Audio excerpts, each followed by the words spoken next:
ants digging a hole in the boy's neck, and lived inside him, to keep the class from finding out.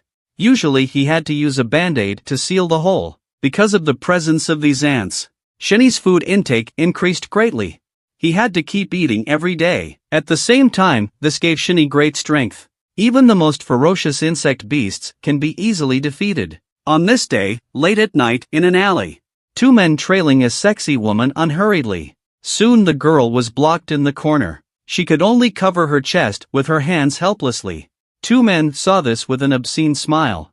But before the two men could extend their salty hands, there was a sudden sound of footsteps behind them. I saw the boy say indifferently, "If you do not want to die, then hurry up and go." Seeing that the visitor was just a student, the two robbers suddenly looked fierce. "You're the one who wants to die, right?" The boy stopped paying attention to the two men. He tore off the band-aid he had put on his neck. The little hole in his neck actually burst out a few ants. Just as one of the robbers tried to come up and teach him a lesson, there was a sudden scream behind him. He turned around and found that his companion had only the lower half of his body left, and the upper half of his body was in a big writhing mouth. And look at the beautiful woman just now. At this point she has turned into a horrible monster. On the contrary, the boy has been wrapped in a layer of black fog all over his body. A closer look at this was a group of black ants. Early the next morning, the place was then blocked off by the relevant people. The leader was a long-haired man with glasses. They found the monster's body and the half-eaten body left here. It's hard to imagine who took out such a powerful monster. The only clue is the robber who escaped that night. He said a boy with a bug did it. These people who came to investigate were wearing the symbol of the insect beast reaper. This was a department set up by the government to deal with insect beasts and beasts. A few years ago, these insect beasts appeared out of nowhere. They mostly feed on people. The scariest thing is that these insect beasts can disguise themselves as humans. They live among us. In a schoolroom at this time, the class president was reading aloud from the Reaper section. A boy with a band-aid on his neck keeps bringing food into his mouth. After the class leader Name reads out the content, the teacher on the stage told the students to be careful these days, because the place where the accident happened last night is right next to the school. Hearing the teacher say that, Name looked at her friend in distress. The two of them decided to go home together after school. At the end of class, the teacher reminded Name to turn in her last assignment to the office. A sigh of relief came from the students' mouths as they listened, because not many people would finish their homework. After the teacher left, two students threatened Name not to collect homework, because it's impossible for anyone to complete such an assignment. But before the two finished speaking, a workbook was handed to the class president. It's Shinny with a band-aid on neck. But this also caused the two punks to get upset. They'd had a problem with Shinny for a long time, putting a band-aid on neck and playing it cool. "Is that a strawberry mark left by your girlfriend?" Name, who had a crush on Shinny, immediately stood up. "Don't talk nonsense." The boys didn't react to seeing Shinny, so he reached down and tore off the band-aid on his neck. But they didn't see any hickeys, and they only saw a small spot.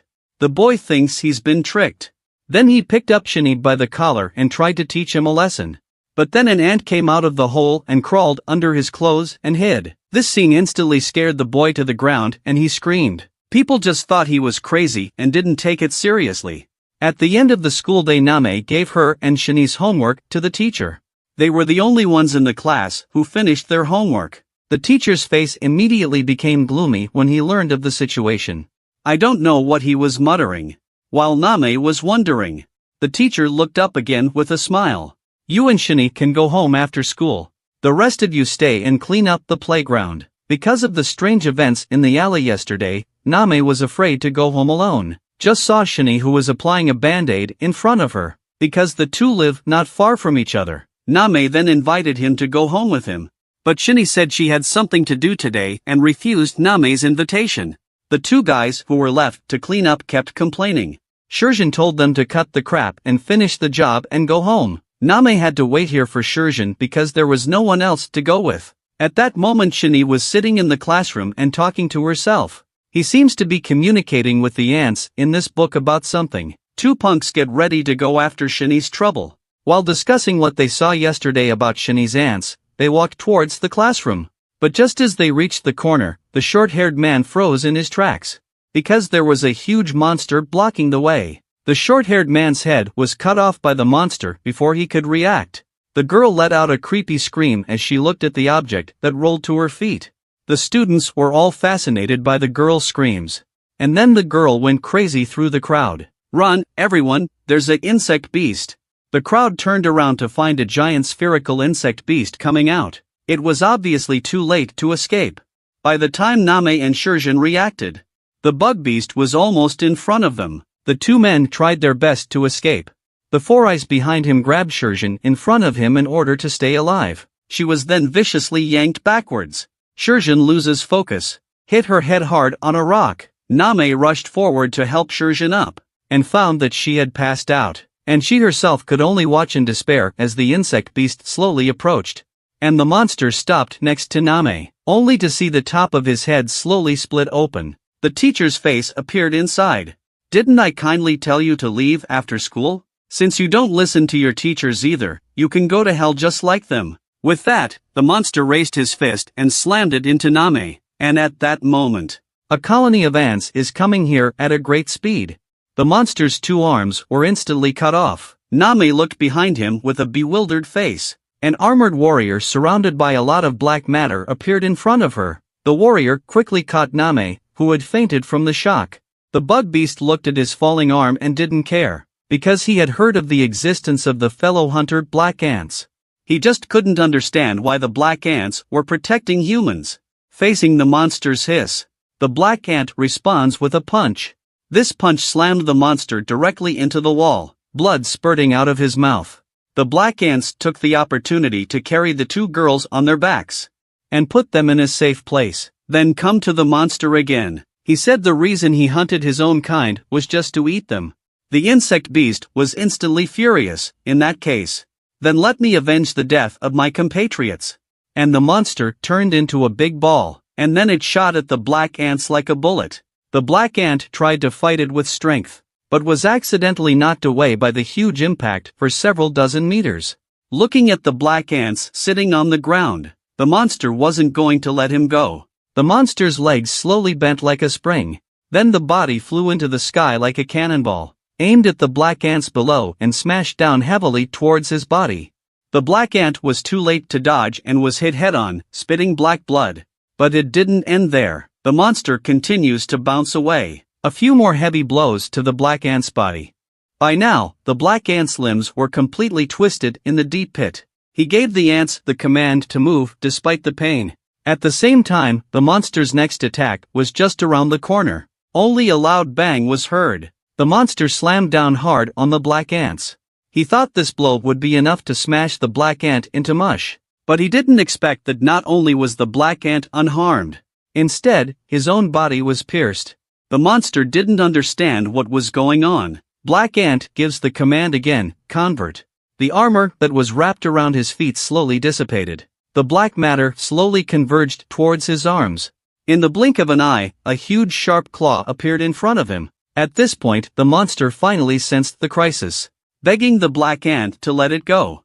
But it's obviously too late to beg for mercy.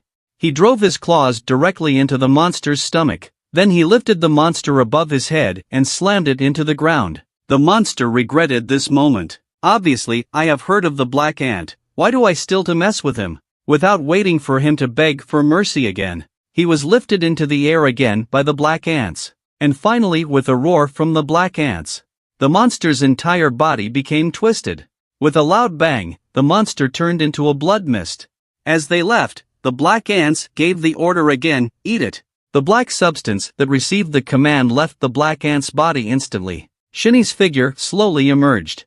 At this point Shinny didn't notice. This battle was watched by the humanoid insect beast behind him. Although he hit it well, but he was also investigated by the Reapers. Just now, he took out a terrible bug beast on campus. Shinny let the ants inside her eat the corpse of the bug beast after the Reaper sector came here. Looking at the scene of the dilapidation, the two hunters couldn't help but feel, and in vain to prepare so long. Judging by the traces of the scene, it's easy to see that this was a battle between two insect beasts. But insect beasts basically don't kill each other. What exactly happened between them? At this point, the captain suddenly remembered something. The female bugbear that appeared in the alley 2 days ago. The only survivor said she was taken out by a black ant boy. Just then the staff informed the captain. The wounded man saved by the bug beast woke up. Soon the two came to Name's side. Name recounted the events of that time. It was a black armored man who saved her from herself. Are you sure it was a human who saved you? Name not sure, but the man in black was definitely different from the other bug beasts. Through a simple inquiry, the captain felt that the man in black should be acquainted with Name. So he asked Name, were there any students who were not present at that time? Name replied, there was indeed one. Shinny was the only one who got out of school on time. By this time, Shinny had already returned home. Grandma was the first to welcome her. Let him go over for dinner. Shinny was a little helpless to see such a rich food. Because he had just eaten a whole insect beast, he could only tell his grandmother that he had eaten. Grandma was shocked when she heard that. And then she immediately asked if Shinny was hurt. Shinny just felt that she had let down her grandmother. Grandma said as long as people are okay, get some rest. After watching Shinny walk into the room, Grandma couldn't hold it any longer. Tears flowed unconsciously. Why is my Shinny suffering like this? At this moment, the ants outside the window crawled into the window in an orderly manner. Shinny was lying quietly on the bed, listening to the reports of the daytime school bug beasts, letting those ants go one by one to the hole in the neck. In an abandoned construction site on the outskirts of the city, several soldiers came here looking for the missing child. The team leader carefully directed the group to climb the stairs. He couldn't help but be surprised when he saw what was going on in the room. A group of cocoon-like things were hanging in mid-air. At this point, another car arrived outside. Inside was the Reaper squad. The hedgehog in the driver's seat was waiting impatiently. I don't understand why the superiors sent those soldiers out. Beige on the other side comforted him. After all, their department is still reviewing. The police presence has priority in the investigation. Right at this moment, the car's communicator sounded a request for backup. Just now, the soldiers took the liberty of releasing the cocoons to save the children. The team leader's men opened the cocoons to see. There was indeed a child inside. The team rushed to open another cocoon. Just as he was getting confused, the head was instantly penetrated by something in this. A humanoid mosquito bug beast appeared in front of the crowd. Team leader looked at this insect beast and was slow to slow down. Another teammate hurriedly fired at the insect beastoid, but the insect beastoid disappeared in a flash. When he reappeared, he had already penetrated the body of his teammate. The beast then immediately turned around and stabbed at the team leader again. Suddenly a gunshot interrupted the attack. The hard needle is also penetrated by the bullet. It turns out that on the distant towers, Beige had been waiting with a sniper rifle for a long time, but the bug was too fast. He missed the target. The attacked insect beast is extremely angry. Then he charged at the team leader again, but the hedgehog appeared just in time to block the bugbear's attack, and then he knocked the beast away with a stick. The insect beast was heavily set in the wall. The captain took this opportunity to have someone take the child and leave first. How can a bug beast give up its food so easily? He rushed towards the child in anger. The captain saw this and simply exhaled a soft puff of green smoke. The bug that smelled the cigarette instantly fell to the ground. Then the captain asked, "What is your purpose in capturing these children?" The bug beast yanked the needle off with one hand, saying that it was food prepared to destroy the black ants. The two men didn't quite understand what he was talking about. He took advantage of the two men's inattention. The beast spat some darts out of its mouth and shot at them. The captain spits out smoke again. The dart miraculously stopped in mid-air.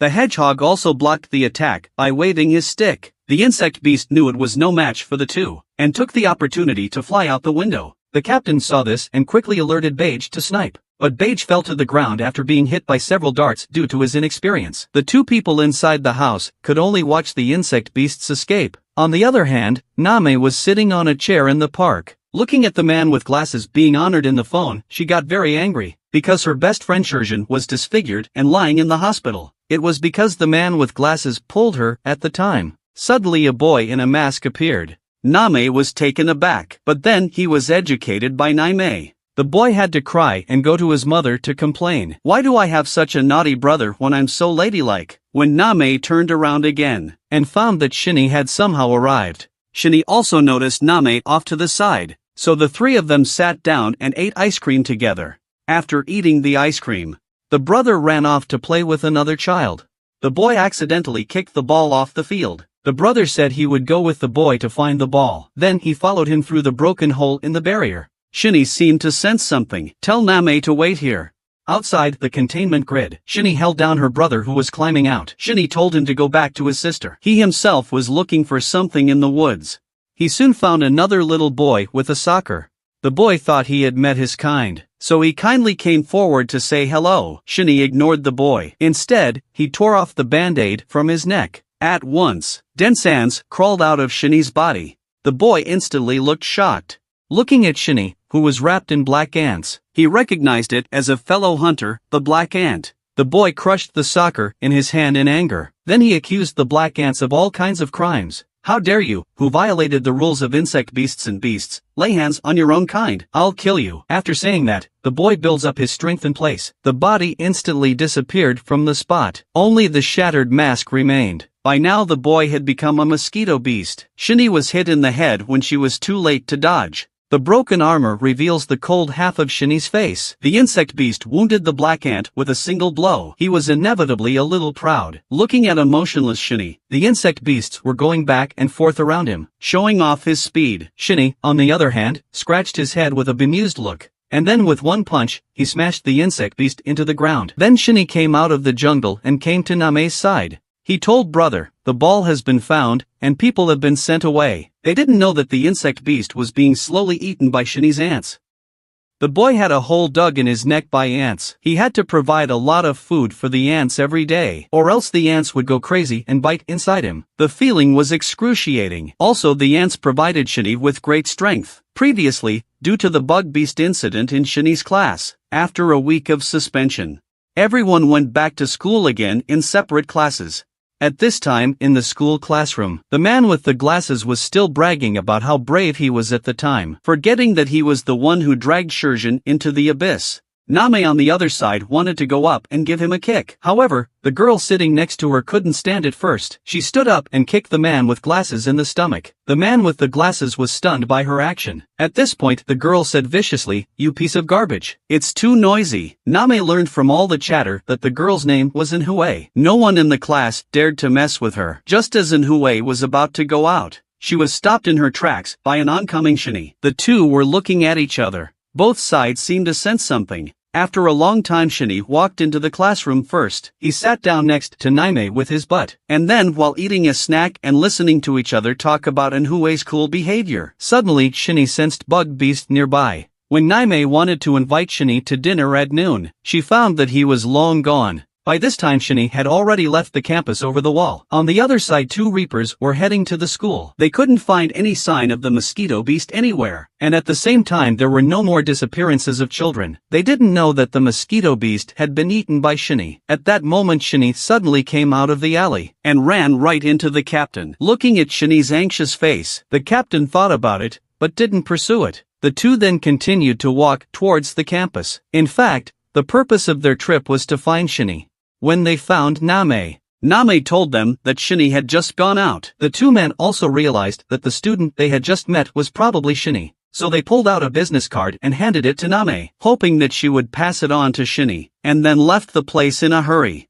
At the same time, under a viaduct, a humanoid praying mantis clinging to a wall. He was in the dark, seemingly expecting someone to come. Soon a figure slowly appeared. The visitor was none other than the black ant. Shinny followed the scent and found this mantis beast, saw the target appear. The mantis also fell slowly from the wall, and then he waved to Shinny, as if to say, "Come on over." Shinny, no bullshit. His legs suddenly went straight to the mantis, but Shinny's attack was not only easily deflected by mantis, his arm was also deformed by the scythe blow. And then Mantis kicked Shinny hard in the chest with his back leg, not waiting for Shinny to stabilize herself. The mantis came at him again. He didn't know that this was a deliberate break put in by Shinny. A heavy punch to the face of Mantis. The beaten mantis swayed itself like a puppet, very strange. Shinny was also a little confused by his movements. After careful observation, Shinny suddenly realized that his ants were hovering behind him. Someone must have been behind the mantis with a silk thread. To confirm his suspicions, he scattered some of the ants in his hands. And then he threw it hard at the mantis. The mantis is not moved by the flying ants. But these ants weren't meant to attack him. At this point, the ants were climbing up the silk thread. The manipulator can only cut the threads. And the mantis fell to the ground with the break of the thread. While Shi was looking at the thread in his hands in confusion, the body of the mantis moved again. His head suddenly slammed into Shinny. He then opened his mouth wide, revealing the bomb that was about to explode inside. The smoke from the explosion instantly drowned Shinny. Immediately afterwards, 2 bug beasts came out from behind the curtain. At this point Shinny was leaning hard against the wall. It's obvious that he's been hurt quite a bit. Shinny from the aura emanating from the 2 insect beasts. I'm afraid it's not going to be easy this time. One of the silk ants stepped forward and put a foot on Shinny's shoulder. We finally caught you. Don't you just love protecting humans? You also killed the mosquito beast, right? Shinny chose to remain silent in the face of her enemy's questioning. This time, the exploding ant beast also came over. And because of you we lost fresh meat. You must pay for this. And with that the exploding ant raised his arm and aimed it at Shinny. But the silkworm ants came out early. He kicked Shinny in the head. But he found out that Shinny's body wasn't inside. This is just an empty shell. The exploding ants suddenly warned him to be careful. It turns out that Shinny, who had shed her armor, had jumped on top of them, smashing hard at the head of the silk ants. After landing, start pushing hard on toes. The body quickly rushes towards the exploding ants. Shinny's movements are flowing in a single breath. The exploding ants are backing up. In the end, he couldn't withstand Shinny's attack and took a heavy punch. But the explosive ants also used their hind legs to shoot the cannonball at Shinny. And it hit Shinny's body solidly. But the armor on his arm blocked most of the damage. Shinny knew he couldn't give him a chance to breathe. So he raised his fist again and swung it at the exploding ants. But just as his fist was a few centimeters away from the exploding ants, the arm got tangled up in some thin blue threads. He couldn't move forward anymore. So he was being controlled by the silk ants behind him. And then the silk ants jumped into midair. The body keeps spinning, pulling Shinny towards herself with a thin thread. A final super roundhouse kick to Shinny's head. Although Shinny blocked the blow with her armored arm, but the huge impact still caused blood to flow from his mouth and nose. And he flew out tens of meters. And finally, Shinny fell to her knees. Exploding ants took advantage of Shinny's temporary unconsciousness, aiming the energy cannon in his hand at his head. Seeing that the charge is about to end, Shinny suddenly came to her senses. Feeling bad, Shinny immediately shouted at the armor's place, "Move." The black ants received Shinny's command to disintegrate quickly. Subsequent disintegration into black matter, converging towards Shinny's place. But by this time, the explosion had already finished charging. He didn't hesitate to pull the trigger on Shinny's head. But the explosion was aimed at the top of the bridge above. It turned out that the hedgehog had come in time to change the trajectory of the shells with a stick in his hand. And afterwards he taunted, "Are these the fireworks that were set off to greet me?" Then he waved the stick in his hand to force back the enemy. 2 insect beasts gathered together, like a great enemy, because the captain of the Reaper squad also came here. "Let me be your opponent. All of you trash." Explosive ants perceive this person is not simple. He pulled a ball out of the barrel. 2 people saw the situation suddenly felt bad before the 2 men could react. Exploding ants slamming the ball into the ground. A large amount of smoke instantly enveloped several people. The silk ants took the opportunity to fly away, dragging the exploding ants with them. The hedgehog couldn't help but complain, "These flying insect beasts are disgusting." The captain froze in place with an embarrassed face. But it was good to catch the black ants.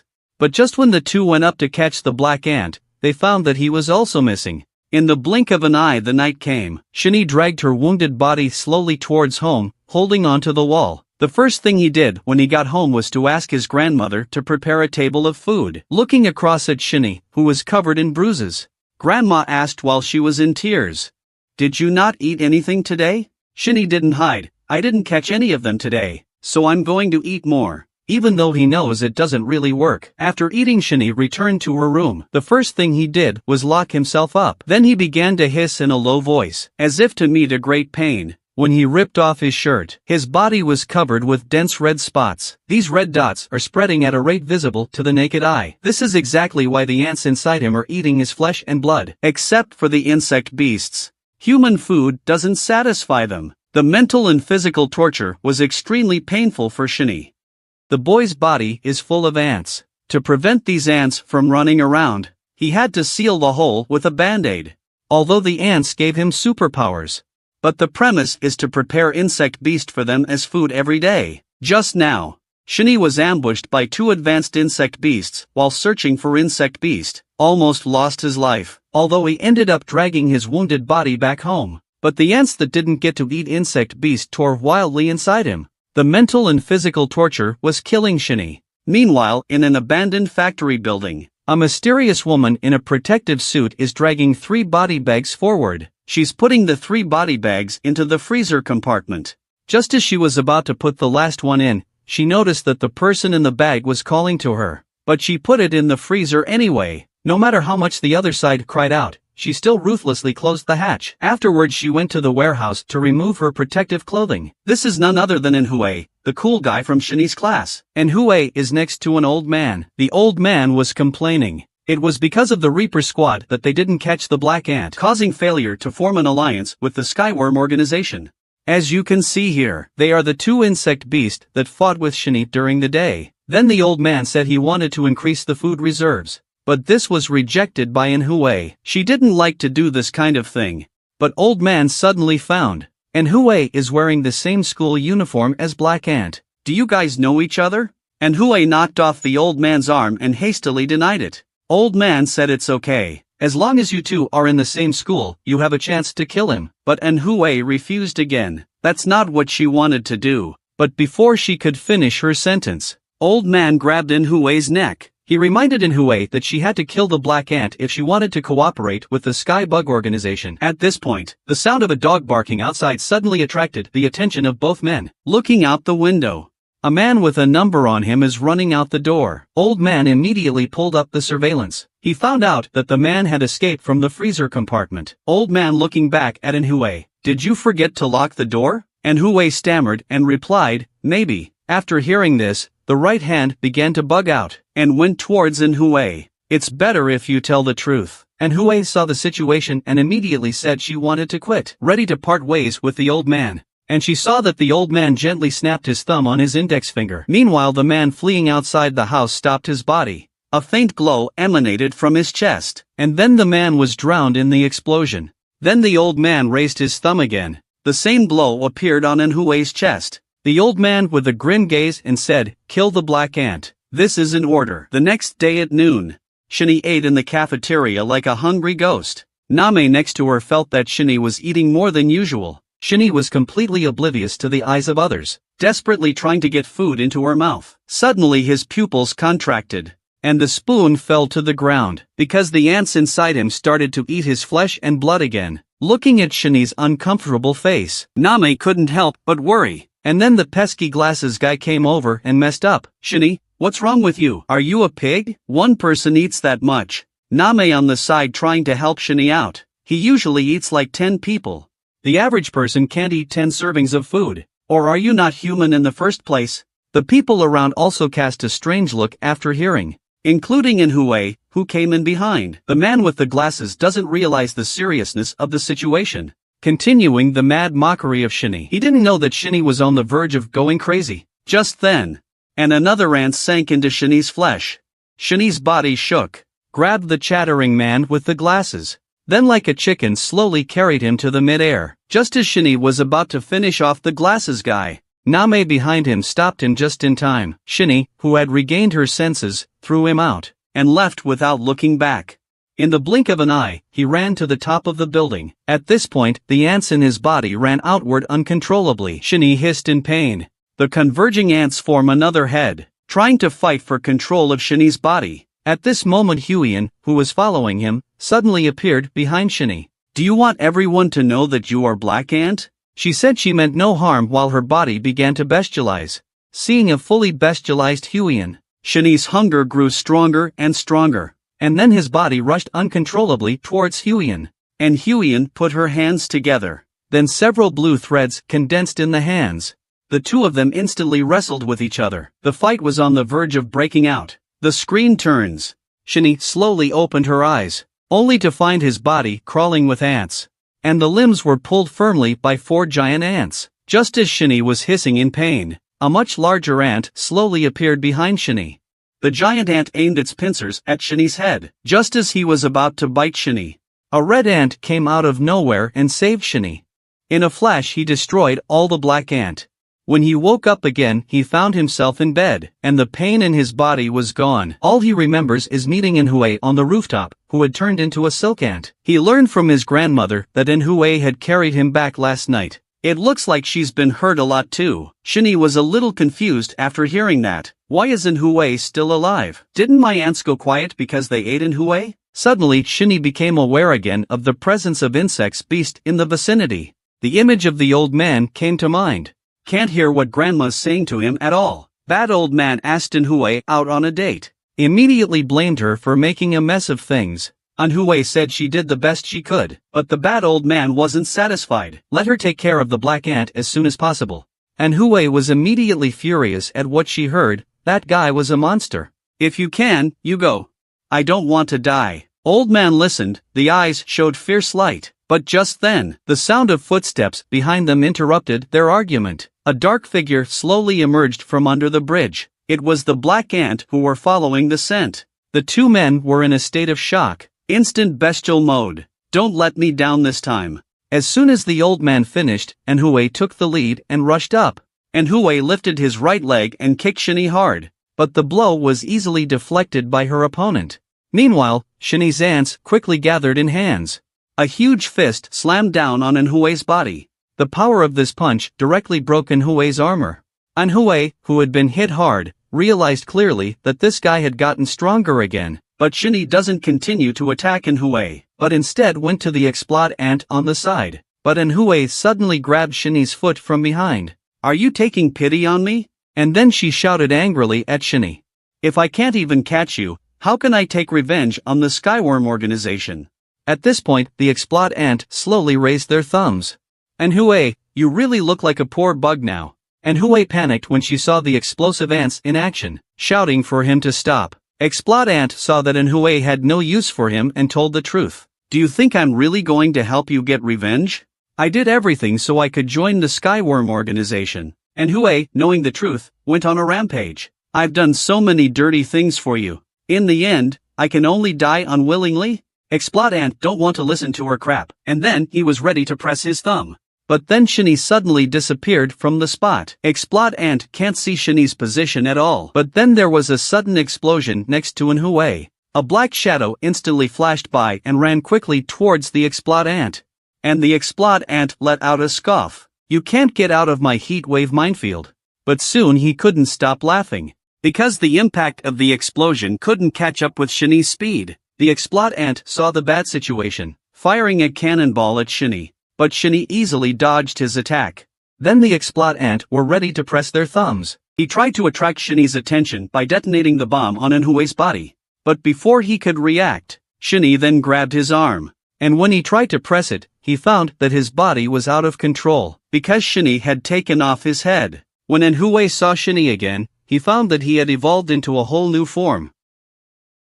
MANHUA was also shocked by how powerful Shinny was. The explode ant that had been suppressing her were thus taken care of by him. Shinny looked at his body and thought. He then gives the command to the ants, eat him. After saying that, Shinny slowly regained his body. The ants that hadn't eaten the insect beast for 2 days started to gnaw on the corpses of the explode ant like crazy. MANHUA's eyes were wide with fear at this cruel scene. At that moment Shinny also came to her side and looked at her indifferently. MANHUA closed her eyes and waited for death to come. But Shinny didn't take a shot at her and passed right by her. MANHUA, however, was not happy but angry. You guys, why don't you kill me? Do you want to fight the Skyworm organization as much as I do? Shinny stops and turns around and asks faintly. What misunderstanding did we have on the rooftop? MANHUA was a little confused by the question. Did you really forget? At that time, the two were dueling on the rooftop.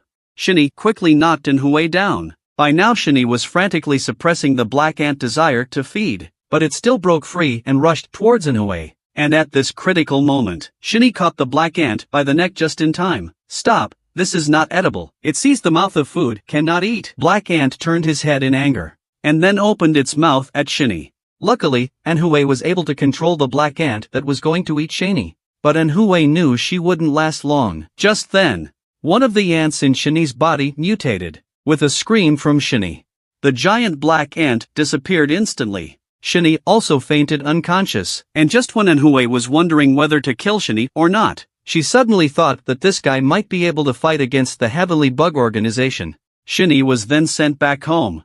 After what just happened, Shinny was convinced of this, and Hui went on to try to bring him in to take on the Skyworm organization. You just took out the explode ant, so the supply chain of Skyworm's food reserves has been cut off. And when that happens, it's not just you. Your friends and family will be in danger. The odds are better if we both work together. Shinny steps forward and interrupts Hui's conversation. He then grabbed Hui with his ant-covered palm. You're just incapable and want to find a backer. But I'm not like you. As long as those guys come, I'll eat them all.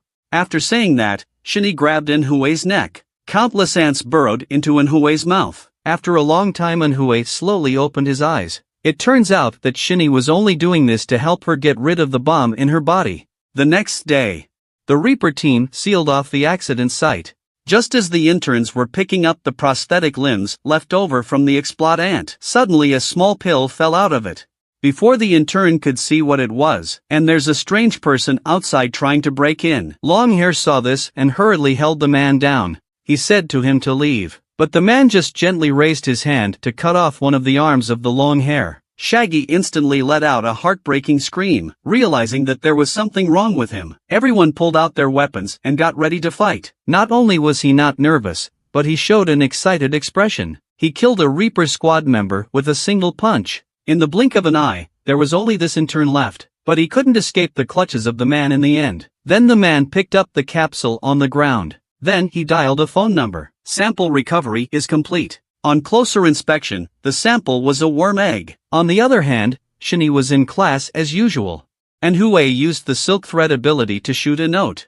The note flew past Name's eyes and landed in Shinny's hands. The note reads, "Meet me downstairs after class." Soon the two arrived, as promised. Seeing how mute Shinny was, and Hui couldn't help but tease. Is this your first time talking to a girl like this? Shinny didn't say anything. He asked him directly what the purpose of her visit was, and Hui just wanted to simply thank him for not killing her yesterday. Then invited Shinny again to fight against the Skyworm organization, but Shinny told her not to misunderstand. You're just my spare food. I could eat you at any time. After saying that, he was ready to tear off the band-aid, although Hui was shaking with fear. But she still reminded Shinny, did you forget what I said? You're already a target of the Skyworm organization. I'll help you. But Shinny didn't want to hear any more of her crap and just pushed her away. They didn't know. All this was watched by Name upstairs. She doesn't know when the two got together. The two seemed to be flirting in her eyes.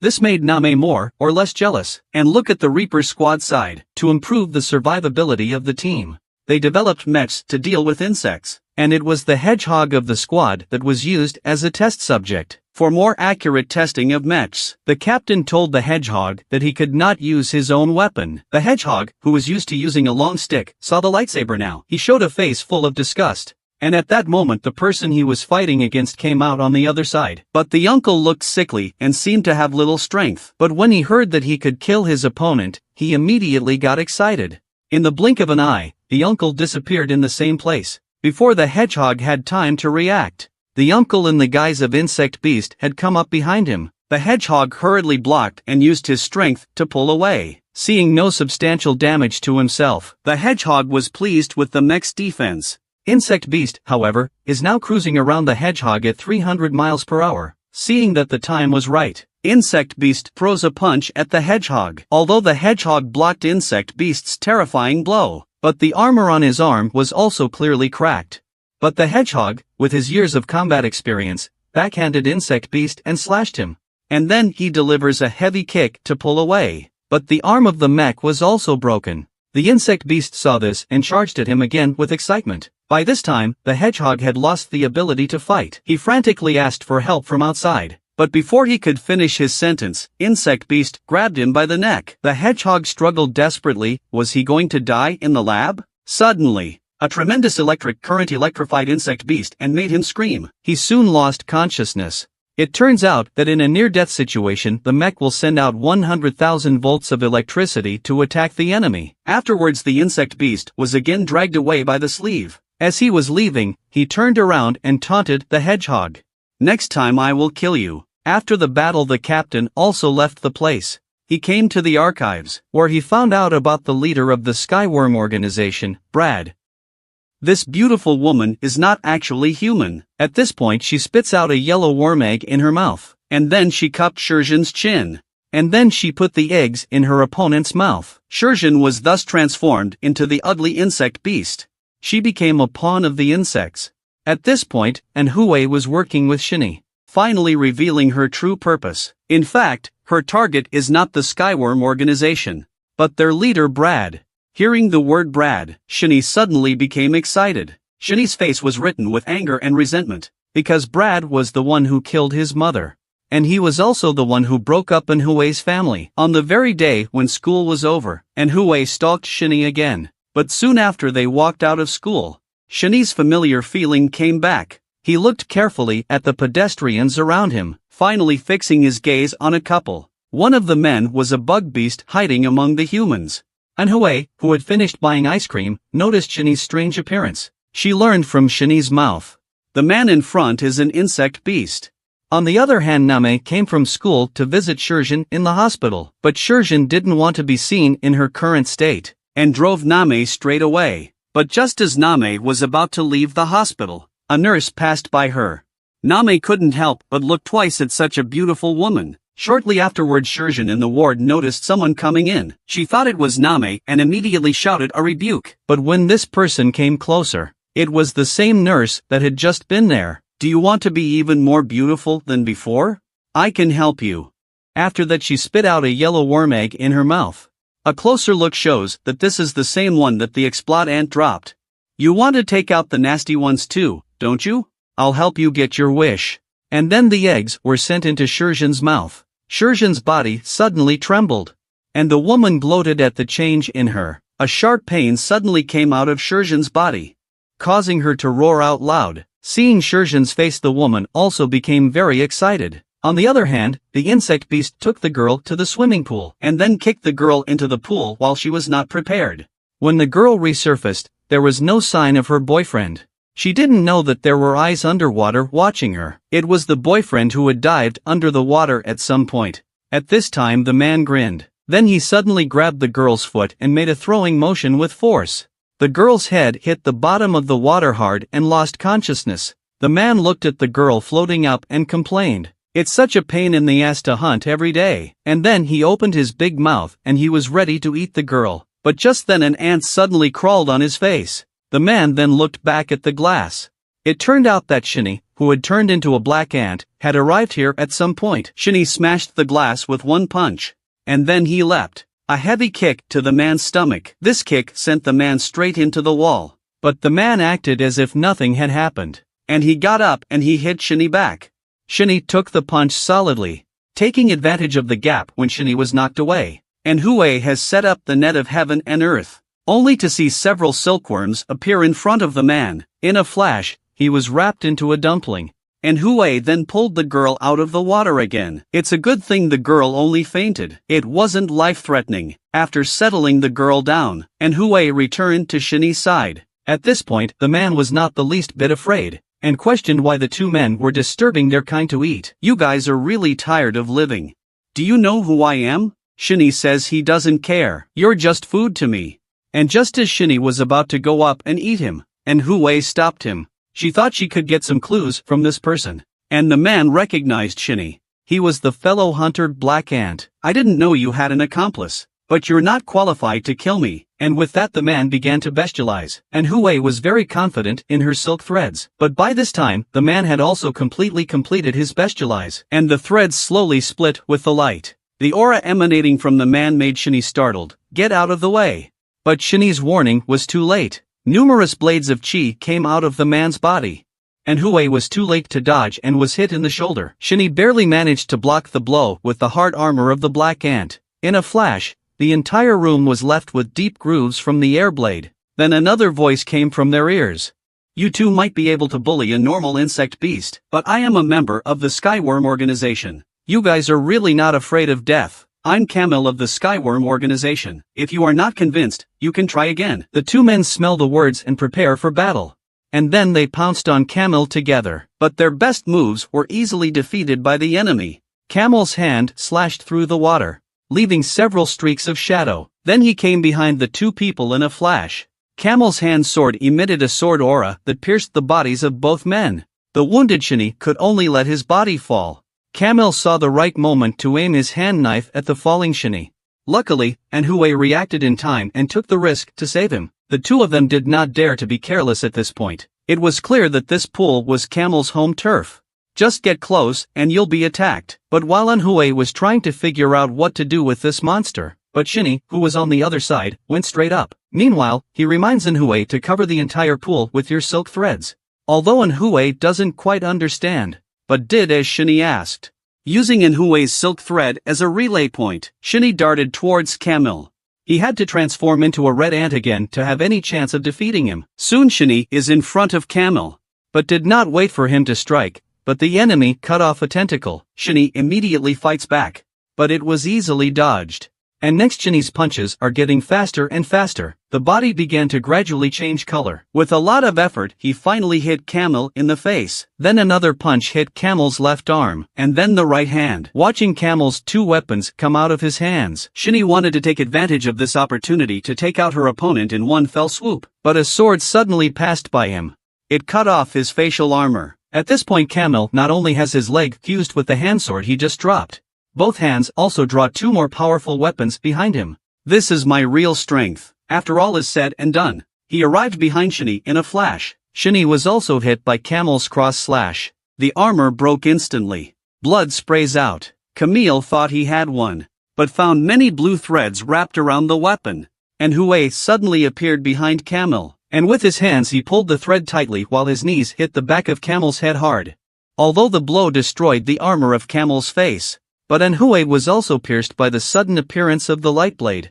MANHUA continued to control the silk threads through the severe pain and threw Camel's knife into the air. Shini seizes the opportunity to leap up and catch the sharp knife. Stabbed Camel hard in the chest. But it wasn't enough to kill the enemy, only to see Camel swing another sharp knife at Shini. Shini had no way to escape and had to block the blow with her arm. And the blade was halfway into his arm. In a stalemate, Shini sent a large number of ants crawling towards Camel's wound. Camel, who was being eaten by ants, let out a creepy scream. But just after killing Camel, another uninvited guest came. Shini was just about to turn around and check the situation, and this man blasted him in the face. Shini was slammed hard into the wall, apparently unconscious. MANHUA was also lying on the surface of the water at some point. The man who came was the same fierce man who attacked the Reaper team earlier. He carried Camel and did not continue his attack on Shini.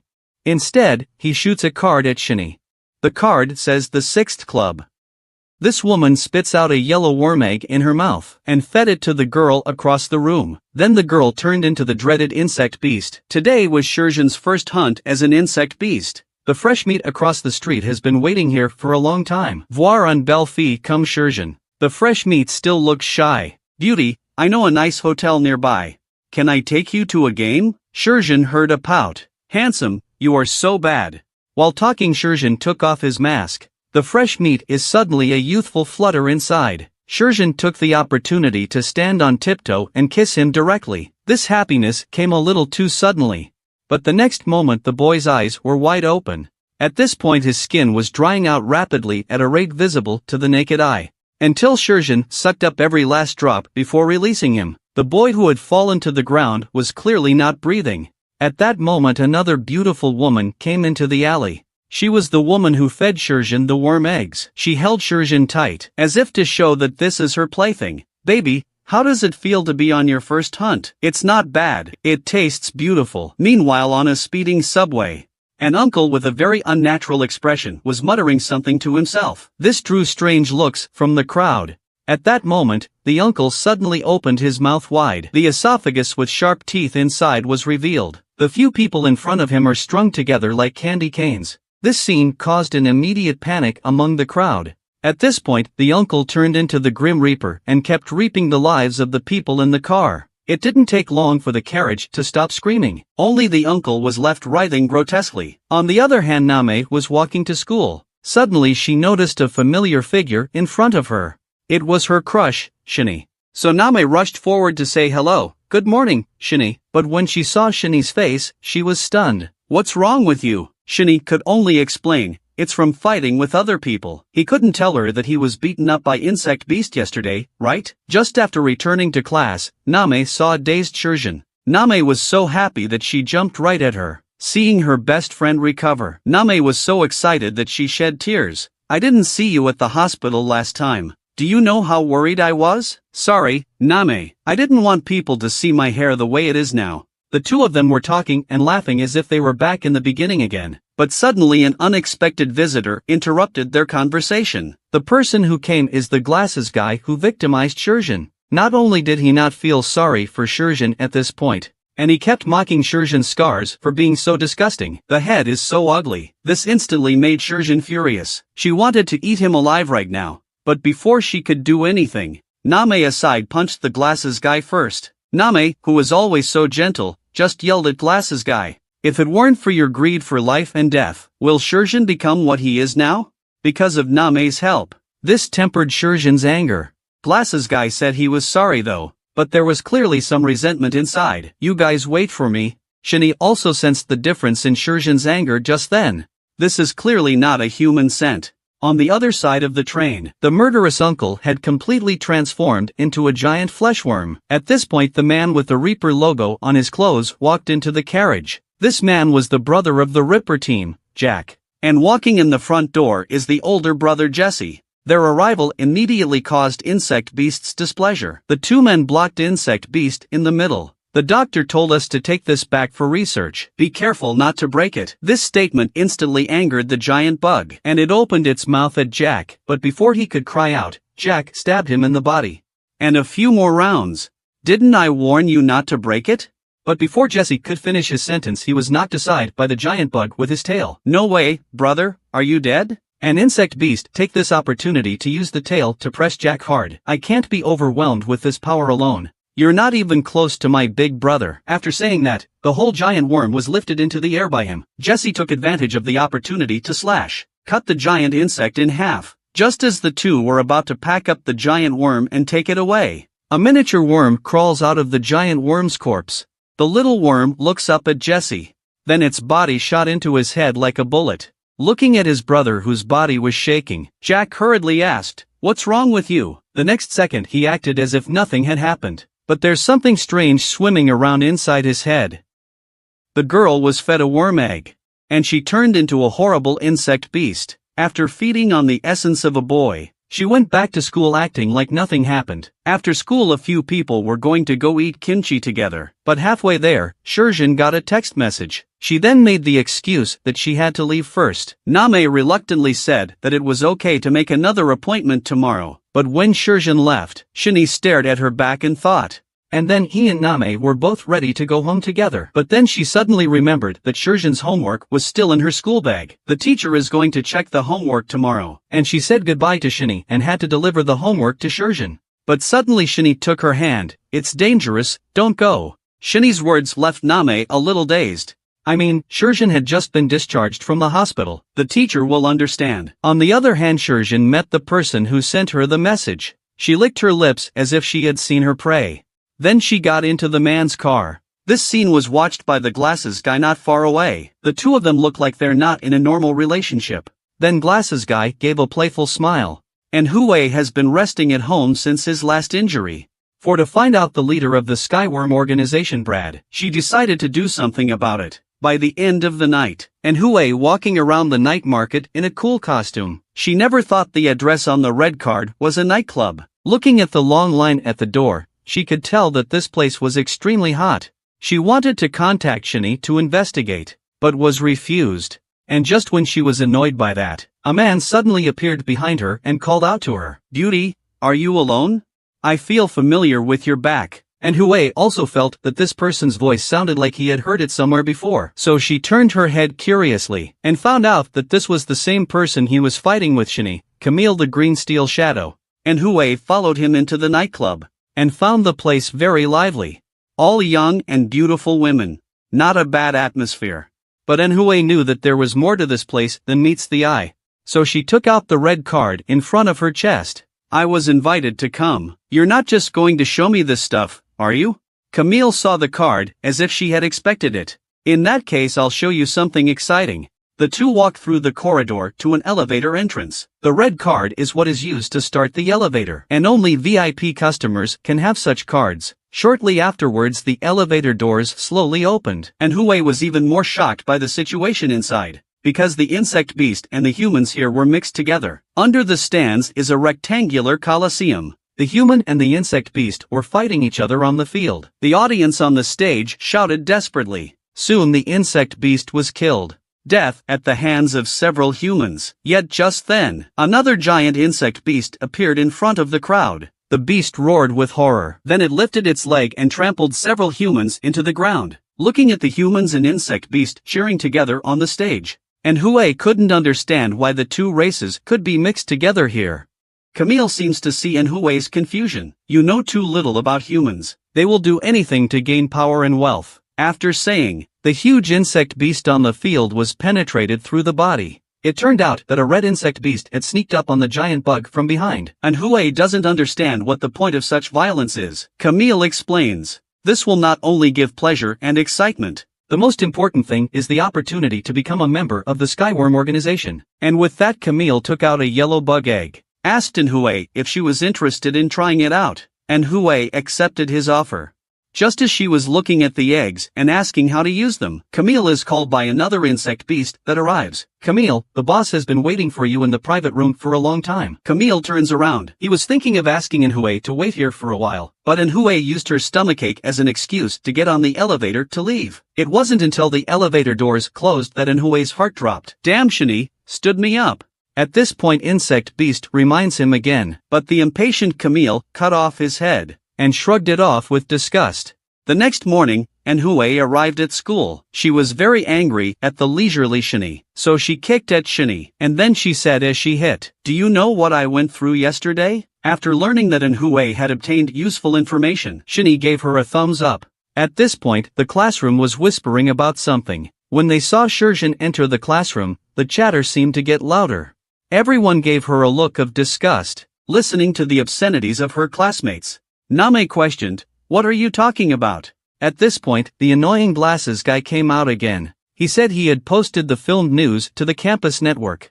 And with that he handed the video that he had taken to the two men. It shows Shurjin and an older man walking into a hotel. And then the glasses guy makes a puke face. "You found this shortcut because you couldn't make it as an idle trainee, right?" See the glasses guy look. And Hui wanted to go up and give him a kick in the pants again. At this point Shani felt that familiar scent again, and this time there was definitely danger. Name was also very angry at this point. Finally she couldn't control herself and swung her fist at the glasses guy again, but was stopped by Shurjin. "Name, thank you. You'll always be my best friend." After saying that, she pushed her hands together and let me work it out myself this time. Name was pushed out the door by her. Glasses guy didn't know the danger was coming, and he keeps mocking Shurjin. I didn't expect Shurjin to laugh like crazy after hearing that. "I was hoping to keep you alive for a while, but since you're looking for death." The two men who didn't know what they were doing didn't even notice the danger. One of them even boldly went forward and asked, "How much can you make at a time?" "I've saved up a lot of money from delivery, see if you can." But before he could finish his sentence, he then noticed the exposed tendons on her neck. At that moment Shurjin suddenly turned his head. 5 big scary eyes staring at him in unison.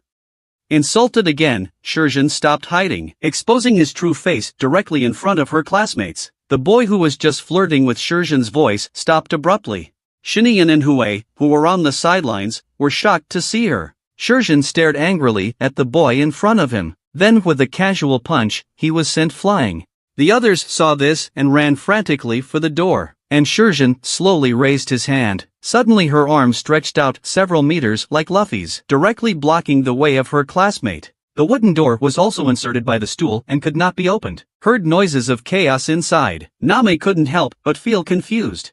The table and chairs in the room blocked the other door tightly as well, and Hui tried to transform but was stopped by Shani. Because it's so obvious here. Shurjin saw Glasses, who took out his cell phone and tried to call the police. She yelled, "Get your ass over here." Glasses was so scared that he hid in the crowd and didn't dare make a sound. The students all took a step backwards at the sight of this, leaving Glasses himself in place. Shurjin extends his arm again and grabs Glasses by the neck.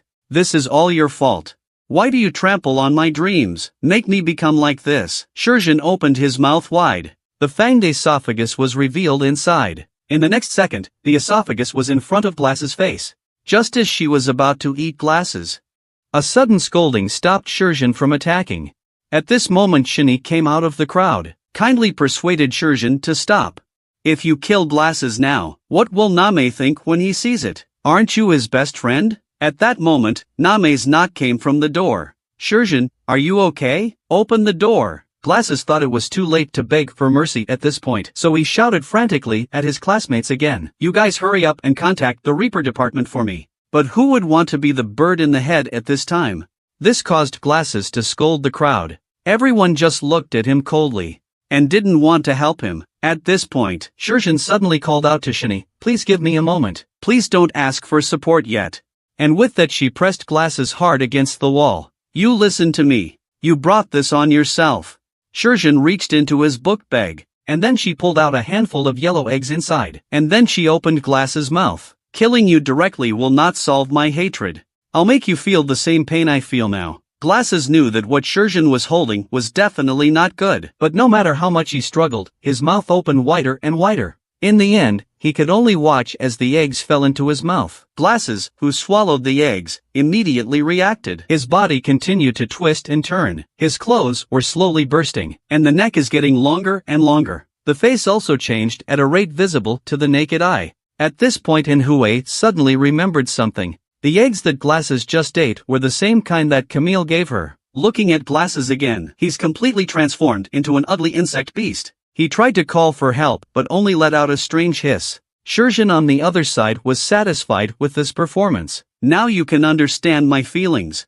At that moment there was a knock at the door again. It turned out that Name was worried about Shurjin and had called the class teacher. Finally, Shurjin asked Shini, take care of Name for me. She and I won't see each other anymore. I hate humans now. After saying that, her body leans backwards, escaping from the place that broke her heart. On the other side, the classroom door was kicked open by force. The teacher came in cursing and swearing, immediately shut up when he saw Insect Beast in the classroom. The boy who had been knocked unconscious by Shurjin slowly woke up. He mistook the Insect Beast in front of him for Shurjin.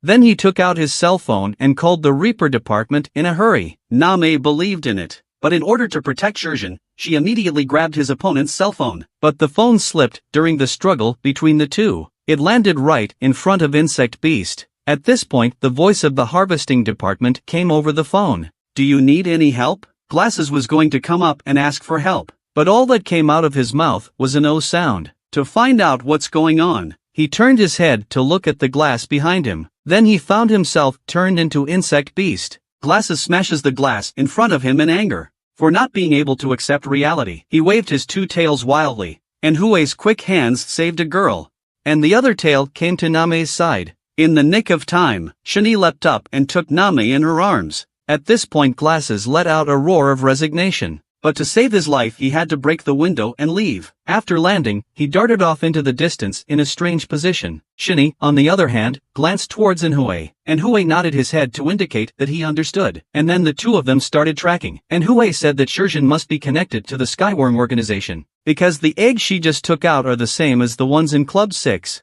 Shini left ants on Shurjin's body to mark it. The two men flew after Shurjin. Soon the two chased each other under a bridge. Shurjin was found alone in front, wiping his tears. Shurjin also sensed that someone was coming. We need to talk to you. Please talk to us. But they just finished. The two men were shocked by what was happening in front of them and their eyes were wide open. So Shurjin wasn't alone here. Only another figure was slowly emerging. What I hate most is when people mess with my stuff. So whoever you are, it's gonna be hard to get out of here alive today. After saying, Hannah's figure is miraculously disappearing. Shini felt that something was wrong. He hastily pulled MANHUA aside. He himself resisted a heavy kick from Hannah. While kicking Shini away, Hannah raises her fist and attacks MANHUA again. But that was just her feint. Suddenly she dodged in front of MANHUA. You're a good-looking chick. And the next second, she came behind her. I can't bear to kill you. And then she bit MANHUA's little ear. Purple blood flowed from her mouth. and Hue then swung his fist and knocked her back. Hannah wipes the blood from the corner of her mouth. So you're insect beast too. It's a shame. And Hue is totally pissed off. She attacked Hannah directly as insect beast. So it's a silkworm moth. But your attack is too slow. Thinking about it, Hannah couldn't help but look at Shinny. So he must be insect beast too. Sure enough. At this point Shinny has insectified and is coming at her with her fists. But again, Hannah's ghostly stance easily dodged. You can't hit me with this attack. My ability is not only stealth. I can also sense your attacks in advance. Shurjin at this point was also incredibly shocked, because it was only then that she realized that Shinny and the others were insect beast. This is not the first time the two have worked together. Quickly figured out the response. Shinny once again swung at Hannah. Hannah, who was trying to avoid it, got a sudden stinging pain in her neck, and Hue had already set up a net around her. But this also managed to piss off Hannah. You dare to touch me? You're dead. Shinny didn't pay any attention to her threats. He punched Hannah hard in the face. This punch caused Hannah to spit out a mouthful of blood. At the same time, Hannah grows a spiky bone spike on her arm. How dare you make me bleed? And with that she stabbed Shinny in the chest. And the bone spike was still absorbing Shinny's blood. But Hannah was particularly surprised to see that. Why is your blood red? Seeing Shinny injured, and Hue was coming this way very fast, Hannah looked coldly at the other side, slowly raising her left hand to her. Then the bone spikes in her left hand suddenly reached out several meters and stabbed Hue in the shoulder. Hannah pulled out the bone spike, and Hue said that the attack just felt like a tickle. Then rushed towards Hannah again. Hannah was calmly licking the blood from her body. Then, Shinny and Hue's wounded area began to swell. With 2 explosions afterwards, 2 people were obviously seriously injured. I'm just warming up and you two can't do it? And so Hannah raised her arms and prepared to kill them. But just at that moment, Shurjin suddenly appeared in front of the two. She stated, "This is my client. I asked them to come here to trade worm eggs. Are you telling the truth? Do you know the consequences of lying to me?" Hannah immediately changed her face after getting an affirmative answer from Shurjin. So we are our own people now. Almost got you guys killed. But I only have 1 worm egg on me. Which one of you will use it first? Shinny says we don't need it right away. You start by describing what the worm eggs do. Don't you know? This thing insect beast will increase some of its strength if you eat it directly. If a normal person eats it, it will turn into a larva like Shurjin. If you eat the larvae again, you will get double the benefit. The 2 men were shocked at what they heard. Isn't that the same as eating people directly? But just then, 2 unlucky runners passing by. Hannah says she'll show you once and you'll understand everything. So she called off the 2 youths. Before one of them could react, stuffed the eggs directly into the mouth of the other one. Soon the boy's body began to change. The next second it became an ugly larva. Although having just experienced this once. But the 2 were still in shock. I'll give you this as a gift. Just eat it and you'll get stronger. Take your time and enjoy. If you need me again, come see me at Club 6. After Hannah left, the larvae set their sights on his partner. But the incoming Shinny knocked him away with a punch. And then he put his hands together. Punch after punch on the larva's head. And Hue behind him tells Shinny to stop. But Shinny told her to shut up. Seeing Shinny's next move, and Hue rushed forward to stop it. You're not really going to eat him, are you?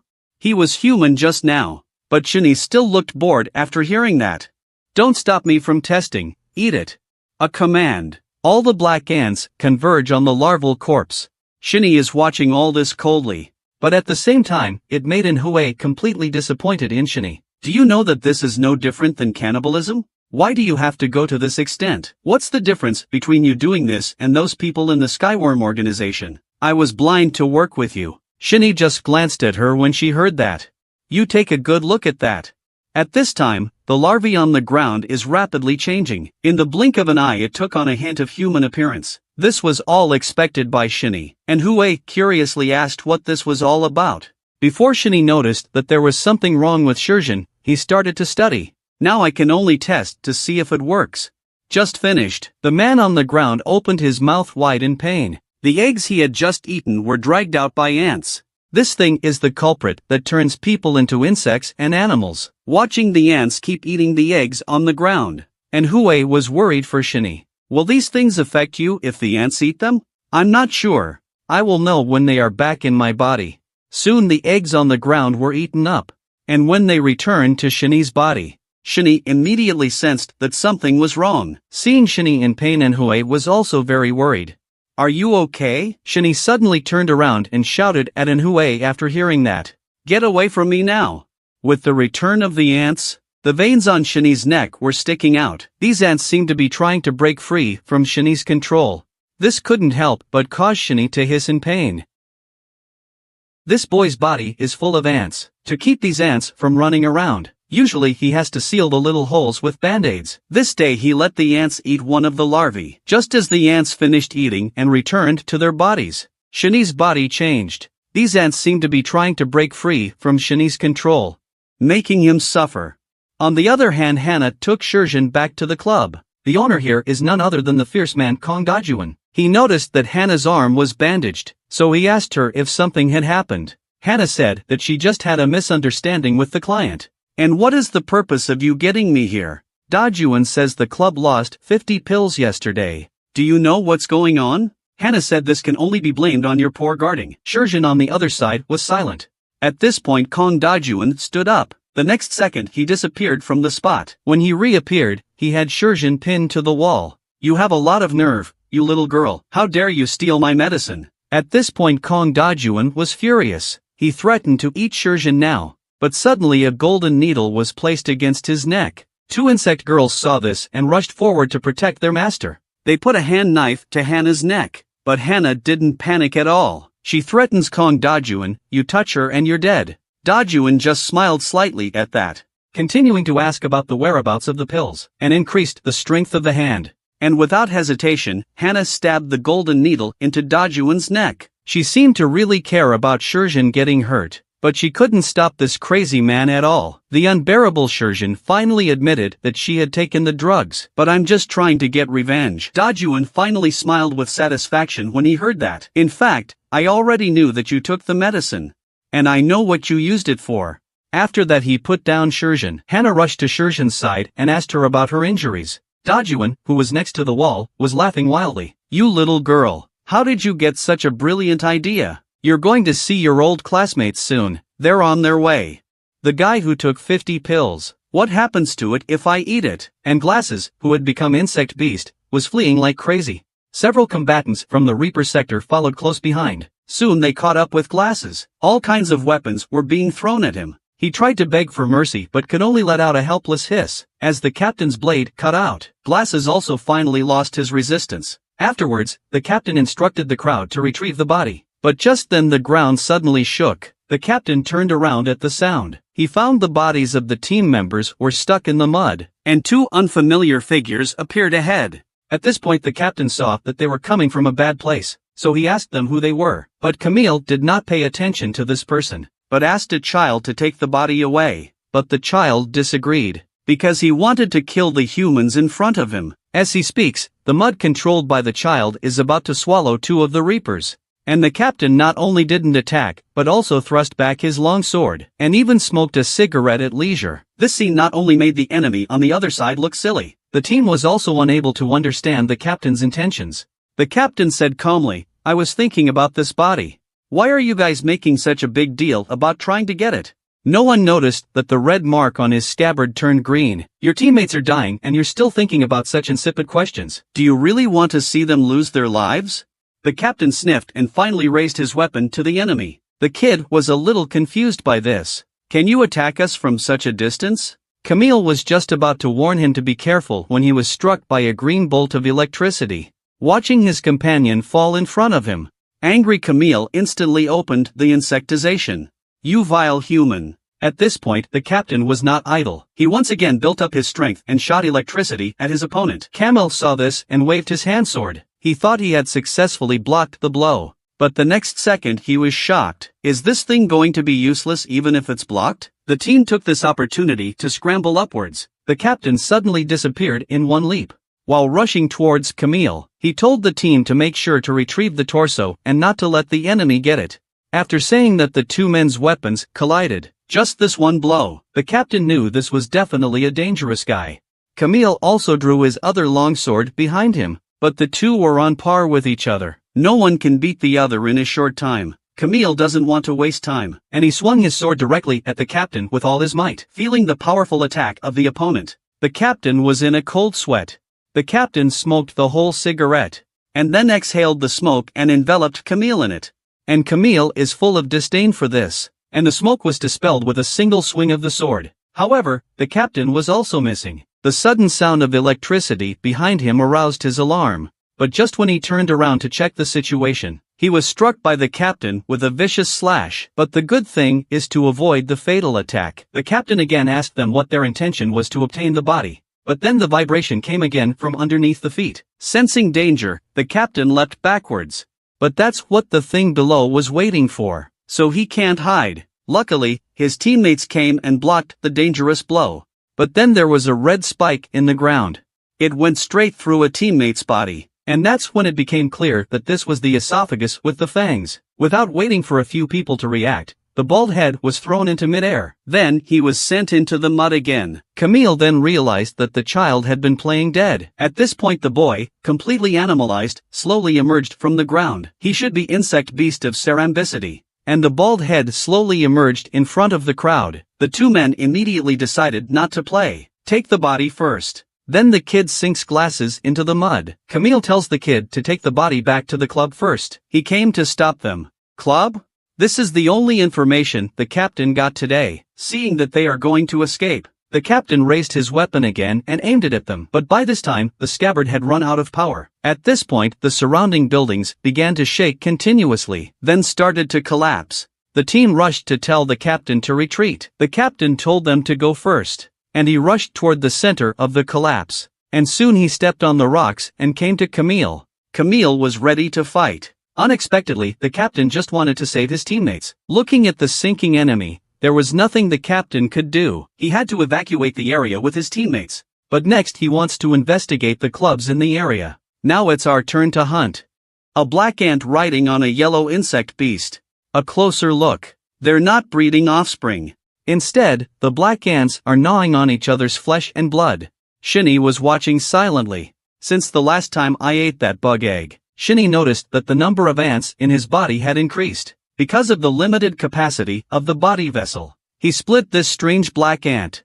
After several fusions, it eventually failed. Only one ant captain can be sent to control this black monster. At this point the black ant finished feeding and stood up. He came to Shinny and said, "I'm still hungry." And after that he opened his bloody mouth to Shinny. Shinny punched him through the head. The ant captain that was sent out appeared to Shinny. The ants that were scattered also all fused in.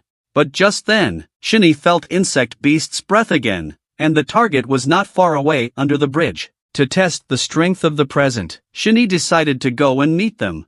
But just as he was rushing toward the insect beasts, and suddenly he noticed that an insect beast's breath had disappeared. Soon Shinny arrived near the bridge. Then he hid his breath and looked inside the cave. He found the body of an insect beast lying at the feet of a rhinoceros beast. The murderer is none other than the red insect beast across the street. Because the club has too many rules, I'll just have to call you guys out for practice. And with that he took up his fighting stance again. The rhinoceros beast was furious at hearing this. Just for practicing killing my companion? Only to see his hind legs stir, and his body rush towards the ladybug like a cannonball. The ladybug dodged the blow with a small move. The rhinoceros beast uses the wall as a borrowing point, turning around and charging again. The ladybug chooses to fight head-on this time. He clenched his powerful fist. After dodging the rhinoceros beast's impact, a backhand punch pierced his body. The rhinoceros was finally killed. At this point the ladybug shakes the bloodstains off his hands. He turned his head expressionlessly and said, "Can the guy hiding in the shadows watching the battle come out now?" Even if he doesn't say anything, Shinny will come out. Because the reason he came here was to test his current strength. It's not hard to find. At this point Shinny's armor is more imposing than before. After two people have watched for a long time, the ladybug attacked first. Shinny did not choose to dodge but resisted the punch. The ladybug was surprised, because his fist was bitten by another ant that suddenly appeared. The ladybug beast, who had never seen this before, immediately drew back. "You scared the hell out of me. What kind of monster are you?" "My name is Black Ant. This should be the last name you hear before you die." The ladybug beast became more excited after hearing it. The accident had just aroused his warlike spirit. He again swung his fist at Shinny. but a few dozen punches in a row. He didn't even touch Shini. And Shini didn't fight back. This made the ladybug beast a little bit annoyed. Are you here to tease me? Another heavy-handed attack ensued, and Shini, after dodging this attack, finally clenches her fist and prepares a counterattack. But the ladybug has already seen through Shini's movements. And Shini's fist was swinging at a speed that was hard to see. The ladybug rushed into a defensive position. But it still got hit in the face with a punch. The body flew backwards like a cannonball. The ladybug was clearly confused by Shini. His strength and speed were beyond my expectations. By now Shini was looking down at him from above. I don't know if you're too weak or I'm too strong. Tell me your name before you die. The ladybug feels insulted and completely enraged. He got up and clashed his fists together. And Shini's attack came with it. But his fist landed on top of a barrier. And this red barrier was spreading. With a roar from the ladybug beast, Shini was shaken out of the way. At this time there was a bus passing above the bridge hole, but the bridge was about to collapse because of the two men fighting. The unsuspecting Shini hit from the bridge hole to the outside of the hole. Just as Shini was about to take out her opponent in one fell swoop, the out-of-control bus broke through the guardrail. Shini turned around and felt something bad, so he threw out his doppelganger. He retreated himself towards the bus. Luckily, Shini caught the bus before it hit the ground. But as the whole bus pressed down, Shini also looked a bit overwhelmed. At the same time his doppelganger was caught in the hands of the ladybug beast. If the opponent chooses to attack him at this point, then he will be in great danger. But he didn't expect the ladybug beast to come up and help him. The two of them together put the bus on the ground smoothly. With the people on the bus safely evacuated after, the ladybug beast was already impatient. Our game can continue. And then he rushed towards Shini. And Shini didn't seem to have him in her sights. He just raised his hand and blocked his opponent's attack. Then he slapped a claw on the head of the ladybug beast. This blow knocked the armor right off his face. At the same time, he lost the ability to continue fighting. Shini grabbed his opponent by the neck and carried him in midair. The doppelganger ant then went up and sniffed. Then opened his mouth wide and prepared to swallow him, but was loudly stopped by Shini. Then Shini tossed him aside. After retrieving the doppelganger, Shini turned her head and left the ladybug opened its eyes with difficulty and thought to itself, next time we meet, I will beat you. Shurjin hasn't been seen since he turned into insect beast. Name would look for her every day after school. That day Name hung up the phone and was called by a voice behind her. The person who came was Qian Yong, the kid who fought with the Reaper that day. Is Shurjin a friend of yours? I can take you to her. Shortly afterwards Qian Yong took Name into the grove. Name is afraid that Qian Yong will take advantage of the opportunity to violate himself, and asked, do you really know where Shurjin is? Qian Yong heard it and no longer hid it, revealing his ugly face. I brought you here just to eat you. While talking a few larvae crawled down in the trees. I blame you for being Shurjin's friend. I really hate that guy. If I could eat you up, then she must be very angry. Some time ago, they tried to eat Shurjin, who had just become a larva. But afterwards she told Hannah about it. The result is that Hannah caused them heavy losses, but they can only eat this loss. Name didn't want to listen to his crap anymore, turning around and running away from this place. At this time Qian Yong has completed the bestialization. It was obviously too late to escape. Name's body slowly began to sink into the mud. With a command from Qian Yong, several larvae immediately lunged at Name, just in the nick of time. Those larvae that rushed over were suddenly cut into several pieces. The visitor is the moth Manhua. Seeing the food in the mouth again lost, Qian Yong is exceptionally angry, while Manhua was spinning overhead to build up his strength, landing and kicking Qian Yong hard in the head with his heel. The damage caused by this blow is small, but the insult is very strong. At this point Manhua took the opportunity to pull Name up again. Another insect beast helping humans. Who the hell are you? Manhua slowly landed on the silk thread and replied indifferently, I am your father. Then she turned her head to look at Name. I'm putting you down now. You have to run away immediately. After saying that, the silk thread hanging from Name suddenly loosens. She didn't understand why the insect beast in front of her saved herself, and she looked so familiar. Didn't I tell you to run? What else are you looking at? Name backed up after hearing that. She said thank you and then turned and fled the place. Several larvae saw this and tried to stop it.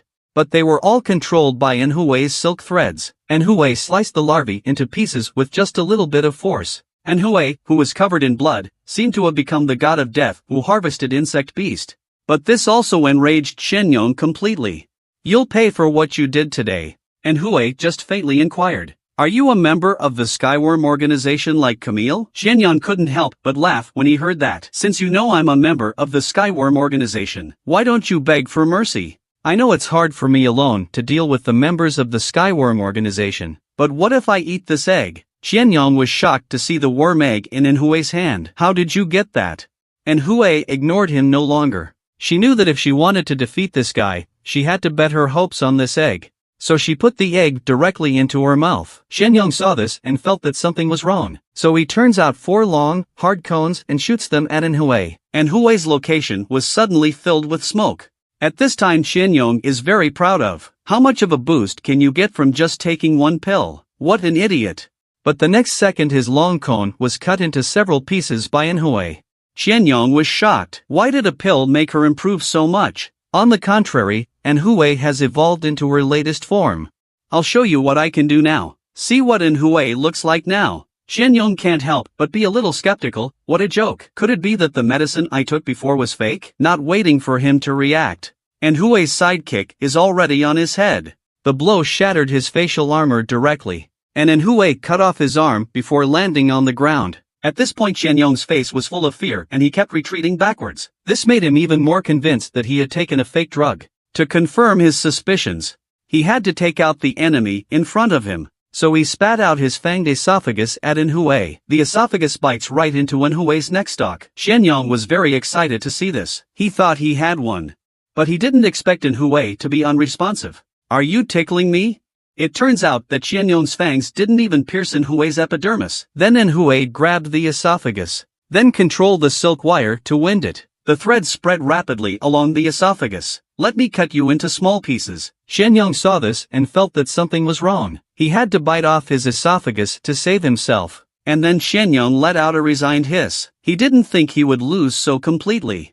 Then he plunged headfirst into the ground. MANHUA, on the other hand, has a calm face, as if everything was under her control. Shenyong still fantasized, "When I become strong, I must find her revenge." But the next moment his eyes were wide open, because the path in front of him has been blocked by the grid wire. Just an instant pile of flesh and blood. MANHUA feels so good after feeling her stronger power. And yet, just then, a man with a sharp knife came in front of her. This man was none other than Camille, with whom she had fought before. Although she and Shini both came close to defeat at his hands, but now she has become stronger. MANHUA thinks that she is now completely sure of defeating her opponent. Camille took this opportunity to ask about the whereabouts of the black ants, and said that the one wound he stabbed me with at that time, "It still hurts."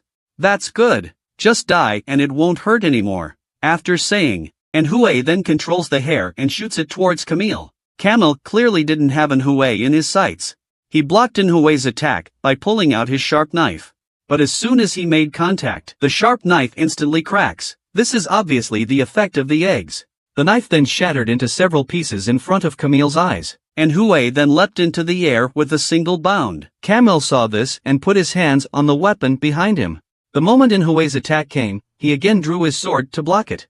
But MANHUA's sudden knee strike caught Camille off guard. And then another kick sends him flying. But that's not enough. And just as MANHUA was about to step up and deliver the killing blow, she suddenly realized that her power was fading. With that, she fell to her knees next to Camille. Her hair was fading at a rate visible to the naked eye. In the blink of an eye, her body was back to its original form, while Camille's sharp knife was pressed against MANHUA's neck.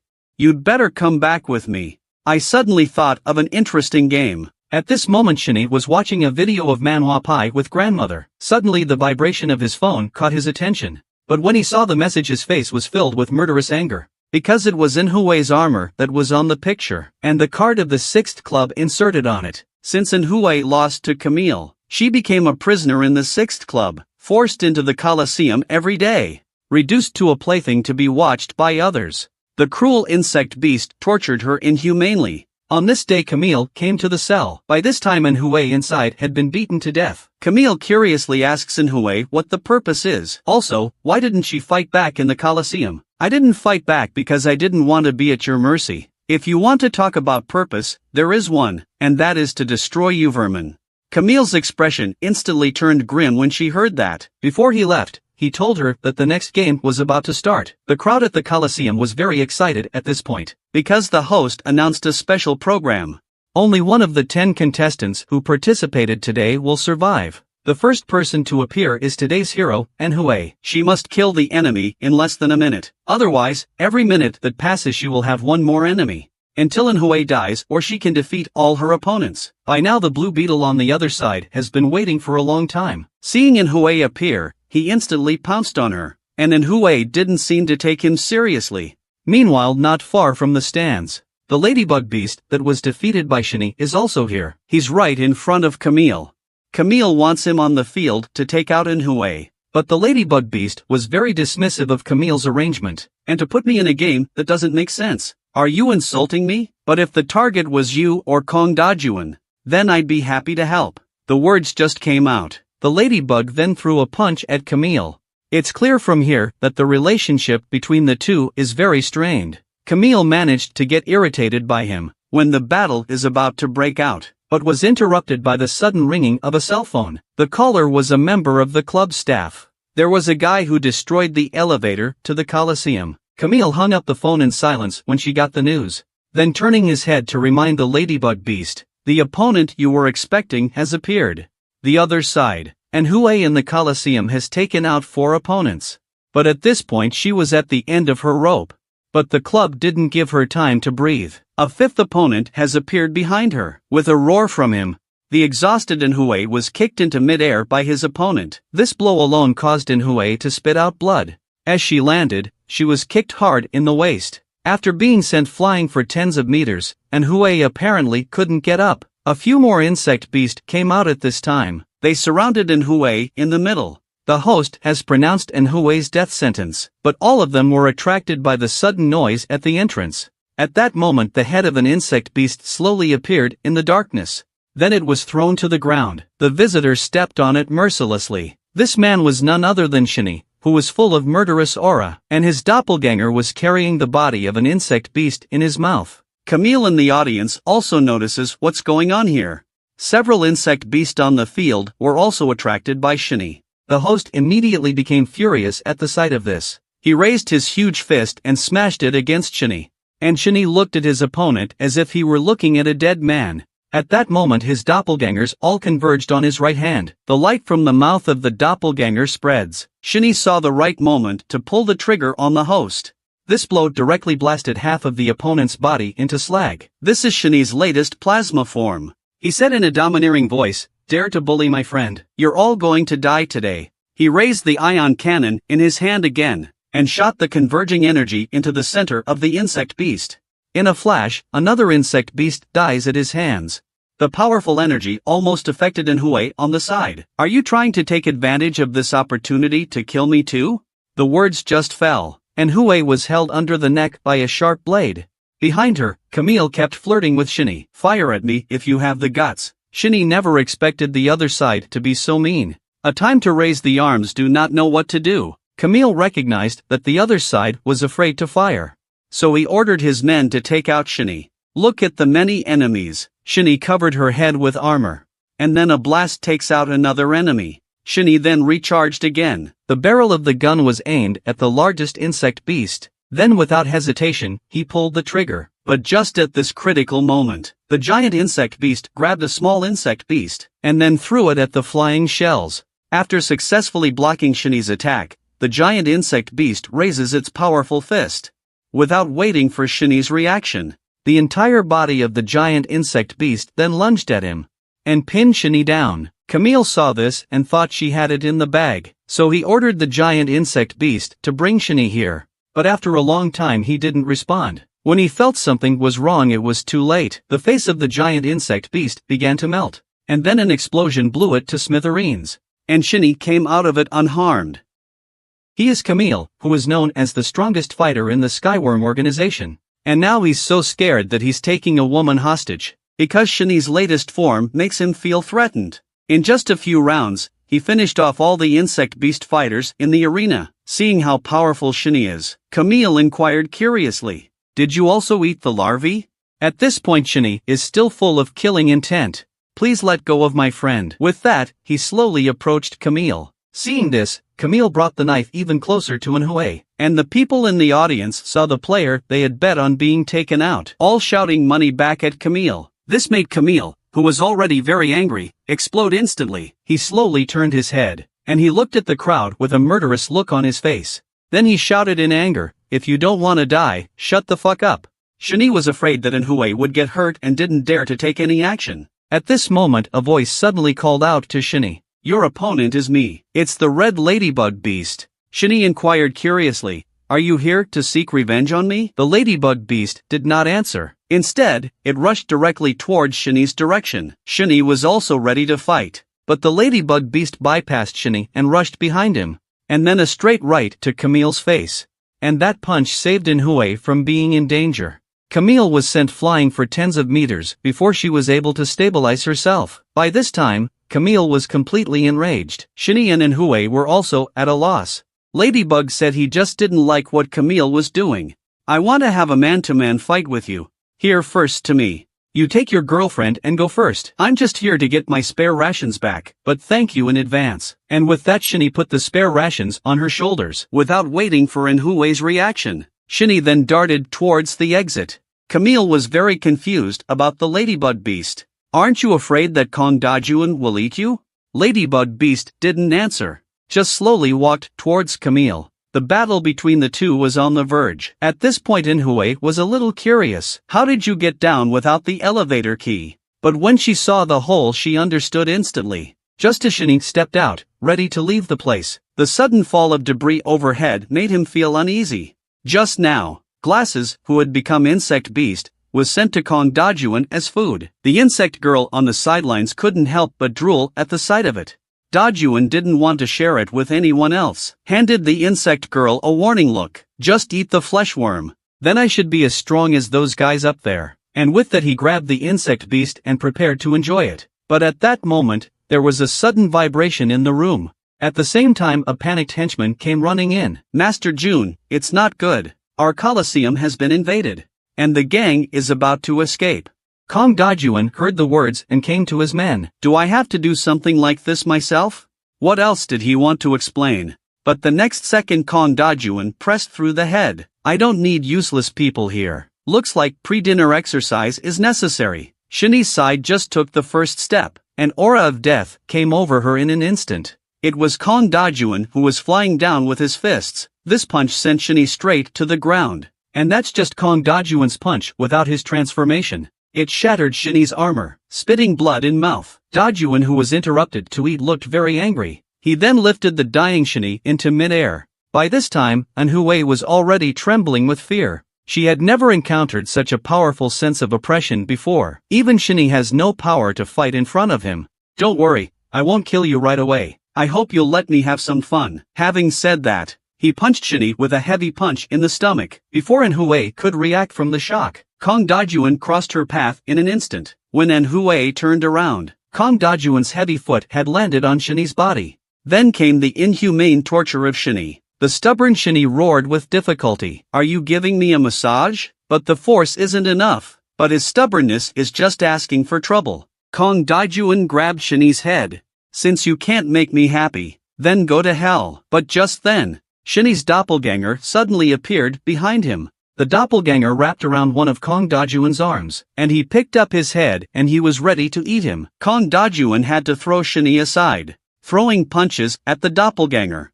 But in the next second, the arm that threw the punch was controlled by a few blue threads. It was MANHUA's use of her powers that restricted his movement. But it's clear that she won't last long. The moves of the two were like toys in his eyes. On the other side of the arena, the ladybug has been cut up all over. Camel also fell to his knees in a weakened state. You can tell by looking at him, he did not have the advantage in the battle with the ladybug beast. The ladybug came to Camille and raised his middle finger. "Your strength and character are far worse than the black ants." The words have just fallen. A sudden loud bang crashed through the wall behind him. It turned out to be Shani and MANHUA who had been thrown in. This instantly caught the attention of the ladybug beast. Kong Dajuan slowly came out of it. "Camille, you're getting your ass kicked." Camille was about to explain but was interrupted by an angry Kong Dajuan. "Who did this to you?" "You're one of my Kong Dajuan men. Before met Shani, The only thing Ladybug wants to beat is Kong Dajuan. The audience in the room was bewildered, because this is the first time they've seen the boss behind the scenes. Kong Dajuan greeted the audience in a friendly manner, and then looking at Shinny and the others, "You guys haven't eaten yet, have you? Camille, go throw down the food." Camille thought he heard wrong. He was just about to confirm again when he was stopped by Kong Dajuan's eyes. Camille saw this and immediately got up and flew to the audience. Shinny and the others were curious about what the other side was up to. I saw a figure slowly falling from above. A closer look at this was a human being. The moment this person hit the ground, his body then slowly turned into a larva. Kong Dajuan, on the other hand, came behind him. "This smells as delicious as ever." Then there are constantly turning into insect beast human falling from above. Soon Shinny and the others were surrounded. "This is the food I prepared for you. Let's finish eating and then we'll continue fighting." This is a group of humans that just turned into insect beast. A side of Kong Dajuan is gnawing on their bodies. Just a little while ago, Shinny's ants also ate a fleshworm, and thus evolved greater strength. But even so, he was no match for Kong Dajuan. If Kong Dajuan is allowed to eat now, then the bruised and battered men would be even less of a match for him. Shinny, on the other hand, said coldly, "You have to try to stop him from ingesting the larvae. I'll take care of the rest." But that's easy to say. But how to stop the monster? And yet, just then, Kong Dajuan pulls out a golden larva from the corpse of insect beast. The ladybug beast saw this and screamed, "Oh no!" Then he dashed towards Kong Dajuan. And Hui saw this and tried to help. But suddenly Shinny behind her called out to her, "You should get out of here while you can. Leave this to us. The reason I came here in the first place was to save you." And Hui was very happy to hear Shinny say that. "But you're underestimating me too. Me and the red guy will buy you time to absorb the larvae, but you have to hurry." The words have just fallen, and Hui then also rushed towards Kong Dajuan. Shinny then ordered the doppelgangers behind his to eat them all. The doppelganger immediately opened its mouth and rushed towards the insect beast. "You guys go help eat too." Just after that, the armor turned into countless ants and rushed to the insect beast. The ladybug beast was waving its fist at Kong Dajuan, but his steel-like fist was easily bitten in the mouth by Kong Dajuan. The ladybug raises his other fist, but it also managed to get caught by the other one. "I hate it when people interrupt my meals." After saying that, Kong Dajuan tossed his head. The ladybug beast then flew towards the audience, but his body landed on the blue silk thread. It was Hui who arrived in time to use her ability. With the bouncing force of the silk thread, Ladybug once again charged at Kong Dajuan, who wanted to eat. The punch landed solidly on his opponent's face. The ladybug continued to attack, swinging his fist wildly. Finally, he gathered all his power on top of his right hand, blasted Kong Dajuan straight out of the sky. But the opponent's toes held the ground firmly. He soon stabilized his retreating body, and he has put the meatworm in his hand into his mouth. And an indescribable power swept through his body. It was clear that the other side's aura was even more powerful than it had just been. Kong Dajuan throws a punch at the ladybug beast from across the air. The ladybug immediately opens its red shield. A powerful whirlwind blew the audience in all directions. The ladybug's shield also cracked. It's so powerful without being insectized. It's a monster. Kong Dajuan was also more than satisfied with this. If I could eat all the meatworms. It's not impossible to reach the strength of those guys up there. With that in mind, Kong Dajuan stopped paying attention to his opponent, turned around and walked towards the food. But how could the ladybug beast let him get away with it so easily? And despite the danger to his life, he again raised his fist and charged at Dajuan. Manhua, who was trying to stop him, was obviously too late, because Kong Dajuan's fist had already hit the ladybug's body. Without waiting for any reaction from the ladybug beast, another kick to the face. The ladybug's body crashed into the wall like a cannonball. The armor on his head and body was completely broken, life and death unknown. And Hui was completely stunned by this scene. She knew she was wrong. This monster has not insectized yet. This is simply impossible to defeat. And he is still ingesting the power of the larvae. At this point, Kong Dajuan grabs an insect beast again. Eat it, and it's the fifth one. But Kong Dajuan suddenly had a look of disbelief on his face. This insect beast's body was crawling with ants, and is turning back into a human. The larvae that could boost his strength were also dragged out of his mouth by ants. Kong Dajuan looked to the side curiously, and found that the ants had actually put the meatworm in Shinny's hand. Are you competing with me for food? Shinny didn't care about that. He put the meatworm directly into his mouth. Exactly 10 of them. Should be able to finish you off. You kid who's not afraid to die. You've managed to piss me off. You're going to pay for this. Since you ate my food, then let me eat you up. With that, Kong Dajuan rushed towards Shinny. But just then, several black shadows suddenly emerged from Shinny's body. These black shadows turned into humanoid ant warriors when they hit the ground. The armor on Shinny's arm also sprouted a pair of purple eyes. Shinny slowly lifted her arm and pointed at Kong Dajuan. You guys go eat him. This is the black ant Shinny that ate 10 golden larvae. Although Kong Dajuan on the other side also ate 5 larvae, but at this point, Shinny was confident that she could take out her opponent. Just 10 more pieces of crap. Even if I don't insectize you are not my opponent. Shinny no longer speaks. He waved his hand. You guys go and eat him. The words just fell. The 11 ants behind Shinny all rushed towards Kong Dajuan. Facing these monsters, Kong Dajuan didn't panic in the slightest, and even a smile of excitement. The black ants at the front of the line were instantly scattered by his body. These doppelgangers were as fragile as toys in front of him. But the ants are like undead cockroaches. Kong Dajuan was not only restricted in his movements. The black ants that had just been dispersed also returned to their original form. At that moment, one of the doppelgangers saw the right moment to raise a powerful fist, and it hit Kong Dajuan on the head. The powerful force made him bend down. This is an insult to Kong Dajuan. While he was free from the restraints on his hands, both hands became swords and instantly scattered the doppelganger in front of him. But when he looked up, he found an incredible scene. It turns out that the other 2 doppelgangers had already aimed their ion cannons at him. Looking at the aura emanating from the cannon, he knew it was no less powerful than Shinny herself. At that moment, Shinny also slowly raised his left hand, with a command from him. Without hesitation, the 2 doppelgangers pulled the trigger. Kong Dajuan tried to hide, but it was impossible, because his feet were already in the deadly grip of the black ants. But he still wasn't the least bit nervous, and thought it was funny. But when the ion blast hit him, the pain from his body made Kong Dajuan clench his teeth. But the black ants' attack didn't end there. They kept shooting ion cannons in the direction of Kong Dajuan. After a few minutes of this, Shinny gave the command to stop the attack. He thought the battle was over. But just as the smoke slowly cleared, a strange smiling face appeared in front of the crowd. A strong figure followed. This is the Kong Dajuan Great King Tiger Beast after his insectification. And it didn't hurt him a bit with that fierce attack. You're actually pretty good. Can actually force me to insectize. I'm really getting interested in you.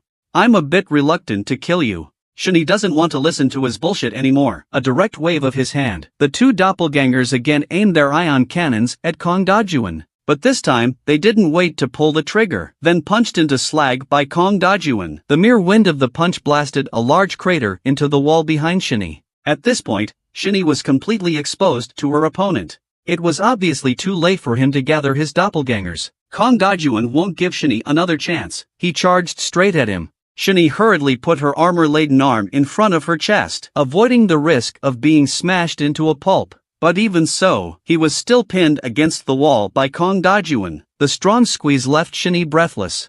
10 fleshworms, and that's all the strength you've got? You disappoint me so much. The words just fell. Kong Dajuan slammed Shinny into the other room with renewed force. Then he pushed Shinny's head to the ground. The constant rubbing. Shinny couldn't hold on any longer and spit out a mouthful of blood. Kong Dajuan kicked Shinny slowly in midair. Now it's as easy as squashing an ant to kill you. I'll eat you up one bite at a time. I won't let you die so easily. Eat up, all of you. Shinny's sudden comment confused Kong Dajuan a bit. He didn't know that it wasn't meant for him at all. Kong Dajuan turned his head curiously. Shinny's doppelganger turned into several black snakes all rushing towards him. They took Shinny out of Kong Dajuan's hands and bit on him. The tearing pain made Shinny scream out loud. Kong Dajuan on the other side was a little confused. Are you hurting yourself? Just see. A black snake has come around behind Shinny. Then it opened its mouth and swallowed Shinny. And Shinny not only did not die, but also evolved into a terrifying Azura form. At this point, Kong Dajuan seemed to be prey to Shinny's eyes. And in the eyes of Kong Dajuan, Shinny seems to be a dehumanized beast. Shinny just let out a roar and rushed at his opponent. Kong Dajuan grinned and thought that was interesting. After saying, he also swung his fist and rushed towards Shini. And Hui was already speechless from the shock. Even if Shini wins in the end, he'll become inhumane, right? He will become a demon who only kills. And so begins the final showdown between the two. Camille in the stands was shocked. The Black Ant were able to force the boss to turn on the insectization. How far could he have grown? This situation is now beyond their control. It must be reported to the higher-ups. With that in mind, Camille said hello to his men and left the area. But at that moment, a figure suddenly emerged from the darkness. Camille saw this and was in a cold sweat. Please tell me about the Black Ant you're talking about. The community is interested in him. And the person who came was one of the 7 top executives of the Skyworm organization. On the other side, Kong Dajuan and the Black Ants have wrestled. The two men were fighting back and forth. They were all trying to kill each other every time they struck. They all gave up defending each other. The battle was very intense. Kong Dajuan has the best skills. A punch to the face of the Black Ant. Just as the Black Ant's body flew backwards, a laser glides along Kong Dajuan's face. A searing pain made Kong Dajuan stare angrily at his opponent. The Black Ant's hands gripped the ground in a death grip to stabilize itself. A giant scorpion's tail was aimed at Kong Dajuan. The moment the energy converged, without hesitation, the Black Ant shot at each other. Kong Dajuan hurriedly raised his arm to block the attack. Is that the only simple move you can do? Let me teach you a simpler one. After saying that, the hind legs suddenly push against the Black Ant's laser cannon, then rush towards him. The impact sent the Black Ant's cannon barrel straight into the air. Although the laser cannon failed to do damage to Kong Dajuan, but the powerful destructive force instantly pierced the stairs of the club. The battle between the two men has long been a shock to MANHUA, who could not speak. At this time, the ladybug beast spat out a mouthful of blood and slowly woke up. Kong Dajuan pushed back against the Black Ant. The Black Ant suddenly launched a force to force back the opponent. But it didn't work. Kong Dajuan dodged the attack and threw a heavy punch. This blow severed the right arm of the Black Ant. But the broken arm instantly turned into a doppelganger and bit on Kong Dajuan's body. Without waiting for a reaction, the doppelganger's claws were already swinging at the opponent. But such an attack on Kong Dajuan's body is like scratching an itch. If that's all you've got, then you can go to hell. After saying, Kong Dajuan throws another punch, and instantly smashed the Black Ant's body into crumbs. But it didn't end there as expected. And when he turned around, he realized the Black Ant's body was healing rapidly at a rate visible to the naked eye. Kong Dajuan clenched his fist in anger at this scene. You're a tough guy. In that case, I'll keep fighting until you can't recover. But just then the magic happens. Kong Dajuan's swinging arm miraculously disappeared. What the hell is going on here? Kong Dajuan slowly turned his head and found that his arm had fallen to the ground. It looks like the inside of the arm has become hollow, and it's crawling with ants. Kong Dajuan couldn't believe he was hurt like this by a little bug. What the hell did you do to me? And with that he swung again and broke up the Black Ants. By now Kong Dajuan had lost his mind. Why did things turn out this way? I've done my best. But why can't I beat the guy in front of me? Suddenly Kong Dajuan felt a chill down his back. It turned out that the Black Ant in the form of demons had come behind him. Struggle as hard as you can, my food. Are you kidding me? I'm the top predator. But before he could finish his sentence, he suddenly lost his weight and fell to the ground. It turned out that his legs had been eaten by the Black Ants in the same way. Kong Dajuan finally couldn't stand it and let out a heartbreaking scream. Even in my current form, you're no match for me. I'm still going to eat you up. But when he saw what the Black Ant looked like now, he shut his mouth instantly. At this point Kong Dajuan's heart was filled with tension and despair. He was actually shaking with fear. He kept begging the Black Ants for mercy. The Black Ants opened their bloody mouths and revealed Shini, who was hiding inside. Let's start enjoying our meal. After that the Black Ants transformed into a hungry wolf and gnawed on Kong Dajuan's body. After he finished his last bite of flesh and blood, suddenly looked up and hissed at the top. And Hui heard the commotion and brought the ladybug beast to the Black Ant's side. What they saw was Shini wrapped in black ants and the broken body of Kong Dajuan on the ground. This scene immediately gave Manhua a heart attack. Shini, are you okay? She doesn't know that the person in front of her is no longer Shini, only to see the other person slowly turn her head. Here's our food again. He is the natural predator of the insect family, the great king tiger beast. But now he's not only had his limbs chopped off, and eventually became someone else's food, only because his opponent was Shinny in her demonic Azura form, although Shinny won in the end. But at the same time he lost his humanity, and Hue heard the commotion and came to Shinny's side with the ladybug beast. What they saw in front of them was the broken body of the great King Tiger Armor Beast and Shinny, who had lost her humanity. Seeing another food delivered to the door, Shinny showed an evil smile. The two men were also stunned by Shinny's current appearance. The evil aura that was in him seemed to have materialized. The two men could not breathe. Without waiting for any reaction from the ladybug beast, the demon Shinny has arrived in front of Manhua. At this point it was too late for the ladybug to stop it, because Shinny had already grabbed Manhua's neck. At the same time he shot a black shadow inside his body. The black shadow instantly turned into a doppelganger and bit into the ladybug's body. Shinny slowly lifted Manhua into the air. And Manhua couldn't believe his eyes. She looked at Shinny and it was as if he had turned on Sharingan. Just as he was about to eat Manhua, the ladybug beast broke free just in time. A punch interrupts Shinny's feeding. And Manhua also shouted angrily, "Come to your senses. Don't you even recognize me anymore?" The ladybug beast is also disappointed with Shinny. This was not the black ant he knew at all. The two coincided and attacked Shinny.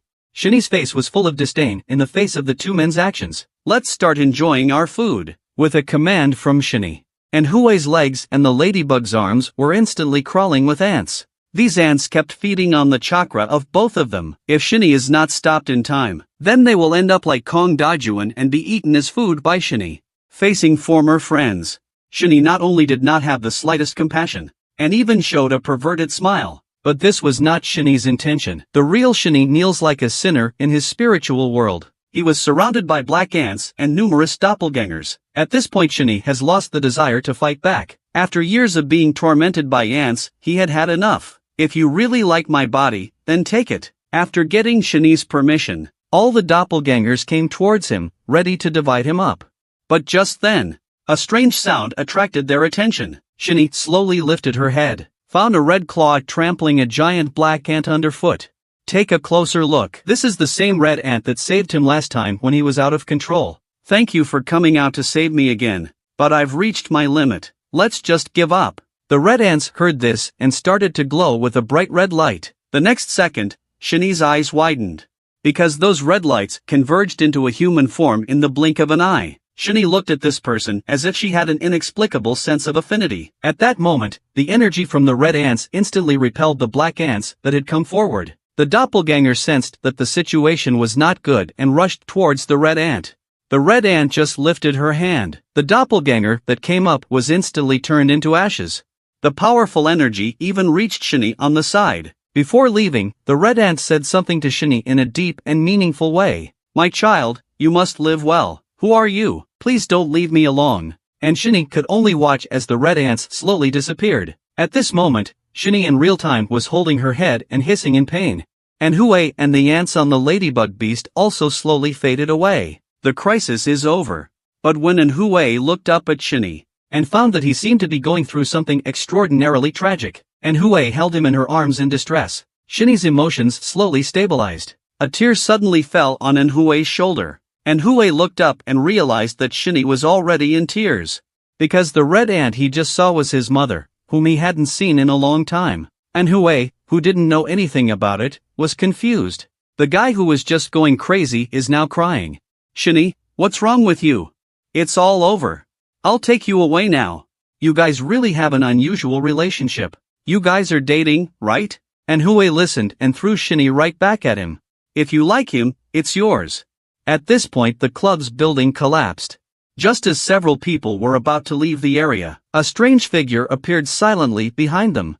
"Isn't it rude to just walk away like that?" The two people who heard the sound were secretly alarmed. When did he appear there? Also appearing were Camille and two bug girls. The man slowly stood up. "You guys did all this, right?" The ladybug beast transferred Shinny to Manhua. "This guy is dangerous. You guys go first. I just want to get off work quickly and ask a few questions. I hope you don't do anything stupid." Without waiting for the man to finish his sentence, Camille interjected from the side. "How dare you guys kill my boss? The words have just fallen." He took the lead in the direction of Shinny. The two insect girls were following closely behind. The man behind them sighed helplessly. Then the heads of the two insect girls flew into midair. Camille was also pinned to the ground by a hand that suddenly appeared. This simple blow almost caused Camille to lose consciousness.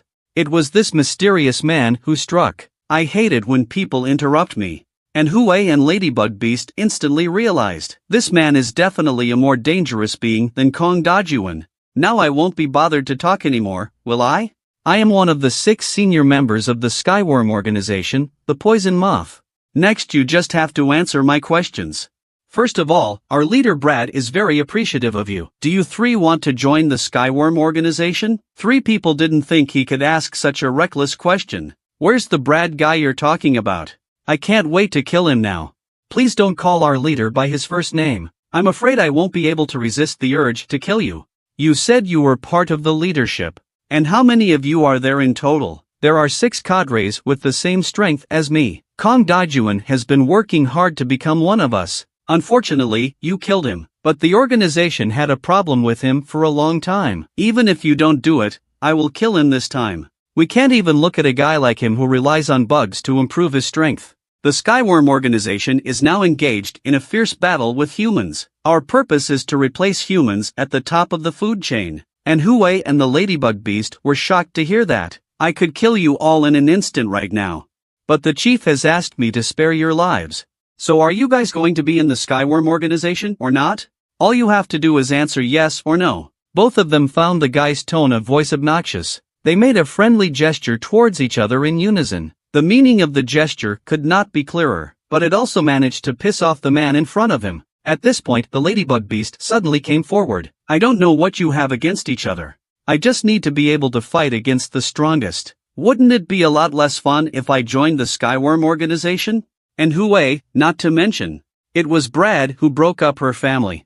She would rather die than join the Skyworm organization. The man who had been angry laughed at the 2 men's comments. Young people can be wild, but not ignorant. I see what you mean. After all is said and done, the man then threw Camille in front of them. This guy is my gift to you. One of your group has to eat Insect Beast to survive. The person he's talking about is obviously Shiny. You can kill him or you can eat him. Do what you want. And after that he disappeared into thin air. And the Ladybug Beast finally breathed a sigh of relief. Then they left the place. Soon they flew to the uppermost level. The Ladybug Beast casually tossed Camille aside, and Hui couldn't help but roar at the sight of this. Why are you still carrying him?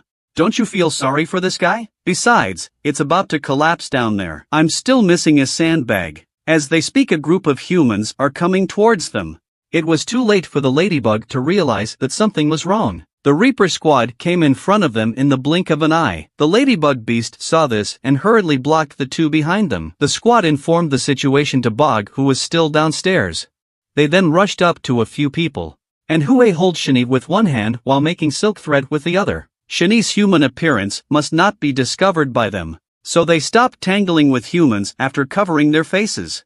The Reaper squad didn't let up, fired several shots at them, but the bullets didn't break through the Ladybug's armor. The Ladybug raises its fist in anger. Then he slammed into the ground with great force. This was used to stop the squad from continuing to hunt them down. Barger learned of the escape of the enemy while, and Hui several people also broke through the stairs of the club. Although several people looked a little bit worse for wear, but they managed to get out of there. Barger saw this and fired several shots at several people, but this distance was clearly out of range. He could only watch as the men fled. It's comforting to know that they caught an insect beast in the field. It was the abandoned Camille. The strange thing is that the big meatworm that Kong Dajuan was going to eat is gone. I don't know who ate it secretly. The leader of the Reaper team, who hadn't been seen in many episodes, also reappeared. He called the other captains for an important meeting. They were all the most powerful beings in the Reaper division. Some viewers say the Reaper sector is weak. You wouldn't say that if you could see them fighting later. At this point, the one-eyed captain on the side impatiently inquired, "What is the main content of this meeting? Why should we listen to his call when we are obviously at the same level?" Each of them expressed their discontent. The meeting was in chaos. I heard that there were many accidents in the area under your jurisdiction. It's costing us a lot of resources. Please explain this. That's what this meeting is about, to prevent unnecessary sacrifices in the future. This man is a Soul Squad B combatant.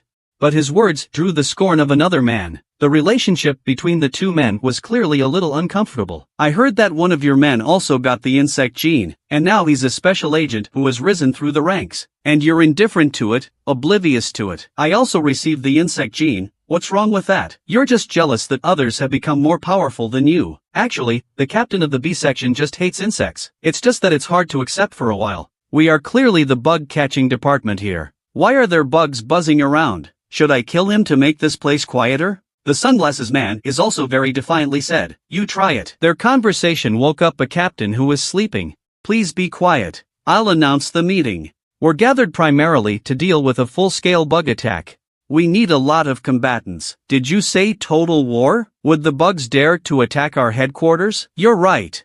These bugs have been active lately. They formed a group called the Skyworm Organization. One-eyed captain indicated that he had fought Insect Beast of the Skyworm group. They are indeed different from the regular Insect Beast. At this point, the long-haired man took out a notebook in his arms. "I'll show you this." After reading the contents, a question was raised. Is the picture of the subject here a mother and child? The masked man saw this and grabbed the book. He always felt that this experimental body seems to have seen somewhere. Just as he was about to ask the captain something, suddenly an old man came in the doorway. "Although I don't know where you got that book, but please stop spreading it." This person is none other than Dr. Wan from the lab. "Is this book yours? Tell us a little bit about the above, please." "That book is my disciple's, but all the experiments inside I watched from the sidelines." The castle project was a secret project of the experimental team. Very few people knew about it. A total of 3 experiments were created and were very successful. But suddenly one day the laboratory burst into flames and destroyed everything. By the time the authorities arrived, there is only one experimental body left inside. Where's the experimental body you're talking about? Why don't we know anything about it? Dr. Wan also shook his head. That's all he knew. The rest is known only to the people above. You're studying that book because you want to fight Insect Beast, right? Want to get stronger? You can try the insect gene I developed. Your department never accepted my research. Do you guys want to take this opportunity to try it out? The disciple of the masked man was injected with my insect gene. Now promoted to the position of the next branch minister. The more the old man talked, the more excited he became, not even noticing that an icy stare was watching him. The masked man couldn't take it anymore, slammed his fist on the table.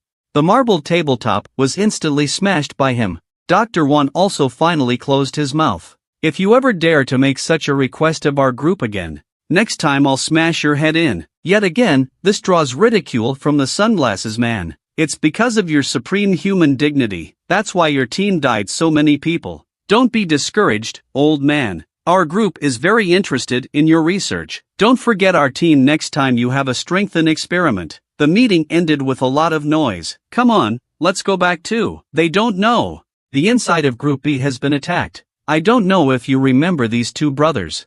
A few episodes ago they killed an insect beast on the train. A golden larva crawled out of the corpse of the insect beast at that time. This larva was shot into the head of the brother. You can clearly see him moving around inside. At this point the brother is under attack in the division. It was his brother who did it. Look at his appearance to know that this is a mutation. He took out all the guards here, and stuck the knife in his brother's body. He then came to an iron gate. Without hesitation, he pressed the switch. As the iron door slowly opened, a dark figure emerged from inside. The brother showed an extremely excited expression when he saw this. How did that huge black shadow look so familiar? It looks like a larger black ant. The brother's height was just up to his knees. My brother was very excited to see this big guy. Then he fell to his knees. "Please, my lord, help me to awaken." The monster didn't heed his request. Instead, it reached out and grabbed his head, and the brother thought the monster would fulfill his wish. But he didn't expect the monster to crush his head with just a little bit of force. The blood spurted everywhere. As the primary alarm went off, all combatants are headed this way, and also sprayed insecticide here beforehand. Soon the team surrounded the black monster. The monster saw this and let go of his brother who only had his body left. The squad didn't say anything and fired directly at the monster. At this point, the squad didn't know how he got out. Their bullets hit the monster's body as if it were a tickle. They couldn't do any real damage. At this point the monster's throat let out a low roar. One of them realized too late that something was wrong. The monster waved his hand at the crowd. The people in front of him were instantly sliced in half. After solving this trouble, the monster was not in a hurry to leave. He seemed to be waiting for someone to come. At this point,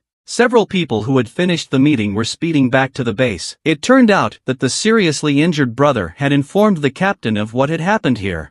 When they got back to the base, they found the place was on fire. After an explosion, the car was forced to stop where it was. At this point, they finally realized how serious the development of the situation. The captain also saw the culprit of this accident. The black monster was seen slowly coming out of the smoke. The strongest battle-masked man was also secretly frightened. How did this scary guy get out? At the same time, the monster spotted them. The captain took out his weapon and blocked the monster. The hedgehog though wanted to fight together, but against such a powerful opponent, the captain told him to drive back to headquarters and ask for backup. At this point, the masked man was also ready to fight. "You better not get in my way, he's mine." The captain silently lit a cigarette. "Long time no strikes, surprisingly underestimated. Let's compete to see who's better." With a roar from the monster, both of them rushed towards the monster at the same time. A fierce battle was about to break out. Same time, in a luxurious villa, MANHUA, fresh from the shower, came out of the room. She was almost blinded by the glowing gold man on the side. It turns out that these are the awards that Ladybug Beast won as a boxer. Since several people left the club, they came to Ladybug Beast's house. "We are all Insect Beast. Why is this guy living so well?" MANHUA is obviously a little jealous. At this point, Shini was placed on the couch by the two men. This fight took its toll on him, although not awake for a while, but MANHUA found that he recovered very quickly. It wasn't life-threatening, but the Ladybug Beast suddenly expressed great regret for bringing Shini to the house, because the ants inside of Shini were crawling all over the place. This made the Ladybug Beast feel very uncomfortable. After a bit of banter, MANHUA carefully cleaned Shini's wounds. The Ladybug Beast pointed at Shini and remembered something. The poisonous moth said that Brad wanted Shini to live well.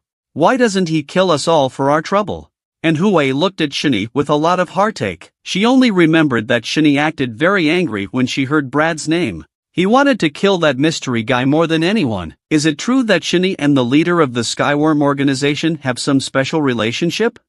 This man was originally a member of the Reaper squad, but he was accidentally infected by Insect Beast during a mission. Not only did he turn into an Insect Beast, he also took out many of his former companions, released the super monsters held in the headquarters. Facing the arrival of these guards, the monster just waved his hand. Everyone was instantly split in half by him. Then the monster walked out of the headquarters in style. A few of the captains who received the notice rushed towards the headquarters. Just after getting out of the car, they saw the monster coming out of the front. Facing such a scary guy, the two decided to take him on together. But just as the two men's weapons were about to slash at the monster's body, sensing that something was wrong, because their weapons were blocked by a black substance, unable to advance a single inch, the two men knew that the monster in front of them was very strong, but they didn't expect it to be this strong. At this point, the black monster's mouth also let out a scoff. "Is that all you can do as a captain? If that's the case, then you can all go to hell." After saying that, the monster raised its arm. The two men sensed something was wrong and immediately put their weapons in front of their chests, body backwards. Without waiting for the two to react, the black monster raises its arms and charges at them again. And at the same time, these two were not shy.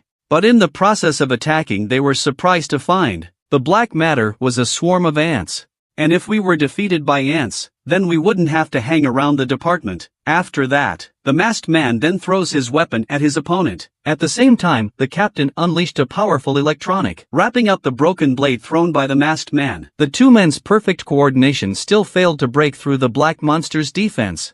But their attack doesn't end there. Just see the masked man leaping up high, slashing the broken blade in his hand hard at the monster's body. A jet of purple blood instantly came out. How's that? Doesn't that feel good? The masked man's actions clearly angered his opponent. "Do you know what it means to make me bleed?" "I'm not interested in what it means. All I know is that the color is really gross." After that, he leapt up again. The weapon in his hand kept swinging and slashing at the monster's body. The monster's eyes looked as if it was looking at a dead man. The masked man did not expect his full force to attack, but the other side did not react. He didn't even see the monster's movements when it came behind him. At the same time, The masked man's one arm and one leg were also cut off into midair. Watching his partner get hurt, the captain could only roar in anger. The masked man is upset. Just seeing him land on one foot, turned back and slashed at the black monster again. He also managed to cut off one of the monster's arms. When he landed, the masked man took the monster's arm in his arms. However, this small injury was nothing to the monster. The masked man is now half kneeling next to the monster. The ability to escape has been lost. He also knew that even the two of them together were no match for the monster. So he shouted for the captain to get out of the way. Abandoning teammates is something the captain can't do. He slowly walked up to the monster. The monster wasn't in a hurry to do it. Instead, he stated his demands. If you will be good enough to hand over the experimental case, I will consider letting you live. But the captain was confused and had no idea what he was talking about. The thing you're talking about should be an absolutely confidential matter. What are you going to do with that thing? In fact, the experimental case in the monster's mouth is the experimental body in the castle project. But he didn't know that the experiment was not in the Reaper department. Before he could say what the experimental body did, the sudden appearance of the car then knocked the monster out. It turns out that the hedgehog didn't leave here. After seeing his companion injured, he drove into the monster. Here comes another guy who wants to die. I'll let you do it. After that, he raised his hand and split the car in half. The hedgehog reacted in time and was not seriously hurt. Team leader, I'll buy some time. Please make sure you take Shinjan and leave alive. But the captain didn't pay any attention to the hedgehog, because the captain knew in his heart, all three of them will probably die here today. Yet just then, a missile flew in this direction. It was too late for the monster to dodge, so he had to reach out and catch it. After an explosion, the two turned back to look behind them. It turned out to be Bagger arriving in a helicopter. The hedgehog took this opportunity to pick up Shinjan. Several people left the place in a helicopter. When the monster came out of the smoke and found them missing, instantly roared to the sky. After a few days, a recovered Shini and MANHUA came to the school classroom. But they were the only two people in the classroom. Shini picked up her phone only to find out that Name said the school was having a recess trip. This is the kind of thing that MANHUA would never want to miss. Shini, let's go for it too. Is there any way we can catch up with them? How can something like this be difficult for me? After a long time, the two appeared in front of the school. Then a red luxury car appeared in front of the two. It turns out that MANHUA's solution was to let the ladybug beast act as the driver. Don't forget to buy me dinner when you two guys get there. MANHUA can't wait. But just as they were happily on their way, there was a dragonfly following them right behind them. Could this dragonfly be from the Skyworm organization? What would be the purpose of following them? The boy was originally a soldier who defended his country, but now he's become a terrible insect beast. The reason for his mutation is a small dragonfly. Just a little while ago, the veterans in the army caught a dragonfly. The new recruits on the sidelines were praising the captain for being great. Only Shirshi kept her head down and felt bored. The captain saw this and smiled evilly and came to Shirshi's face. I've heard that it's rich in protein. I caught it for you to tonic your body. You will not accept it, right? Shirshi was shocked to hear that. But before he could refuse, the captain grabbed his mouth. If you say no, I'll make sure you have a very painful night. Shirshi was so scared that she didn't dare to make a sound, had to be forced to accept. Then the captain stuffed the dragonfly into Shirshi's mouth. Then he had his men watch together as Shirshi swallowed. If he dares to spit it out, he feeds him a few more. After making sure Shirshi eats it, a few people left the place like it was nothing. Shirshi, on the other hand, shed tears of humiliation. However, the very next day, when the troops held a soccer match, it was a hot day, but Shirshi felt cold. He felt as if something inside him was about to break out of its cocoon. The opposing player is coming towards him with the ball. The captain of the bully yelled at him to stop the ball. However, Shirshi was physically uncomfortable. Didn't hear it at all. By the time he reacted, the soccer ball had already been shot into the goal by the other team. The captain thought Shirshi was playing him, and went up and punched him in the face, hitting him while verbally abusing him. The others seemed to have taken it in stride. No one came forward to discourage. Soon the night came. Tonight's duty officer is none other than Shirshi and the captain. I'm sorry about the daytime. Will you take it easy? But Shirshi kept his face as if he hadn't heard him. The captain saw this and then said loudly, I'm apologizing to you. Are you deaf? He didn't know that the dragonfly inside Shirshi was almost completely digested by now. Seeing that he was still unresponsive, the captain raised his arm and threw the cigarette in his hand directly at Shirshi's body. Do you want me to fucking beat you up again? And yet, By this time Shirshi's body had begun to mutate. The captain who wanted to teach Shirshi a lesson suddenly stopped in his place, because Shirshi, who had just been a human, turned into an insect beast. The captain was also full of disbelief. A barrage of gunfire drowned out the captain's screams. On the other side, in a bus, Name is looking out the window in boredom. At that moment a boy with a lollipop in his hand noticed Name, who was dazed. He handed the candy to Name. "Pretty girl, please accept my love." Without waiting for him to finish his sentence, Name swung a fist at him. The boy was so frightened that he threw the candy to the ground. "Don't tell me those boring things." Afterwards Name noticed the lollipop on the floor, but just as she was bending down to pick it up, a black shadow suddenly flew past the window. The dark figure aimed the weapon in his hand at the moving bus. Except for Name, who was picking up a lollipop, the others were all shot to pieces. The boy who had just accosted Name had already lost his life. Name slowly lifted his head, and found that the whole car was dead. And then something fell from the roof of the car.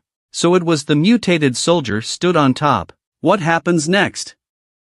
This is an unusually dangerous mutated insect beast. At this point, he's pointing his gun at the students on the bus. He basically shot everyone on the bus. Only Name, who was bending over to pick something up, escaped. On the other side, the three unaware Shini are rushing towards this side. On the way, Ladybug suddenly remembers something. "When did you two start mutating? What made you think of that all of a sudden? Tell me about yourself first." Ladybug didn't talk nonsense after hearing it. He speaks directly of his past. It turns out he was a famous brawler back in school. At that time, he beat up a neighborhood bully who loved to bully students. But on the next day, the Ladybugs suffered their revenge. Although he fights really well, but 2 fists can't beat 4 hands. The Ladybug beast is soon battered and bruised. At the time, it was too angry. He couldn't control his emotions, so he mutated. Then he took out all the gangsters who were beating him up, and that's how his first mutation happened. Then he joined Club 6, learned a few things from Hannah, who makes bug medicine, whether it's ingesting bugs or being bitten by an insect with mutated cells. It's all going to mutate. Those cells become incorporated into our bodies and slowly change our genes. Without realizing it, the infected can live a normal life as normal people do. But once stimulated by the outside world, they may awaken the powers of insects. That's when he realized he had accidentally eaten a ladybug. Where did Hannah go after she disappeared from the club? Pity, such a pretty beauty. Listen to him. MANHUA also remembered that she once ate a bug. 2 years ago, MANHUA and her father were on their way home. At that time, she stuck her head out of the car. At this time, a fluffy insect flew head-on. The bug just flew into her mouth. The father on the side told her to spit it out quickly, but MANHUA pointed to her mouth. She says she swallowed the bug. Then the Skyworm organization killed her family. From that day on, MANHUA realized that his body had mutated. At this point, MANHUA is lost in thought. Ladybug Beast sees this and hastily apologizes. "Excuse me, reminds you of something unhappy." Ladybug Beast then looks at Shini in the rearview mirror. "Black Ant, when did you start mutating?" MANHUA on the other side of the room is curious about this as well. Shini, on the other hand, says he's been like this since he was very young. Can't remember the details. Although Shini was telling the truth, but they were obviously a little disbelieving. Up ahead is the destination they're headed for. If there is no accident, an accident will appear soon. There's a traffic jam ahead, and there's a lot of troopers around. Then a soldier came to their car. He said there was a riot up ahead and told them to turn around and go back. But MANHUA really didn't want to give up the trip. She kept pleading with the soldiers to let them pass. At that moment, Shini in the back of the car suddenly senses the scent of an insect beast nearby. At the same time, several gunshots were fired from a short distance away. It looks like there's a real problem up ahead. What do we do now? Facing the Ladybug Beast's inquiry, Shini said coldly, "Charge. There may be an insect beast in front." The Ladybug Beast listens and takes off with a kick of the gas pedal. "I didn't think I'd see anything this exciting with you guys." By the time the soldiers reacted, it was too late. The Ladybugs have driven through the guardrail. Gunfire is coming from the battlefield in front. The fighters are firing missiles into the air. The dragonfly insect beast dodges the missiles while the body dives sharply downward. It's obviously too late for the fighters to hide. In the blink of an eye they were sliced in half by the dragonflies. The surviving fighters are trying to call HQ for backup, but the enemy is right behind him. He slowly picks up a clip. He skillfully loads it onto his weapon. Now it's time to show some real skill. You guys deserve to die. The soldiers on the other side are still asking for backup. The next second, a grenade landed in front of him. The soldier is then drowned in the flames of the explosion. But when the smoke cleared, the soldier didn't take any damage. When he looks up, he realizes that two mysterious men have arrived in front of him. This man is the purple-haired leader of Reaper Squad South. Leave the rest here to us. We'll kill that insect beast and avenge our brothers. The dragonfly seems to have sensed the danger, aiming his gun at the purple-haired captain. You're the insect beast that's been doing all the damage, aren't you? I will destroy you on behalf of justice. After she's finished, her two right-hand men came up behind her. The purple-haired captain also revealed a fist with lightning bolts in it. Can they really tackle this dragonfly insect beast? It's a brutal mutant insect beast. Before his mutation, he was a soldier defending his country, but now he's aiming his gun at a busload of students. Except for Name, everyone on the bus was killed. He'll be arrested by the fighters for such an insane act. To destroy this monster, the humans have used a powerful tracking missile. But the insect beast is too fast. Not only did the missile fail to hurt him, and they killed several human fighters, but luckily, the purple-haired captain of the Reaper Squad got here. The dragonfly insect beast senses danger in his opponent, so it aims its gun at the purple-haired captain. Captain Purple-Hair hates insect beast with a passion for what it does to people. She makes up her mind. This cruel man must be killed today. The dragonfly insect beast is no nonsense, pulls the trigger on her without hesitation, but the purple-haired captain didn't even try to dodge. The two men behind her have already taken the bullets for her. Then they suddenly disappeared into thin air. If she didn't have Dragonfly's compound eyes, he would have a hard time seeing his opponent's movements, only to see the dragonfly beast's body continuously retreating backwards. Meanwhile, the weapon in his hand keeps shooting out at the enemy, but the cloaks of the two warriors are like armor. It can't hurt them at all. The two fighters don't want to play with him either. Only sharp spikes sprouted from their arms. The two of them swung their spikes toward the dragonfly. The dragonfly's arms are sliced off in an instant. A strong electric current sweeps through his body. The dragonfly screams. The purple-haired captain sees the moment. Over the two fighters and into the dragonfly. She raises her fist with lightning. If that's all you've got, you can go to hell. After saying, the dragonfly beast then gets a heavy punch in the face from her. And the purple-haired captain's punch was the famous thunderbolt punch. The dragonfly beast was sent flying dozens of meters by the punch. His left eye has been blown out. He doesn't look like he'll be able to fight again, but he still sends a defiant roar at his opponent. For the dragonfly beast's garbled screams, Captain Purple-Hair lands another hard punch to the gut. The captain kept venting his anger on him. A cruel insect beast like you deserves to live and die by my fists. The dragonfly beast has been beaten to the point of unconsciousness. He looked at the fists swinging toward him. This scene, it's exactly the same as when the class president bullied himself, but the captain doesn't give him a chance to react. The fist landed on his face again, just as Purple-Hair was about to kill him in one breath. She suddenly stopped, because the dragonfly mistook her for the class president, constantly begging Purple-Hair for mercy. Purple-Hair mistook his words for an accomplice, so she had her men take him alive. Then she took him back to the base and tortured him. But at this point none of them realized. The dragonfly beast's newly chopped off hands actually grew back. The dragonfly beast, who was still begging for mercy, suddenly roared, trying to capture me. You are dreaming. Then he raised his regrown arm. Sensing danger, the two warriors charged at their captain. Only the arm of the dragonfly beast opened its mouth wide. From it, several small yellow insect beasts shoot out. The two warriors in front of the captain's body are instantly separated.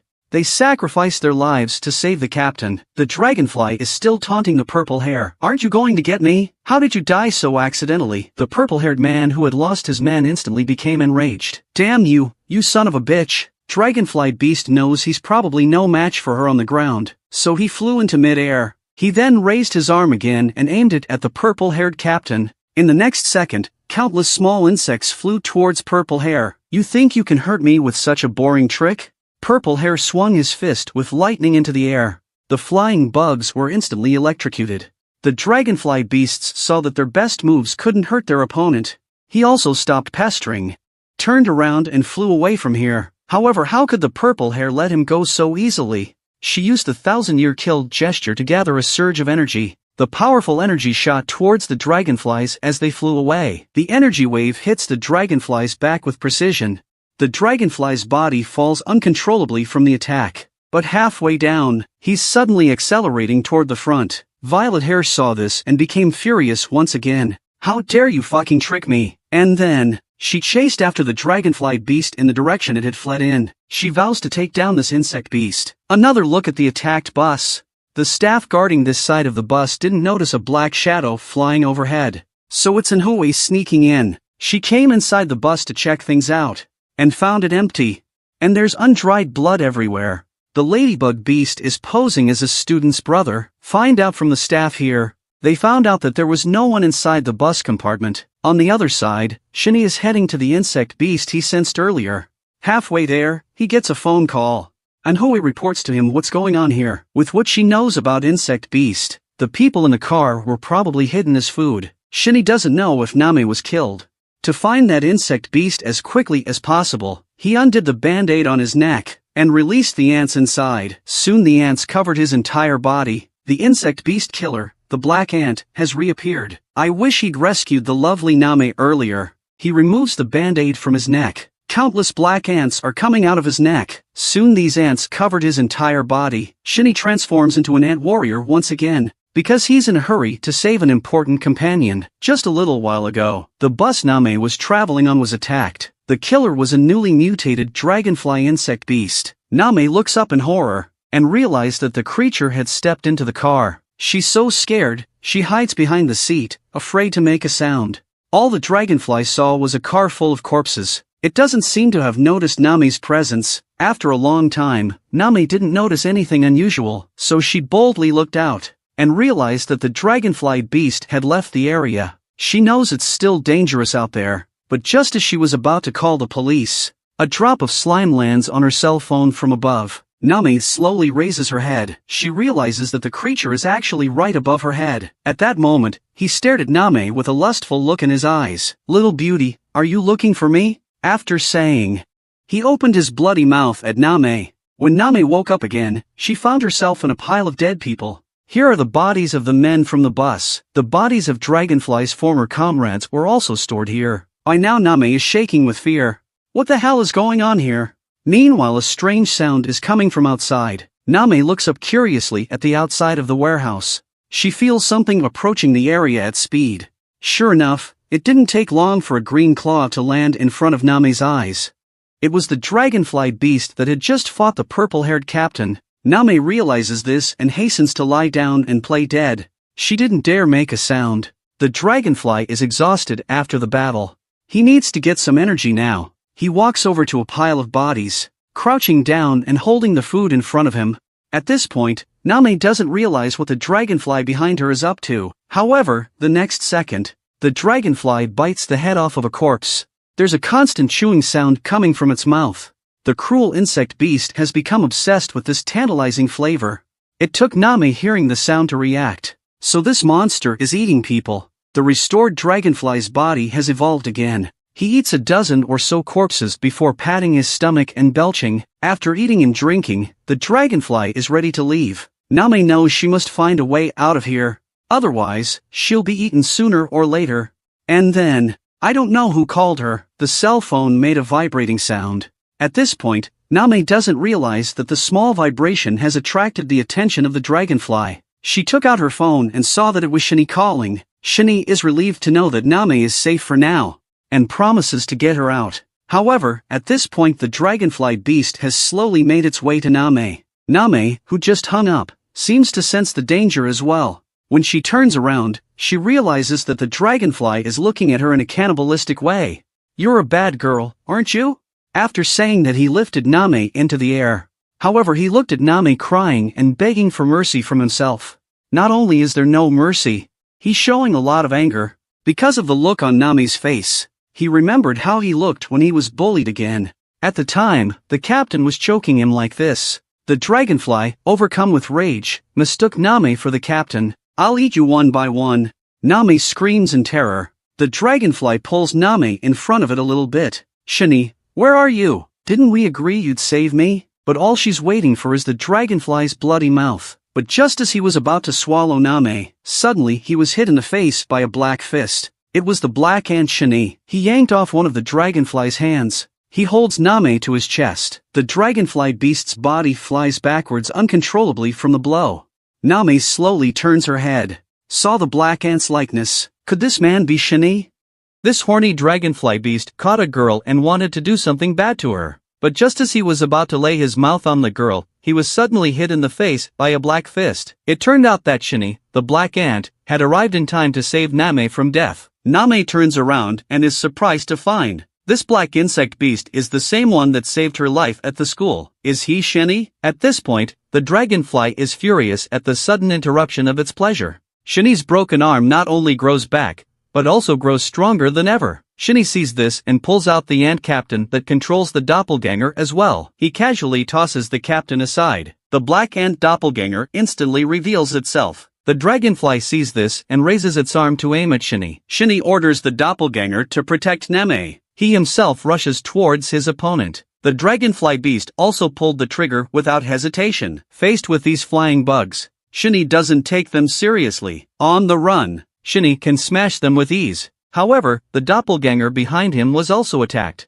But luckily, Name inside was unharmed. Facing the Shani coming at him, the dragonfly has no fear. With his compound eyes, he can easily dodge Shani's punches. And he's also able to make effective counterattacks. Shani can also block his opponent's counterattacks. The two fight back and forth. The fight is unusually fierce. However, Shani is the more experienced fighter. He catches the dragonfly's head at the right moment and smashes it into the ground. Dragonfly, who was born as a soldier, suddenly felt bad, aiming its hand cannon at Shani as it escapes control. Shani can't avoid it. Several bugs penetrate his body. This hit sends Shani spitting blood. Looking at the dragonfly's side, he's already in midair. Shani, who doesn't have the ability to fly, can't do anything about it. The dragonfly beast waving its hand casually. Several bugs surround Shani in an instant. Then they all attack Shani at the same time. Shani was actually broken in half by these little bugs. The doppelganger on the other side of the room doesn't panic when he sees this. Inside, Name doesn't know what's going on. At this time, the severed upper body of Shani was turning into several small ants. The dragonflies don't notice this. He thinks he's won. And then the next second, Shani appears behind him. Then he raised his great claws of steel and swung them at the dragonfly. It's obviously too late for the dragonfly to dodge. This blow sends the dragonfly flying tens of meters away. It hits the wall hard. Shani takes advantage of the situation. He's trying to take out his opponent in one go. Unexpectedly, the dragonfly beast not only adjusted its condition but also launched a counterattack against Shani. Shani has no choice but to play passive defense for now. At the same time, he gives the order to his doppelganger to gather. In the next second, countless small black ants gathered behind the dragonfly. At first, the dragonfly doesn't give them a second thought. But there are more and more of these things. And finally they pounced on the dragonfly like demons. When the smoke cleared, Shani thought it would end there. But then he realized that all that was left on the ground was one of the dragonfly's broken legs. When he turns around, he realizes the dragonfly has broken through the roof and flown off into the distance. And he's taken Name with him. Shani sees this and leaps to the roof. But by now, the dragonflies are getting farther and farther away. Shani couldn't help but blame her doppelganger. What else can you do but eat? I can do a lot of things. After saying that, the doppelganger attached itself to Shani's back. Then Shani got a pair of black wings and flew in the air. After a few minutes, they were getting closer to the dragonfly. But that's exactly what the dragonflies are planning. Watching the enemy come closer and closer, the dragonfly beast releases its grip and drops Name. Then he began to gather energy in his arms and aimed it at the falling Name. The moment Shani catches Name, without hesitation, the dragonfly beast fires an energy blast at the two. Luckily Shani's reflexes were quick enough to dodge the dragonfly's attack. As he looks back at the enemy, and realizes that the dragonfly beast has been drowned in lightning. Turns out the purple-haired captain of the Reaper squad chased it here. The dragonfly beast was reduced to ashes with a wailing sound. After finishing off the dragonfly, the purple-haired captain sets his sights on Shani, the black guy in front. You better not hurt that girl, or I'll make you look like that guy back there. She's the female leader of the Reaper team that hates insect beast the most. Just now, she saw an insect beast drop a human girl in the air, but she also realizes that the girl was saved by another black insect beast. This action turns her perception of the insect beast upside down. While the dragonfly beast isn't looking, the purple-haired captain drowned him in lightning with a single move. After taking care of the dragonfly beast, the purple-haired captain looks down on Shini. If you leave the girl alone, I'll consider sparing your life. But Shini's not having any of it. You think I'm afraid to take action just because you have a hostage in your hand? The words just fell out of my mouth. The purple-haired captain raises his fist and charges at Shini. However, Shini had no intention of dodging. He took the punch from the purple hair with a vengeance. While being knocked out by purple hair, Shini threw Name in front of the opponent with force. After seeing Name being caught by her opponent, Shini suddenly speeds up and leaves the area. The purple-haired captain can only get Name to the surface first, and then drape her in her own clothes. And then the purple-haired captain releases the lightning chakra again. Then she chased after Shini in the direction she had fled. Name woke up just in time to see the two fighting in the air. Shini is clearly at a disadvantage at this point. Faced with purple hair's attack, Shini had no intention of fighting back. The purple-haired captain knew that his opponent's strength was not beneath him. Are you looking down on me because you only play defense? In the middle of a conversation, she throws another heavy punch at Shini. The punch knocked Shini straight out of the air and onto the ground. Shini didn't expect her opponent to be so strong.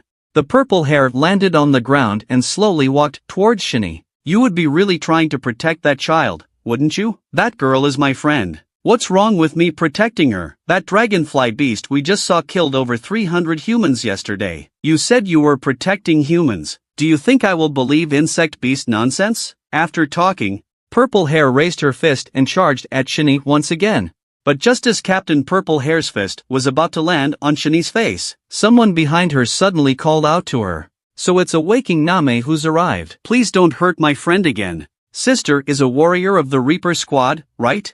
Is a hero who specializes in hunting insect beast and saving humanity. But the man across from you is also an insect beast killer. And he saved my life more than once. Name walks towards Shini as she speaks. She blocks Shini with her body.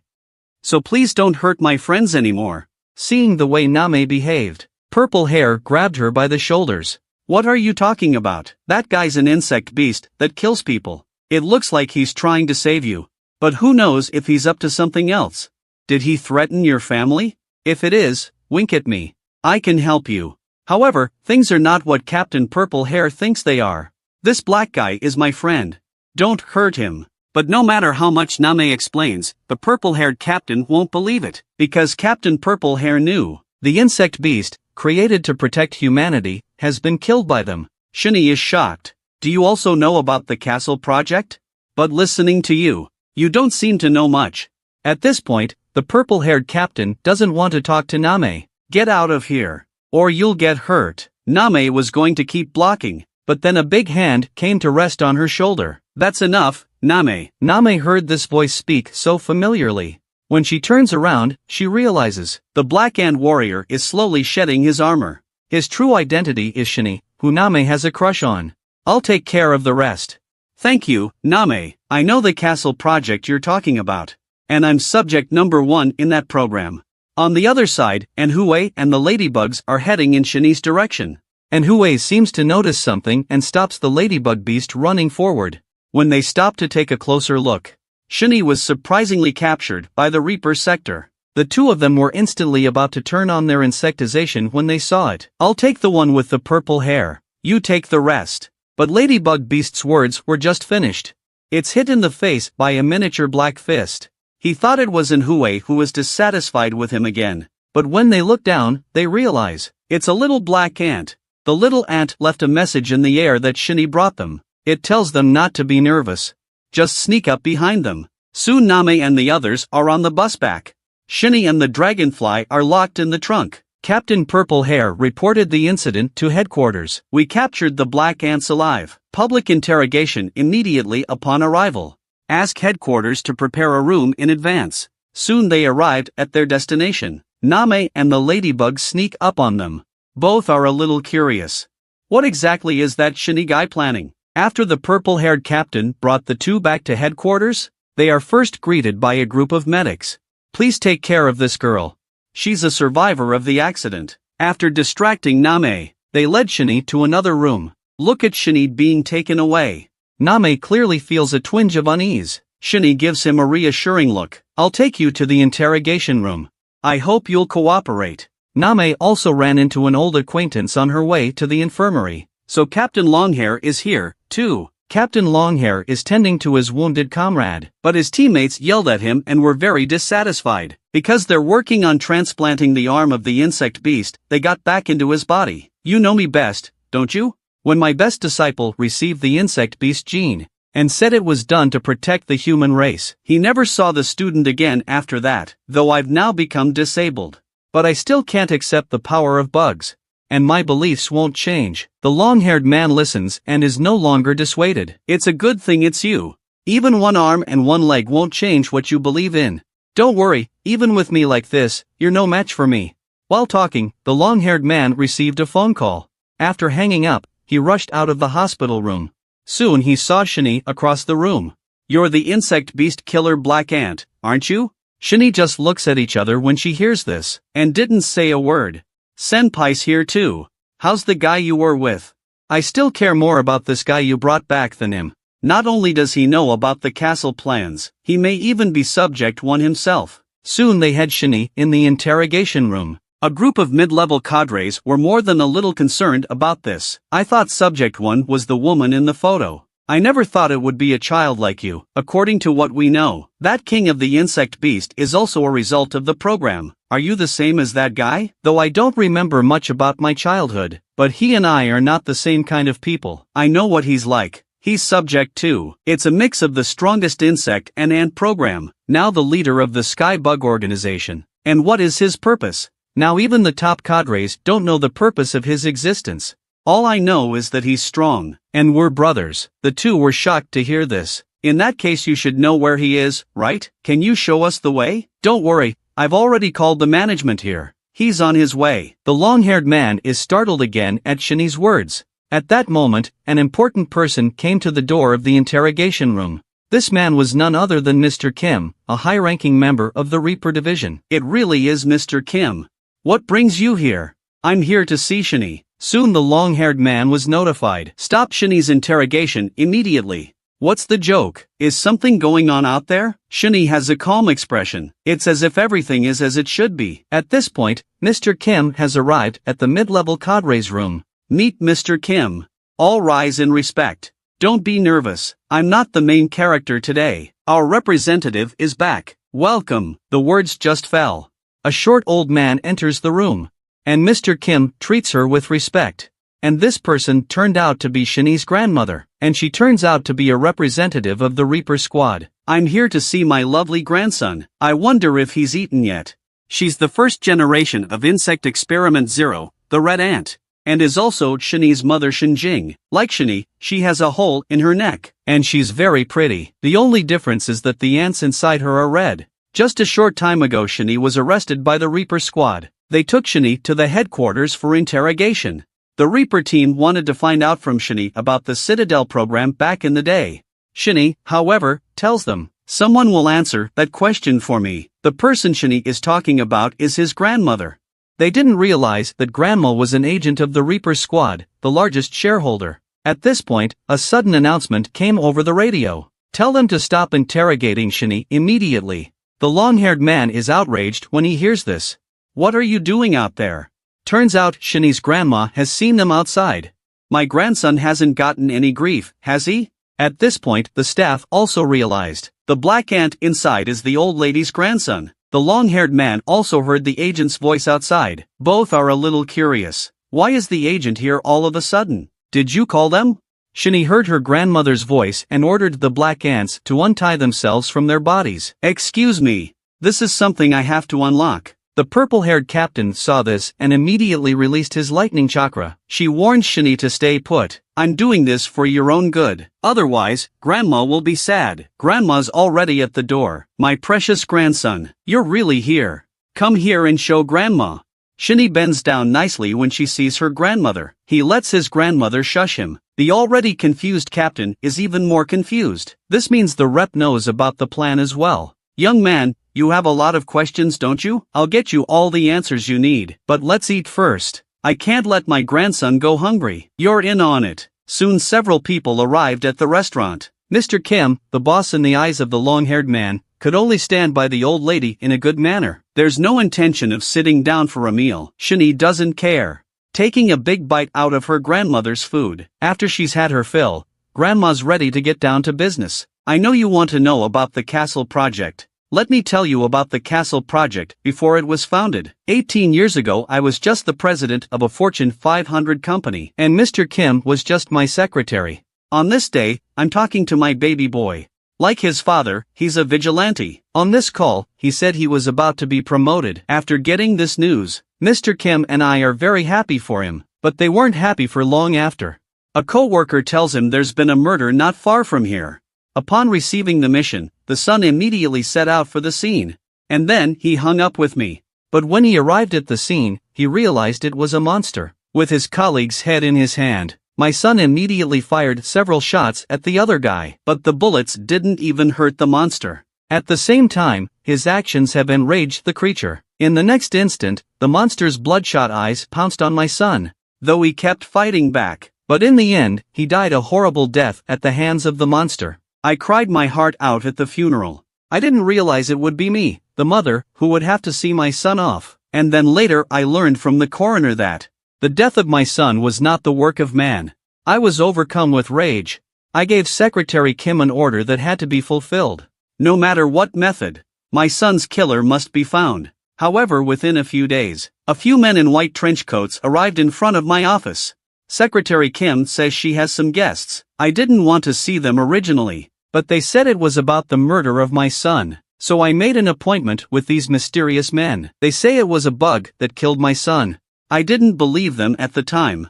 How can humans be killed by tiny bugs? But then he took out the picture in his pocket. These are the insect beasts, the ones that kill people. Where do you find these strange pictures? Also, what do you do for a living? I am Dr. Kim, who is planning to fight the insect beast. I hope you will fund our project. In return, we will find your son's killer and get rid of him. Although I really want to avenge my son, but it's hard for me to believe what you said. Well, let's ask you to look at the results of our research. The words have just left my mouth. A red monster opens the door and walks in. This is our experimental subject number 0. You can call her Red Ant. This scene really scared the old lady. It almost got Kim's secretary to call the police. Yet Dr. Kim says this Red Ant is the hope of mankind. Only to see her slowly shed her armor to reveal her human form. I am Dr. Kim's daughter, Shinjing. I hope the old lady can sponsor us. She is the Red Ant number 0 experimental subject in the Castle Project and Shini's mother. 18 years ago, the doctor approached Shini's grandmother for funding for the Castle Project, hoping for her support. In return, we will find your son's killer and root them out. But the old lady didn't believe the doctor. How could my son have been killed by a bug? Not until she saw the red ants appear. Insect beast actually exists in this world. So as not to scare the old lady, the red ants have shed their armor to reveal themselves as humans. I am the doctor's daughter Shinjing. I hope the old lady can sponsor us. With my current abilities, it won't be hard to find your son's killer. In order to avenge my son, the old lady already has plans to cooperate. You guys let me think about it. I'll get back to you in 3 days. I know you don't know more about our program. You can visit my lab. A few days later the old lady drove to the doctor's base, but when they get out of the car, they realize the lab the doctor was talking about was so simple. Both are beginning to wonder if they've come to the wrong place. It didn't take long for the doctor to come out of it. Inside, please. I'll show you the results of my research. The two of them then followed the doctor into the lab. They found a lot of bug specimens hanging on the walls. The old lady wonders why hasn't seen your daughter. The doctor says she's preparing to show you a combat demonstration. A combat demonstration? What's that? It's Shinjing versus Insect Beast. You'll find out when you come to see it. The old woman slowly walks forward. Through the glass she sees Shinjing, ready to fight. And the room in front of Shinjing holds a terrifying insect beast, with Shinjing's nod of his head. Outside, the father presses the switch. The room holding insect beast was opened, but it doesn't seem to be any insect beast that's coming out. It's a human with a broken arm. I thought you said the opponent was a bug? What's going on here? It's about to start. Please watch carefully and you will know. Xinjing is now releasing the ants in his body. Countless red ants are crawling out of the hole in her neck. They soon cover Xinjing's entire body, forming a hard armor. The insect beast on the opposite side also began to transform into insects. If you can defeat me, you can get out of here. At this point, the insect beast has also completed its transformation. An ear-piercing screech is emitted, and Grandma finally believed what the doctor said. Is that the kind of guy that killed my son? As speak, Xinjing is already wrestling with insect beast. The fight between the two has Grandma in stupefied disbelief. The insect beast swings its huge claws at Xinjing. Xinjing jumped into the air and spun his body to build up his strength. Insect beast doesn't wait to react. Xinjing sends him flying with a single kick. But when she landed on the ground in style, her body suddenly felt uncomfortable. However, the insect beast on the other side of the room doesn't give her a chance to catch her breath. Throws a wind blade directly at Xinjing. Insect beast's attack is just around the corner. Good thing the last second. Xinjing's body has regained its mobility. She raises her fist and rushes towards the insect beast, which is not far away. Insect beast reacts, but it's too late for him to dodge. Xinjing doesn't hesitate to hit him directly in the face. This hit sent insect beast straight to the ground.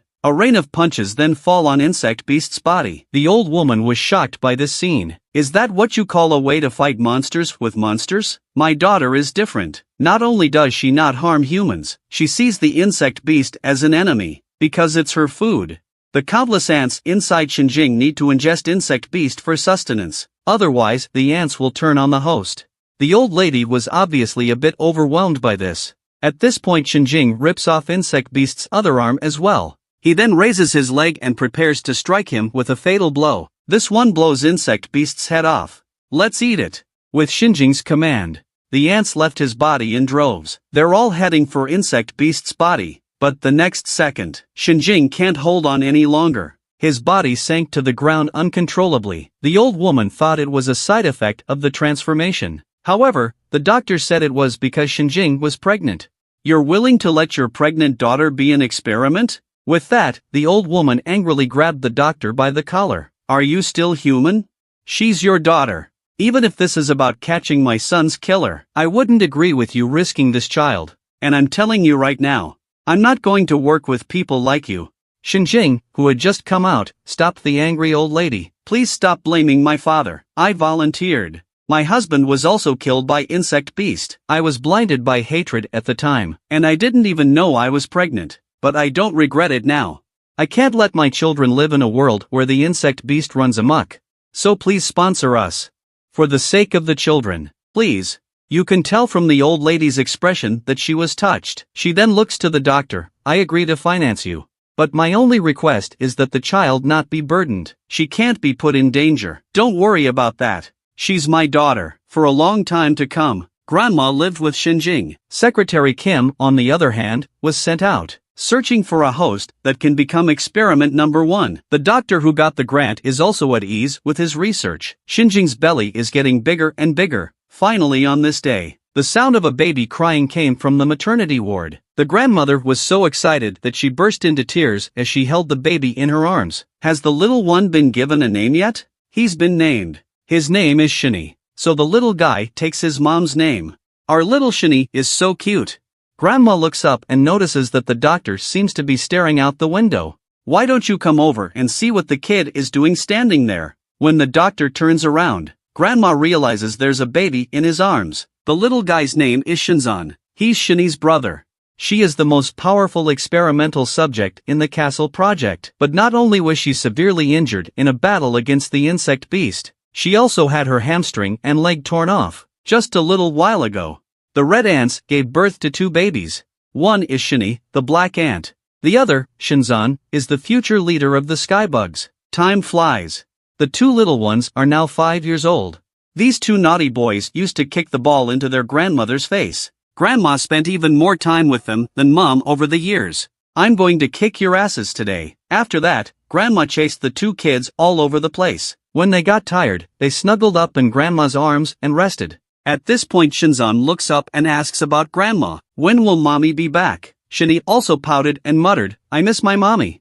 There's really nothing I can do against you. Let me take you to the lab in a couple days. Waiting for Grandma to come to the lab the day she suddenly received a shocking news. The staff said they had found her son's killer. This insect beast has recently killed over 60 more humans. The wounds are the same as your son's. At this time, my mother just finished her work and came here. Give me the location of the insect beast. Prepare to depart immediately. The old lady heard it, but she grabbed her.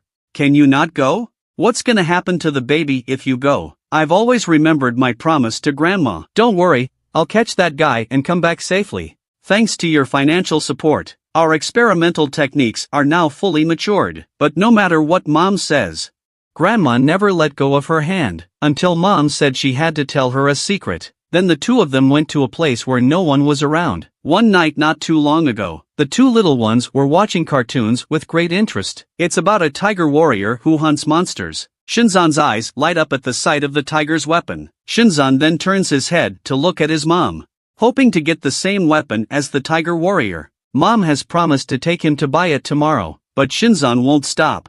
At this point, Mom's attention is on Shinzan. She doesn't notice Shini's change, until Shini used the black ants to change into a tiger blade and walked up to them. Mom's jaw dropped when she saw it. Shinzan was so happy to get the tiger's blade, he immediately ran away to play. And when he turns around, he realizes Mom is holding Shini tightly in her arms, while shedding tears and saying sorry. That's the secret Mom told Grandma. Grandma was shocked when she heard it. What about Shinzan? Is he okay? Then I took Shinzan for a checkup. There was no abnormality found. The reason why I'm telling you in advance, it's because I'm afraid Shini will scare you when I'm not around. How come? What kind of grandmother would be surprised by her own grandson? You must come back safely. I don't want to lose you as my daughter again. It turns out the two have lived together for so long. Grandma has long treated Shinjing as her own daughter. A few days have passed. Grandma is taking a nap, and the two naughty boys don't want to disturb Grandma's rest. Shinzan has come up with a great idea. Let's go prank Uncle Fail. The two of them then went to the lab hall, lay down on the window and watched the blue ants inside transform. This is an important stage in the blue ant's transformation. If he succeeds, he'll become Subject 1. The ant's obedience rate has exceeded all previous records. It's at 70%, and the two kids are watching in fascination. And that's when Shinzan also had the idea of becoming an insect beast warrior. It didn't take long for the blue ant's obedience rate to drop drastically. In the end, he fails. It's obvious he's upset too. Afterwards, the assistant analyzes the reason for blue ant's failure. If it fails to transform successfully, then he can't be Subject 1. I gave up my career as a professional boxer for your plan. Isn't it your fault that I didn't succeed? It's already a big deal that ants are settling inside you. The rest of your transformation is up to you. There's nothing any of us can do for you. The blue ant doesn't want to hear any more of this. Turned and left the lab. But just as he got to the door, he saw these two little guys. Why does Uncle always fail to transform? You're a real failure, aren't you? You're not even as good as my brother. He can even transform into a tiger blade for me to play with. At this point, Shinzan has long forgotten his mom's promise of secrecy. Soon the group came to a place where no one was around. The blue ants didn't realize that what these two little guys said was true. I didn't lie to you, did I? My brother is much more powerful than you. This is also a deep blow to Blue Ant's ego. He slowly walks over to Shini and lifts him up high. Tell Uncle, how did you do that? But Shini couldn't tell me why even after thinking about it. This caused the blue ants, who were in a hurry to transform, to become furious. Say something, seeing your brother being bullied. Shinzan takes his tiger blade and slashes at the older man. Just then, a couple of medics rush past the back. Something about Subject 0 coming back injured. The others froze in disbelief. Then they flew towards the infirmary. When the two arrived at the infirmary they realized. By now the grandmother was in tears. Mom is covered in wounds, and there's a lot of blood coming out. Don't worry, Grandma. I'm fine. I've got the guy who killed your son. This is the most evil mutant insect beast ever. And the red ants were badly injured trying to catch it. Seeing two children coming towards him, Red Ant drags his badly injured body to try and embrace them, but she falls to the ground before she can take a few steps. Grandma rushed forward to help her. Grandma, I've caught your son's killer, and the beast has been locked in a room in the lab. The doctor and his assistant are more than a little shocked to see him, though he was already securely bound. But the aura emanating from him is chilling. Is this the strongest insect beast? At this point, no one can see the doctor's ambitions. Only the insect beast inside senses the danger. He felt that the human in front of him was even darker than himself. And Mom's already in the hibernation chamber. From the assistant, Mom's life is not in danger. But due to the severity of her injuries, I may not be able to continue as Red Ant in the future. The grandma who heard this felt very guilty. If it wasn't for avenging her son's death, she wouldn't be in this state. The two little ones are crying too. Grandma felt even worse. Just then the doctor walked in. He was all gloomy, like he was sad. The aide reported Xinjing's current situation to him. The doctor slowly comes to her. Not a word was said. Grandma kept apologizing to the doctor from the sidelines. You can tell from the look on Grandma's face that she feels very sorry for the child's mother. But the next words of the doctor made the grandmother's jaw drop in shock. You don't have to apologize to me. I still have to thank you. We wouldn't have gotten that horrible monster if it wasn't for your funding. Am I right? Grandma could never have imagined this scenario. A father can still laugh. The doctor next turns his attention to the two children. He then reached out to take Shini, one of them. Grandma rushes to protect Shini in her arms. What are you doing to the child? Shini is a special being born to be chosen by ants. I'm just checking on his health. Trying to make up for his mom's shortcomings.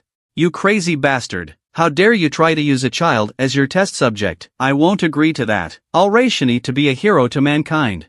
And don't forget, this is my grandson. I don't need outsiders to tell me what to do with him. Watching two relatives both fighting over their brother, Shinzan's heart feels a little bad. Watching the doctor carry Shini away from her grandmother. In Shinzan's eyes, all they seem to care about is Shini. The doctor lifting Shini high in the air. This is my perfect grandson. On his way out, the doctor told Grandma, I'll put Shini in the basement. You can come see him if you want. With that, the doctor left the premises. Grandma is now very sorry for her decision. If I had not chosen to fund my PhD, the situation would not be what it is now. Shinzan's next words were a blow to Grandma's head. It turned out that when he first learned that Shini had ants on her body, Shinzan overheard the doctor whispering to him, You're the perfect subject number one in my mind.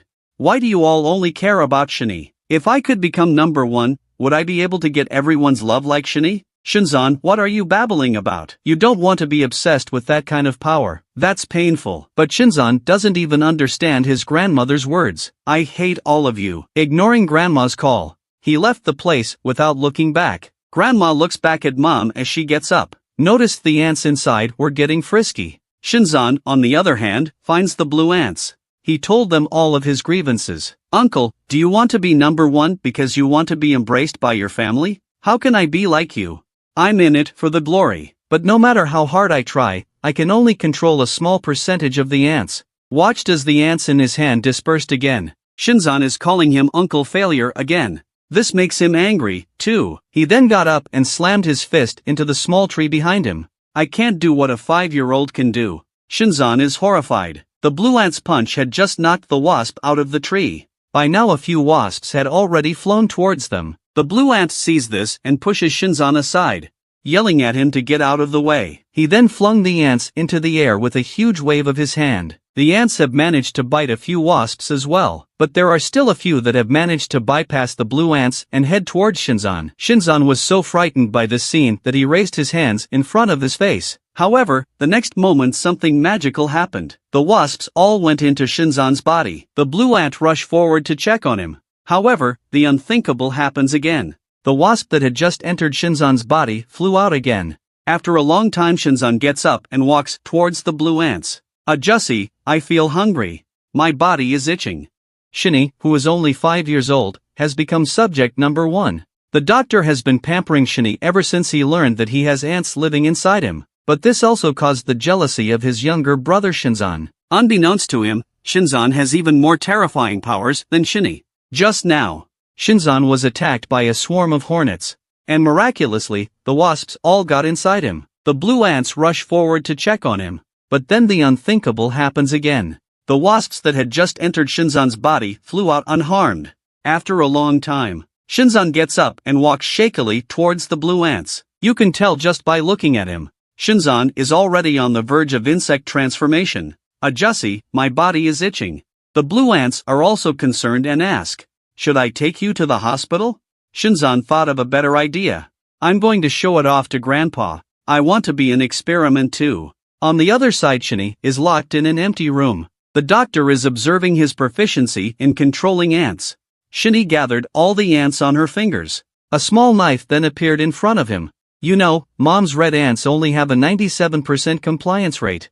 And Shinny's black ants have a 99.9% compliance rate. But every time she finishes playing with the ants, Shinny feels hungry. The ants will torture him inside then. The doctor listens and prepares an insect beast arm for Shinny, and tells Shinny to try to get the ants to eat it. With Shinny's command, the ants quickly leave Shinny's side. They all converge on the insect beast's arm. At this point, the doctor has completely mastered the properties of the black ants.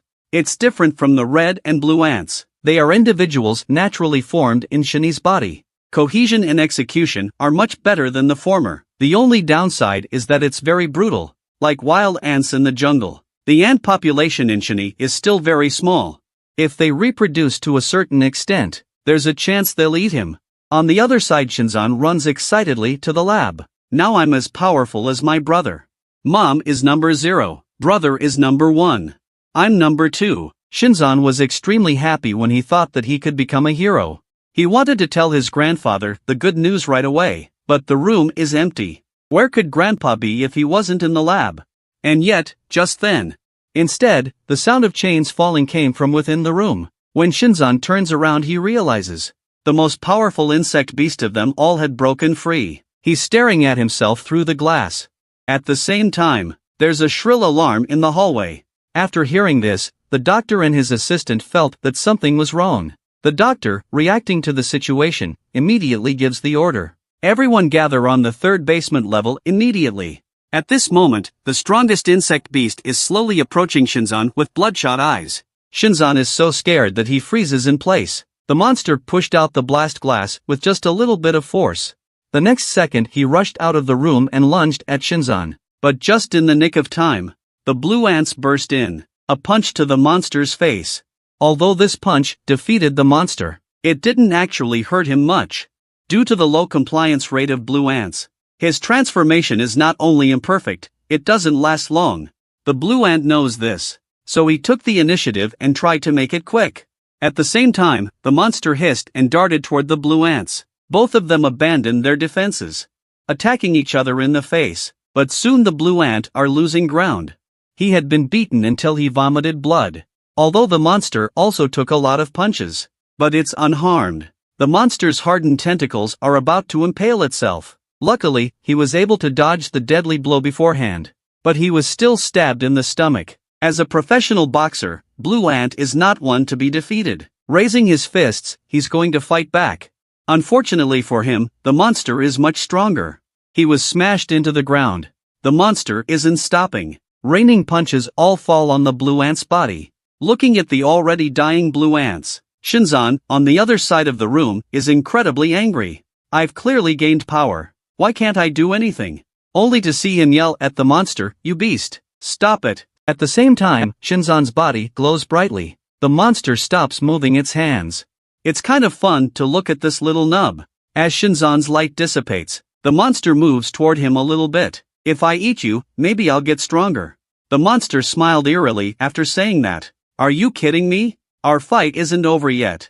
As the monster looks back at the sound, spotting a mutant wasp darting towards itself. If he hadn't reacted fast enough, it would have gone right through his head, though the fatal blow was avoided. But the wasp's speed advantage is still causing him a lot of damage. At this point, the blue ant doesn't know why he suddenly turned into a wasp. When Shinzan looked at the uncle in front of him, realizes he's not as heroic as he should be. Instead, he's more like an insect beast. The blue ant doesn't see anything wrong with that. Charging towards the monster again. This time he drives his spikes into the monster with precision. And then the buildup sent him flying. It's clear that the monster has taken a lot of damage this time as well. But the wasp is even worse at this point. He can't even stand up. The monster doesn't want to play with him anymore. Prepare to send him on his way. Shinzan, on the other side, actually stopped the monster in order to protect the uncle, only to see him extend his palm towards the monster. "I told you to stop. You stop." As Shinzan continues to exert his strength, the monster's body twists. In the end, he actually sucked the entire monster into his body, but it was also very painful for Shinzan. After a long time, a few of the doctor's men finally made it here. But they don't see the monster. Instead, they saw Shinzan's glowing little hand holding the uncle's hand. It looks like the little guy is healing uncle. The uncle who was in a lot of pain the last second. And the next second, he's got an intriguing smile on his face. Two mutant insect beasts have suddenly appeared on the streets of the country. This scene attracted a lot of people to watch. Apparently, these ignorant humans don't realize the horrors of the insect beast at this point. Just as insect beast raises his hand to finish off the human in front of him, a blue figure suddenly appeared in front of him. Then he easily sliced off insect beast's head, so he's the blue ant from the lab. At this point, he's officially subject to watching the insect beast fly away with a hostage. The blue ant converges its energy into its arm and aims it at him. As the blue ant shoots the energy out, the hostage-taking insect beast is instantly cleaved in half. But the building behind him is also shattered by this energy of his. Although blue ants rescued a hostage, but more people died in the fire because of him. Look at everything happening in front of you. The blue ant's heart is unmoving. Back at the lab, the doctor immediately put him under observation. From an assistant on the sidelines, there were 36 civilian casualties in this operation. I sent you out there so you could destroy the insect beast, not to kill humans. Are you a hero or an insect beast? The blue ant is not impressed. It's not uncommon for accidents to happen during operations. It's clear that the blue ants are enjoying their current power. Since that incident 2 months ago, blue ant feels like he's been reborn. The blue ants, who used to have an 80% compliance rate, are now at 97%. Just can't control their powers sometimes.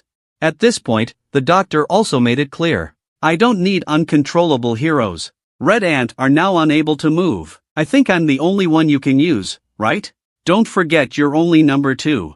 There's subject 1 above you. That's my 5-year-old grandson. I can dump you anytime I want. At this moment, the mother is calling out to her 2 children with a pot of food. This is the food that grandma has prepared for you. Shani was so happy to hear that she ran out. But why hasn't grandma been around lately? I miss her so much. Mom's confused, too. Grandma hasn't been around since she got in trouble with the doctor. But when she left, she said she'd continue her support. Next time, Mom will take you to Grandma's company to play. Tell Shinzan to come over for dinner. Just as Shani goes out to look for Shinzan, he found out that he was staying with his grandfather. At this point, Shinzan is showing Grandpa what he can do.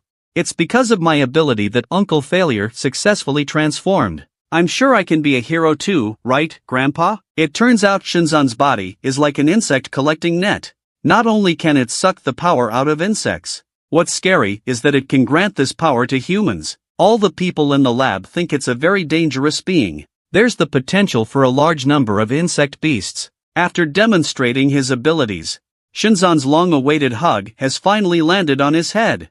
But then Grandpa's next words brought Shinzan's mood down again. You can't be a hero, because you're a failed piece of work. All of this was watched by Shani, who was not far away. Soon the night is falling. The 2 little ones lay down in their own beds. But Shinzan doesn't sleep a wink. He slowly sits up. He then crept over to Shani's face. At that moment, Mom, who was just about to fall asleep, was suddenly awakened by Shani's screams. So she rushed to the child's room. The scene in front of her immediately made her eyes widen. Only to see Shinzan was using his ability on Shani to suck the black ants from his body. If I can get the power of the ants, then I can become a hero too. However, he was greeted with a resounding slap from his mom. And then angrily questioned Shinzan, "What are you doing? Why did you strike out at your own brother?" "I just wanted to have the same power as Shani. I want to be a hero." Having ants living in your body is a pain in the ass. Why are you envious? When Mom learned that there were no ants on your body, I was really happy for you. So let's just be ordinary people. It's true that no one likes my abilities. Grandpa was right. I am a failure. After saying that, Shinzan ran outside despite his mom's shouts, but he just ran to the door and realized that Grandpa had come here. It turns out that he could clearly see everything that happened in the house just now on the surveillance camera. "I'm here to take Shinzan. Shani must not be harmed in any way." After saying that, he sent his men to take Shinzan under control. On his way out, Shinzan looks back at his mom with reluctance. Mom wants to keep him, but there's nothing she can do. The doctor arranged for Shinzan to be isolated in a separate room. Shinzan is never allowed to leave the room without gaining the ability to control him. The doctor icily announced the rules for controlling Shinzan. At this point Shinzan feels abandoned by his family, and he feels that he is not a failed work. It was the only one that was perfect. This boy even hurt his brother in order to become a human hero. But Shinzan's behavior was not only met with a severe slap in the face by his mother, and finally, he was taken away by his grandfather and locked up in a dark laboratory. But at this point, they didn't realize how terrifying Shinzan was. Half a month later, Mother came to the doctor. "It's been so long, isn't it time to return Shinzan to me?" But the doctor is unmoved, and said that if he couldn't control Shinzan's powers, he could never let him go. At this point, the blue ant is outside the door, listening in on the conversation. He knows how vicious the doctor can be, even though it was his grandson. But when it comes down to it, that guy's not gonna take it lying down. The blue ants have mastered the art of transformation, but it's not easy for him. Without energy to replenish them, these ants will tear through his body. At this point, the blue ant suddenly senses a danger pheromone. The red ants are also reacting, and they're sure the pheromone is in the lab. But what they don't know is that the source of the danger is the darkened Shinzan. Mom is worried that Shinzan is in danger, so she dropped the doctor and rushed out. The blue ants saw this and followed closely behind. On the other side, several lab workers were thrown from the room. The culprits were none other than Shinzan and the being behind him. Security arrived and pulled the trigger on Shinzan without saying a word. The bullet didn't hurt them, and that move completely pissed off Shinzan. Under the protection of the ontology, Shinzan slowly raises his right hand, aimed at the security officer who had attacked him. Several golden energies came to the men in an instant. Under Shinzan's control, the two men's bodies floated into midair. Even Shinny in the distance sensed the dangerous energy. Mom finally arrived here a few minutes later. By now Shinzan has turned the security personnel into two insect beasts. Mom mistakenly thought they were going to do something bad to Shinzan, so she yelled at Shinzan to run. She wants to transform, but she can't control the red ants in her body because of her previous injuries. When Shinzan saw this, she completely had a showdown with her mother. "Did you see that? That's what I can do. A power greater than any other. Recognize me." After talking, he takes control of the two insect beasts and charges right at his mom. The unsuspecting mother was pinned to the ground by them. No one expected Shinzan would order insect beast to kill mom. "My stupid son. Mom has always approved of you." At this time, mother has turned into a red ant. She kicks an insect beast in the head. Another insect beast's lower half was shattered by her punch. Then she came to Shinzan and wrapped him in her arms. "My baby boy, mommy shouldn't have hit you. It's mommy's fault." Actually Shinzan didn't want to hurt mom. He also seems to be under the mind control of something. The body behind him doesn't care. Straight out of the gate, he stabbed his mom through her body. Shinzan is completely flustered by this. "Don't you dare hurt my mom." However, it seems that the main body didn't hear Shinzan's command. It's about to open its mouth and eat mom. But it's a good thing the blue ants got here in time. A punch sends the opponent flying, but it also managed to enrage the main body, only to see him shoot several poisonous stings at the blue ants. The blue ant sees this and converges his energy into his hands. While getting rid of the stinger, he also beat the opponent into pieces. I don't know why. Shinzan's body has become much weaker. At that moment, Shinzan remembered his mother. Just as he knelt down beside his mom and cried, Grandpa arrived with a grim expression on his face. Shinzan looks like he's seen a lifeline. "Grandpa, please save mom." But Grandpa responded with a cold bullet. "You monster, stay away from my daughter." Shinzan couldn't believe that his grandfather would shoot him. "A failure like you doesn't deserve to live." He pulled the trigger on Shinzan again. Luckily, Blue Ant was able to shield him from the bullet in time. "You're a madman to do this to your own grandson. His existence is a threat to humanity. I order you to get out of my way." "You think I'm going to follow your orders? Then don't blame me for being cruel. I'll get rid of you altogether." The blue ants are not happy about this. Try it if you can. What the hell happened to make an old man turn a gun on his grandson? Just a short time ago. Shinzan, imprisoned in the lab, completely blacked out. He used his powers to lift two guards into the air, turning them into inhuman insect beasts. Even made them kill their own moms. Mom took out 2 insect beasts by taking on the appearance of a red ant in excruciating pain. Then he took Shinzan in his arms and apologized. The power of a mother's love was exchanged for Shinzan's humanity. But in the end, Mom was stabbed through the chest by Shinzan's body. And this is not Shinzan. Just as Shinzan fell to his knees and cried, the doctor arrived with a grim look on his face. Without hesitation, he pulled the trigger on Shinzan. "You monster, stay away from my daughter." And this act has caused Shinzan, who has just been replaced by his mother's humanity, to fall into the abyss once again. The blue ants on the side see this and rush to shield Shinzan in their arms. "You're a madman to lay hands on your own grandson." And the doctor said, "His existence is a threat to humanity. And order the blue ants to get out of the way." The blue ants don't believe in this crap. "Then we'll just have to get rid of you altogether." The blue ants are not impressed. "Try it if you can. One side is for the peace of mankind. The other side is for the protection of young children. Looks like you're not going to be a hero, are you?" The blue ant thinks the opposite is true. What he's doing now is more heroic. At this point, Shinzan is already sweating cold sweat. The doctor puts his hand to his chest when he hears the blue ant's words, then pulled a remote control out of it. When the blue ants saw this, they suddenly felt that something was wrong. In the blink of an eye, he disappeared. When he reappeared, he was in front of the doctor. "What do you want with this thing, you old fart?" So the doctor's been wary of him since that incident. The blue ant thought he was just planting a bomb on himself. The doctor, however, stated that it was something much more terrifying.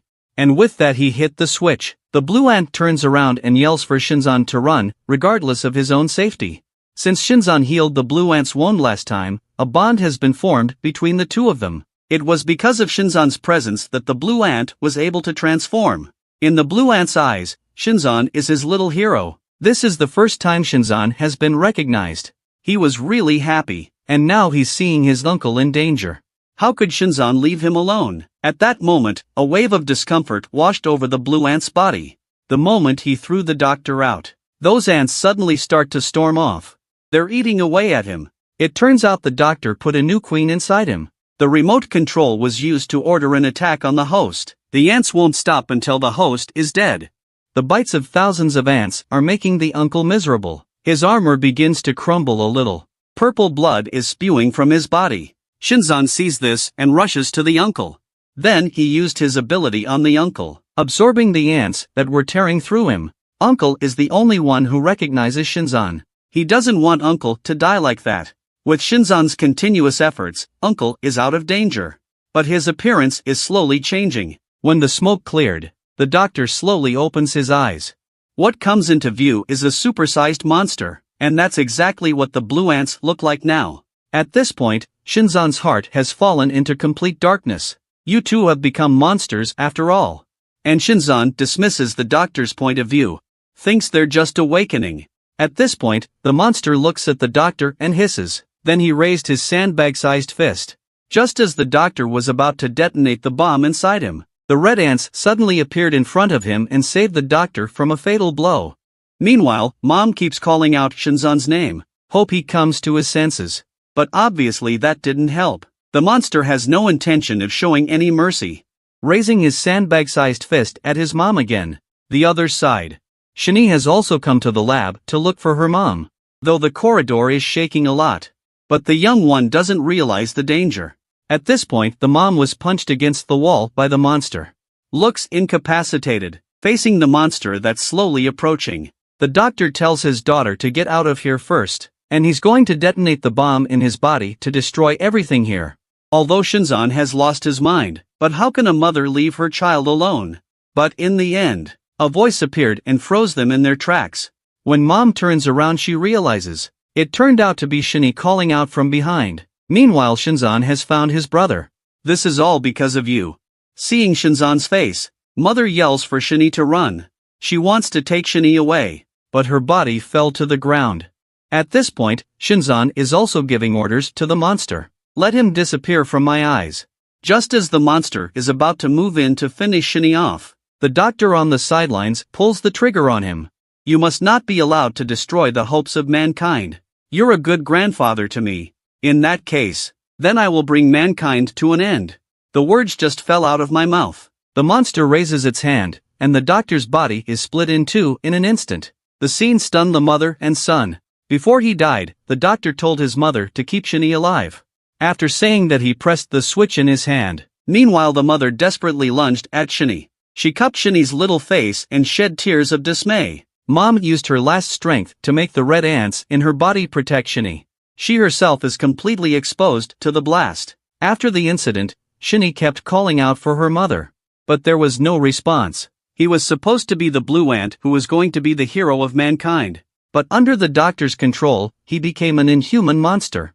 He just flicked his arm. The doctor was split in two in an instant. But before he died, the doctor activated the bomb hidden inside him. Mom attached all her ants to Shini's body to protect him. She was drowned in the explosion.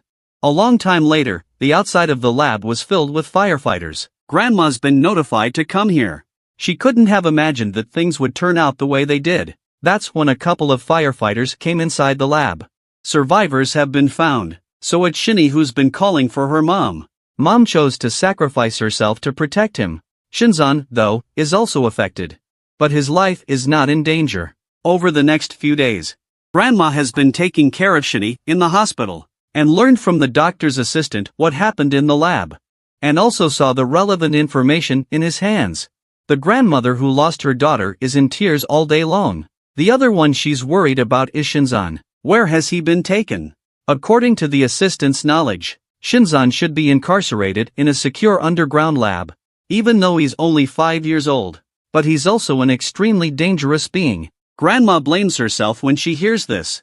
If I had chosen to give up the sponsorship program, then the doctor wouldn't have created monsters in order to destroy them. A few days later, Grandma prepared a funeral for the doctor and the others. The original happy family became what it is now because of the experiment. Grandma, am I an orphan now? Silly boy, don't you still have a grandmother? From now on, you'll live with Grandma. Back to the office. Grandma made an important decision. She left all the business to Secretary Kim. She had to raise Shini herself. And here Grandma finished telling what she knew. Because of the sheer volume of information, it will take a while for a few people to digest it. Captain Glasses also finally realizes where the monster that escaped the other day came from. But there's one thing he still doesn't understand. So where is Shinzan now? Hearing this, Grandma's expression turns serious. Are you trying to destroy him? The two captains were so frightened by the appearance of Grandma that they broke into cold sweats. Says it's not like that. But it's not a good idea to just let it go. It's just a matter of time before the human race dies. Grandma understands that. But what's the solution now? At this point, Shini on the other side of the room finally spoke up. Then let me get rid of him. Those words shocked everyone. Can you get rid of your own brother with your own hands? Shini answered in the negative. But I can destroy his powers. Before this, Shini had done experiments. Insect Beast was turned back into a human using ants inside his body. If the ants can eat the Insect Beast hidden inside Shinzan's body, it might be enough to destroy his powers. On the other side, outside the Reaper sector, MANHUA and the Ladybug Beast are still bored waiting for Shini. Obviously nothing happened. But both of them have a bad feeling about this. And it didn't take long. A mysterious figure suddenly appeared on an empty street. This scene is just watched by the two men in the car. This man's face is looking more and more familiar to them. At that moment, MANHUA suddenly remembers something. Isn't this person the top 6 of the Skybug organization? Only to see the man make a million things like soap bubbles at the gate. The security guard on duty obviously doesn't realize the danger. How old is that guy over there to be playing with such childish things? The words just fell. The little guard is ready to touch the flying soap bubbles. But the moment the bubble breaks, a red light suddenly flashes. Then the guard was reduced to pieces. MANHUA and Ladybug saw this and rushed towards the man. Why are you here? I hate it when people keep me from getting off work. You'd better mind your own business. Last episode it was said that one of the top 6 executives of the Skybug organization attacked the Reaper headquarters. And this scene just happened to be watched by MANHUA and Ladybug Beast on the sidelines. The two of them rushed towards the man. At that moment, an ear-splitting alarm went off in the headquarters. The two long-haired captains got up in a hurry to check it out. The attacker was seen in the surveillance camera, but he was only one person. It's still just a non-insectoidal power user. And the MANHUA who confronted him. They found out from Shini that those two were his friends. There is no danger. but he has to go out and help. On his way out, he tells the glasses guy to get grandma out of here and he'll be right behind him. On the other side, the two Manhwas stood in the way of the intruders. How come it's just you two? Isn't there a black ant? Is it time to think about joining our Skybug organization? What the hell is this Skybug organization? Why are you guys running around here? Do we need a reason to do what we do? But I'm here to retrieve our lost arm. And to confirm the existence of a certain someone. And Manhua both are a little confused. Who would be the person he was talking about? More importantly, the remaining 5 masters will also be attacking the Reaper sector in the near future. And Manhua is shocked by this. Are you suggesting that the Skyworm organization is going to declare all-out war on humanity? Things are getting interesting all of a sudden. You know I hate working overtime. That's why it bothers me when I see all these ants out there making trouble. After that he gave a big wave of his hand. Countless bubbles flew towards the Reaper personnel who went out to meet them. And Manhua sees this and rushes to block the bubbles in front of him. The ladybug beast then rushes toward the intruder. On the way, he discovers tiny bombs hidden in the bubbles. And he rushes to warn Manhua to be careful. And Manhua learns that his body is spinning in the air. She's trying to blow the bubble aside, but it did set off the bomb in the bubble. Luckily, Manhua reacted in time to get out of the way of the explosion. The Reaper team members aren't so lucky.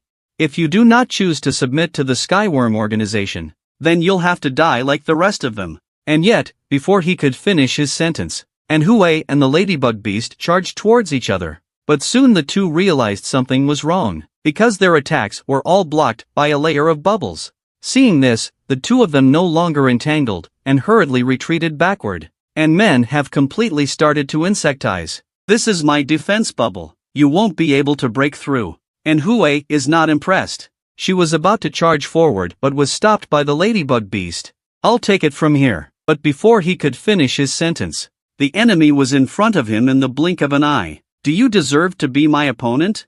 How can the ladybug bear such an insult? He swings his fist directly at his opponent, but it only hit the air. At that moment the man appeared behind the ladybug beast like a ghost. I'm a different kind of person. Are you surprised you can't feel my pheromones? After that, he kicked Ladybug in the face. This kick sent him flying several meters away. And Manhua on the side was also secretly shocked. She can't see the enemy's movements at all. It's a lopsided situation. His proud fists can't even touch his opponent. Finally got a hit. But this is still a flaw deliberately exposed by the enemy. Because he knows the ladybugs can't break his bubble. And then a roundhouse kick sends him flying again. You know why you guys are so weak? It's because you can't get out of your current form. I knew you were a ladybug right away. And your friend is a silk moth. But can you tell what kind of bug I am? Call me Bubbles if you can't tell. At this point, the ladybug is half on its knees and has lost the ability to fight again. Bubble Man doesn't bother with him anymore. He just disappears into thin air. His target is none other than Manhua, who is watching the battle from the sidelines. Actually, the one thing I'm really proud of is my speed. After saying that, he raised his leg and kicked it towards Manhua. This heavy kick went straight to Manhua's body. Manhua's body falls like a cannonball. Ladybug Beast slams his fist into the ground helplessly. He's always challenged the strongest to break through. Instead of getting stronger, he became a clown. The World Championship is a joke. All because of these heavy and obstructive bodies. It's not really my style. After saying that, the Ladybug Beast actually tore up his armor in a hard way. At this point, the Bubble Man also slowly fell to the ground. And Manhua is also unconscious. The Bubble Man comes to her and tries to destroy her. This directly stomped a huge crater in the ground. But he didn't crush Manhua into a meat pie. Not waiting for Bubbles Guy to react, two little ladybugs attacked him. What's this again? Are you going to continue to struggle? It turns out the ladybugs saved Manhua just in time. He carefully lowers Manhua to the ground. He then suddenly appeared in front of the Bubble Man at an alarming speed. At that moment, Bubble Man also detected a hint of danger from his opponent. I hear you pride yourself on your speed. Then let's compare whose fists are faster. He is Bubbles, one of the 6 masters of the Skybug organization. Even Manhua and Ladybug are no match for him. Just one turn, and Manhua was knocked unconscious. Ladybug Beast also lost the ability to fight again. He slams his fist into the ground in anger. He's always challenged the strongest to break through. But in the end, instead of getting stronger, he became a clown. At that moment, he remembered the conversation he had with Hannah. Is it true that that little bug you developed can make people stronger? Hannah answers in the affirmative, after saying that she wants the ladybug beast to taste it. But the ladybug beast refused decisively, because he wants to be strong on his own. But Hannah says it won't be easy, but as a friend, she's very supportive of the ladybug beasts. Because the larvae are only temporarily providing a power drug. When your thirst for power reaches its limit, you will metamorphose. This is the second awakening. At this time, Ladybugman just reached the critical value. He rips off his armor, successfully awakening his second form. At that moment, Bubbles sensed a hint of danger. But no matter what you become, I will tear you apart with my own hands. With that he charged at the ladybug beast. And Ladybugman is also eager to give it a try. Not only did he feel his body became much lighter, but also there is even inexhaustible power. Soon the two were fighting. At that moment, MANHUA slowly woke up. When she opened her eyes, she was stunned by the scene in front of her eyes. Only a red and a blue ball of light kept colliding in the air. The red ball of light is the fast-moving ladybug. He can now easily keep up with Bubbleman's speed. Bubbleman throws a powerful kick in anger, but the blow is easily blocked by the little ladybug. Ladybug Beast sees the moment and raises his fist at Bubbles Guy. The punch hits Bubbleman's face with pinpoint accuracy, knocking him out of the air and into the ground. Bubbleman's legs are on the trunk of a tree. His body rushes towards the ladybug again like a cannonball. But halfway there, he suddenly loses his target. It turned out that the ladybug beast came behind him at a much faster speed. The ladybug beast slams Bubbleman into the ground with a straight punch. After a long time, Bubbleman finally flew through the smoke. He never expected. The ladybug has become so powerful after just one evolution. In that case, then let's try my best trick. After saying that, his leg transformed into countless shadows and kicked at the ladybug beast. However, the ladybug didn't give a damn about his opponent. All of his attacks are blocked by the little ladybug. Bubbleman is clearly upset. Attack Ladybugman again. But the ladybug takes his punch with ease, and says that his attack is not worth dodging at all. I'll show you what real boxing is all about. The words just fell. The ladybug beast swung its fist and charged at its opponent. The punch landed precisely on Bubbleman's midsection, and it went right through his chest. Bubbleman couldn't hold out any longer. A mouthful of blood was spat out. That's what you get for beating up my friend. Now you can go to hell. Bubbleman is completely flabbergasted. It's obviously too late to beg for mercy. With a violent explosion, the ladybug beast returns to its human form. MANHUA, on the other side of the room, is also incredibly shocked. This guy actually took out the top brass of the Sky Bug organization. At that moment, a figure arrived in front of MANHUA, turning back to find. So it was Shinny who came here. What took you so long? The ladybug took out the enemy a long time ago. But at that moment Shinny suddenly showed a serious look on his face. MANHUA also sensed something was wrong. What is this horrible feeling of oppression all about? It's like being surrounded by enemies. The ladybugs, not yet aware of the anomaly, turn around. See that? Black Ant, I'm winning this battle. But before he could finish his sentence, there's a sudden stab of pain behind him. Waiting for Ladybug Beast to turn around to realize, it's Hannah, who hasn't been here for a while. It's been a long time, my friend. Congratulations on completing your second awakening. I don't know if you remember Kong Dajuan from Club 6. If Shinny hadn't come along in the first place, Kong Dajuan could have been one of the top brass in the Skybug organization. But the real terror in Club 6 is Hannah. She developed a larva that not only strengthens itself, ordinary people can be transformed into insect beasts. Those who are gifted can even have a second awakening. It was not long ago that the ladybug awakened to his second form. Even the top brass of the Skybug organization was punched through his chest. Looking at Shinny, who was walking slowly towards him, the ladybug beast would have liked to show off, but there's a sudden stabbing pain behind him. He turns around and realizes it's Hannah, who he hasn't seen in a long time. Whether it's strength or heart, this girl is definitely not simple. The ladybugs have just been through a terrible battle, and with Hannah's poison needles, the ladybug can't hold out much longer. It slowly collapses to the ground. I'm so sorry, my friend. It's what I have to do to be recognized for my research. The research Hannah is talking about is these mutated insect beasts behind her. And MANHUA is shocked to see this. There are so many members of the Skybug organization. But Shinny, on the sidelines, dismisses her thoughts. He has a feeling that these are the same larvae that he encountered at the club. Only these ones in front of him seem to have evolved twice. As we speak, 2 shells suddenly explode in the swarm. Turns out it was a Reaper team member that attacked them. The leader was a hedgehog under Captain Longhair. Hedgehog has called for support from the other squads. But their situation is basically the same as here. They've all been attacked by the Skybugs. Until the captain returns, it's up to Hedgehog and Beige to hold off the enemy as long as they can. At this point, Hedgehog suddenly points in Shinny's direction and yells, "The 3 people in front of us are friendlies. Our mission is to defend the base as best we can." The words just fell. The team rushes towards the enemy with weapons in hand. And Hue sees this and feels bad. "Let's get out of here. We'll leave this to the Reaper division. Now is not the time to go. My grandmother hasn't been safely evacuated." At this point, Captain Longhair is taking Grandma and Secretary Kim out of here through the secret passage. Name is also following a staff member who is preparing to leave the headquarters.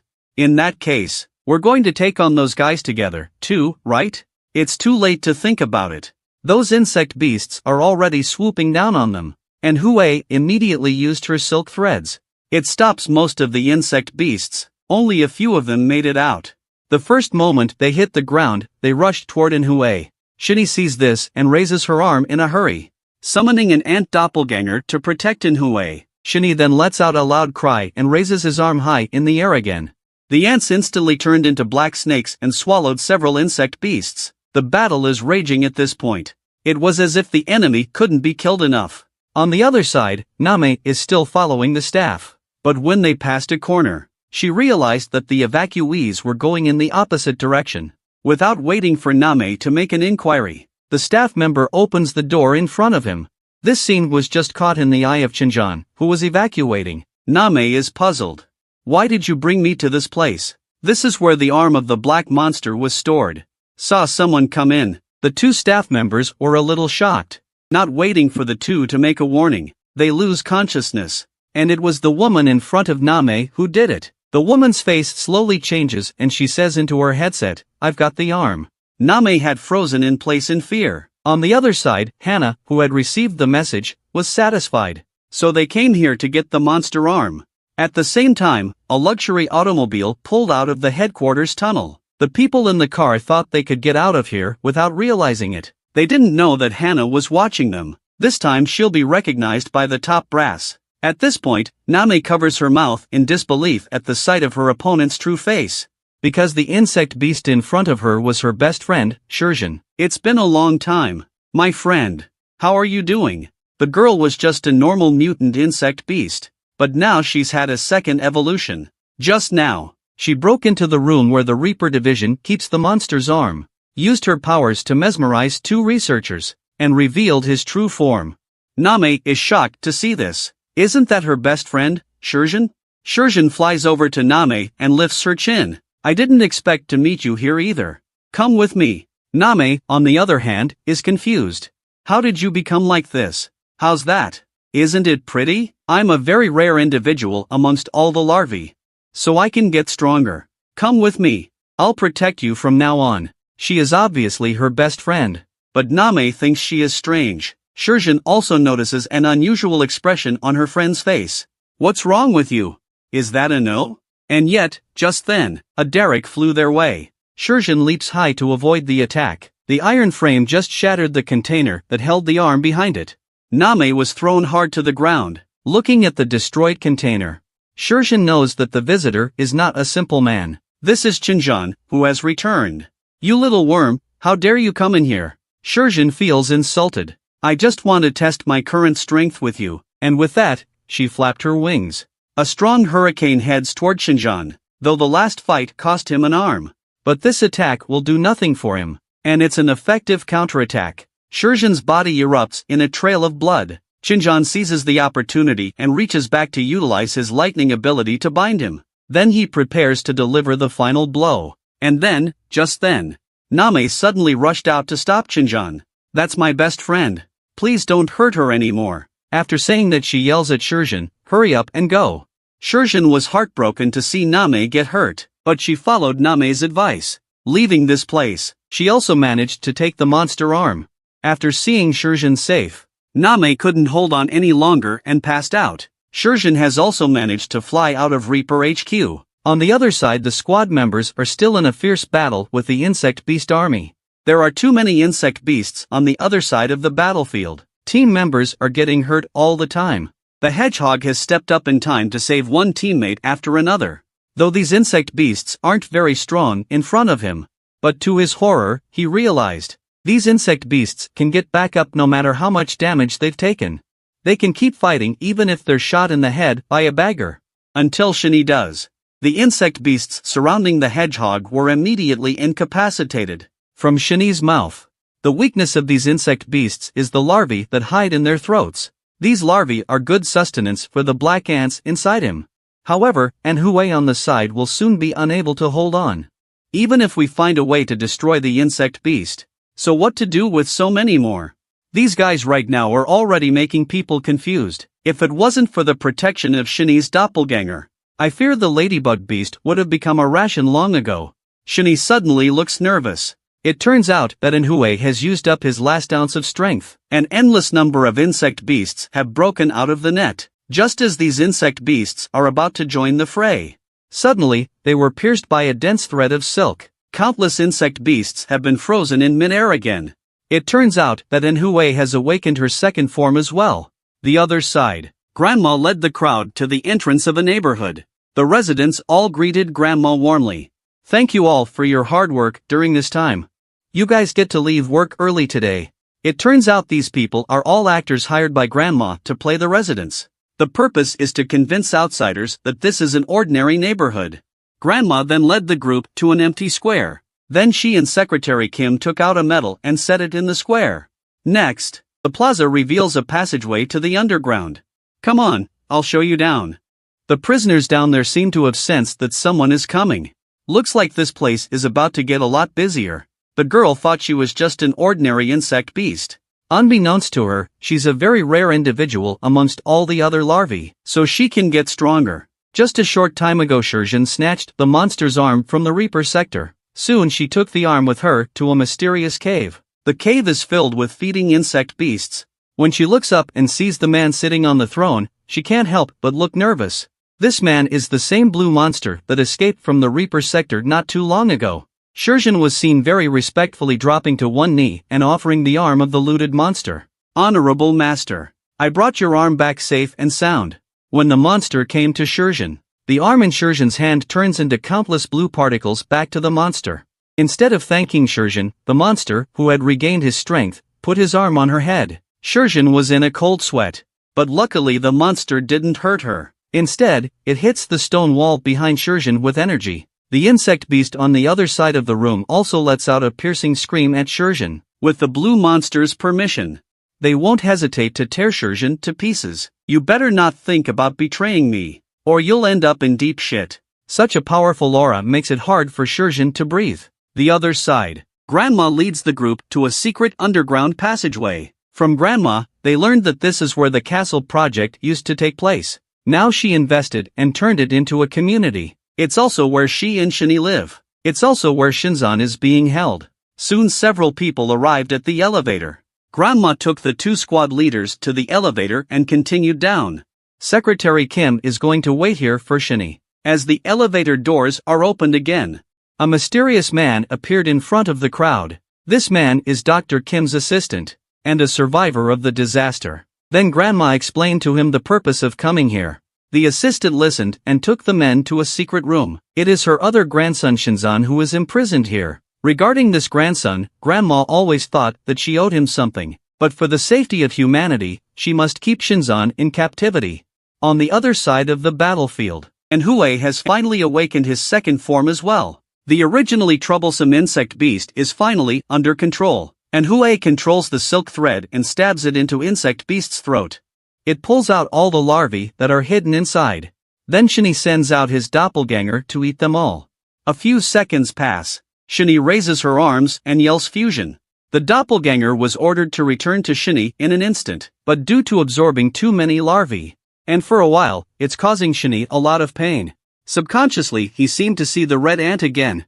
and his body slowly started to turn red. Manhua, on the other side, notices something wrong with Shinny. But before she could say anything, Shinny suddenly told him to follow him. Without waiting for Manhua to react, Shinny leaps into the air. Manhua saw this and followed closely with Ladybugman.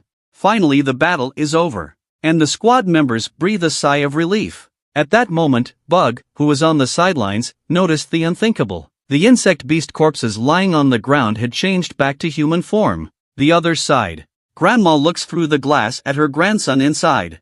Shinzan, who has not seen her grandma for a long time, expressed that she misses her very much. What took you so long? At this time, Shinzan also spots the two captains behind the grandmother. The guests are surprisingly armed. Are you here to kill me? Grandma panicked a bit when she heard Shinzan's words. It's not like that, Shinzan. They're all employees of my company. How can a grandmother lay hands on her own grandson? But Grandma's explanation Shinzan clearly doesn't believe. So what is the purpose of your visit here? We are waiting for Shinny here. He said he might be able to cure you. Shinzan freezes for a few seconds at first after hearing this. Then he began to scoff loudly and uncontrollably. Are you, an old woman, an old fool? Just what can a guy with ants in his body do? I've been locked up here for 11 whole years. Even if he could cure me, I refuse. Just as Grandma is about to persuade Shinzan again, suddenly there was a violent explosion behind him. The two captains felt something was wrong. Turning back to find a blue monster throws Secretary Kim to the ground and slowly walks towards them. The two men see this and rush to shield their grandmother behind them. But the monster doesn't pay any attention to them. Instead, it looks behind them to Shinzan. Shinzan also looks at the monster in front of him and finds it particularly familiar. You're my hero. I'm gonna get you out of here. With that, the monster is in combat mode. The two captains didn't flinch either. The purple-haired captain guards grandmother. The long-haired man then rushes toward the monster. However, the monster simply waved its arm gently. The powerful energy came to the long-haired man in an instant. After a violent explosion, the long-haired man has been seriously injured, even affecting the two men behind him. The purple-haired captain keeps calling out for grandmother. It turns out that grandma was blown out of her mind. The boy was held underground for 12 whole years, because he grew up with a dark heart, and he has a terrible power. Not only can he turn ordinary humans into the terrifying insect beast, he can also absorb the power of others and use it for himself. 12 years later, Grandma came to visit this grandson with two of her men. Instead, they were attacked by a monster. It was the same blue monster that escaped from the Reaper sector. Though there are two Reaper captains here to hold the fort, Grandma was still caught in the crossfire of the battle and was seriously injured and unconscious. On the other side, Shinny's body is glowing red and he's speeding there. He has a very bad feeling about this. He senses a force stronger than ever at his grandmother's location. He must get to where Shinzan is being held before something happens to Grandma. But things are not looking good here. As the purple-haired captain called out to her, she gradually regained some consciousness. On the other side, the blue monster punched the long-haired captain and sent him flying. The sheer force of it made him lose his center of gravity. The blue monster doesn't intend to leave him alone. Once again, it rushes forward with its fists raised. But what he didn't expect was, he misses with that punch. It turns out the blue monster was targeting Shinzan behind him. The punch cracks the room where Shinzan is trapped. A pair of robotic arms suddenly extend from behind the monster and grab him in a death grip. It turns out that Dr. Kim's assistant has arrived in a mech. The purple-haired captain saw the right moment to raise his lightning-charged fist and rush at the monster with the long-haired man. The combined blows of the two clearly dealt a heavy blow to the monster. They finally have a moment of respite. The assistant doesn't let the two continue to fight. Instead, hoping they can protect the rep and Secretary Kim out of here. I'll take care of the rest. Please ensure the safety of the delegate. The purple-haired captain also stopped talking, picked up the agent and the long-haired man and left the area. The blue monster's body is firmly bound and cannot be pursued. It can only watch them go. The assistant is still worried about Shinzan's safety inside. At this point he doesn't realize that these monsters are actually working with Shinzan. Seeing that Shinzan is not in danger in the safe house, then he stopped worrying. Prepare to press the button that will destroy everything in this place. However, his arm stopped in midair without control. It turns out that Hannah, who had been invisible, had stopped him. Shinzan, who was bound to his seat, also slowly stood up. Again, this is Hannah's doing. Now there's no one to stop me. At this point, the assistant also finally realized. The guys who attacked this place were all Shinzan's men. Shinzan doesn't want to talk shit to the people holding him either, unleashing a terrible energy at him. Hana sees this and jumps aside in a hurry. Hana sees the assistant's body emit a bright golden light. Soon he was transformed into an ugly insect beast. It was also the first time that Hana saw the true power of creating the insect beast. Afterwards, Shinzan comes to the blue monster. It's been a really hard time for you, uncle. The other side. The two captains have escaped to the exit with the two wounded. The purple-haired captain hopes the long-haired man can lead them away. Just in case, she's going to stay behind. But before they could finish their sentence, Hana flew out with her assistant who had just turned into insect beast. Also appearing are the blue monster and Shinzan. At this point, the two have realized it's obviously too late to leave. Shinzan is also walking towards them while pretending to be concerned about his grandmother's injuries. He then suddenly used his ability on a few people. Even if you die, you have to give me a chance to take revenge. The two captains saw this and rushed to the side. The energy landed right on top of a pigeon. Just a moment, and that pigeon became the terrifying insect beast. Without waiting for the two to react, the insect beast rushed towards them. The insect beast's sharp wings managed to scratch them both. The purple-haired captain's center of gravity is unsteady and he accidentally throws his grandmother out of the way. The insect beast sees the moment and charges at grandma with its bloody mouth open. But Shinny was there in time. Stomped on insect beast's head. Look at the unconscious grandmother on the ground. Shinny handed her over to the two captains and told them to take her to the hospital. Shinny prepares to stay on her own. His thoughts are now on killing Shinzan. But if he wants to kill Shinzan, he must first deal with this blue monster. The monster also saw Shinny's thoughts and took the lead in the attack. Shinny punches the monster in the face with a lot of hate. However, the monster dodges all of his next attacks. The monster raises its arm as it sees Shinny's opening. The monster then sends out a blast of air at Shinny. Shinny's body could only keep retreating. A powerful blade of ki destroys a building directly behind it. Shinny spins around the monster with his speed. Then Shinny suddenly accelerates, aiming his knee at the monster's head. But it's like the monster saw right through him. He grabbed Shinny's neck with his backhand. Then he drives his knee into Shinny's abdomen. Shinny's body flies backward uncontrollably from the blow. The force of the impact crashes through several buildings behind him. The blue monster doesn't intend to leave Shinny alone. He dodges in front of Shinny. A heavy punch sends Shinny straight to the ground. It's not just red ants that can be heroes. I can be a hero, too. After saying that, the monster split Shinny in half with a big swing. But in fact, it was only one of Shinny's doppelgangers. The real Shinny was already behind him. Shinny gazes at the monster in front of him as if he's looking at a dead man. As the monster turns to counterattack, Shinny stabs him in the gut. The ants that turned into blades took the opportunity to all enter the monster's belly. Shinny shouts frantically, "Eat him!" Soon the monster was eaten and its true body was exposed. What Shinny didn't expect was, the monster's body is the corpse of the uncle. Just by looking at him, you can tell the monster was already a dead man before he fought Shinny. At this moment, the lifeless monster raised its arm towards Shinny again. Shinzan suddenly came in front of Shinny and stopped the monster's attack. "Uncle will always be my hero. Thank you for your hard work during this time. Now you can rest." After saying that, Shinzan inhaled the uncle into his body. Shinny on the side was full of shock and asked him what the hell was going on. Learned from Shinzan. Uncle's been dead since the lab explosion. After that, Uncle is Shinzan's doppelganger, so to speak. Now you can die in peace. With that, he stabbed the blade into Shinny. "You steal the show in the outside world. Do you know what I've been through all these years? Now it's my turn. I want to taste the power of my mother." Then he reached down and choked Shinny. He then used his powers to absorb all the ants in Shinny's body. On the other hand, MANHUA is still searching for Shinny. At this moment, there is a sudden blinding light from below. And then there was a violent explosion. I don't know how long it took. Shinny slowly opened her eyes. "You finally woke up." It was then that Shinny realized he was in a hospital. "What about Grandma? I'm so sorry." The agent disappeared after the explosion that day. There's one more piece of bad news. The insect beasts around the world have been getting very aggressive lately. The current Reaper division is no match for them. Shinny doesn't care.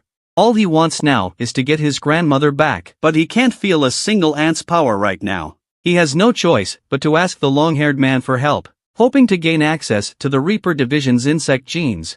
This surprised both of them. I'll do anything to save Grandma. But has Shinny really lost his power? Even Shinny himself hadn't noticed that there was a vicious ant inside of him glowing red. And that concludes the first season of Black Ant. Let's look forward to the second season.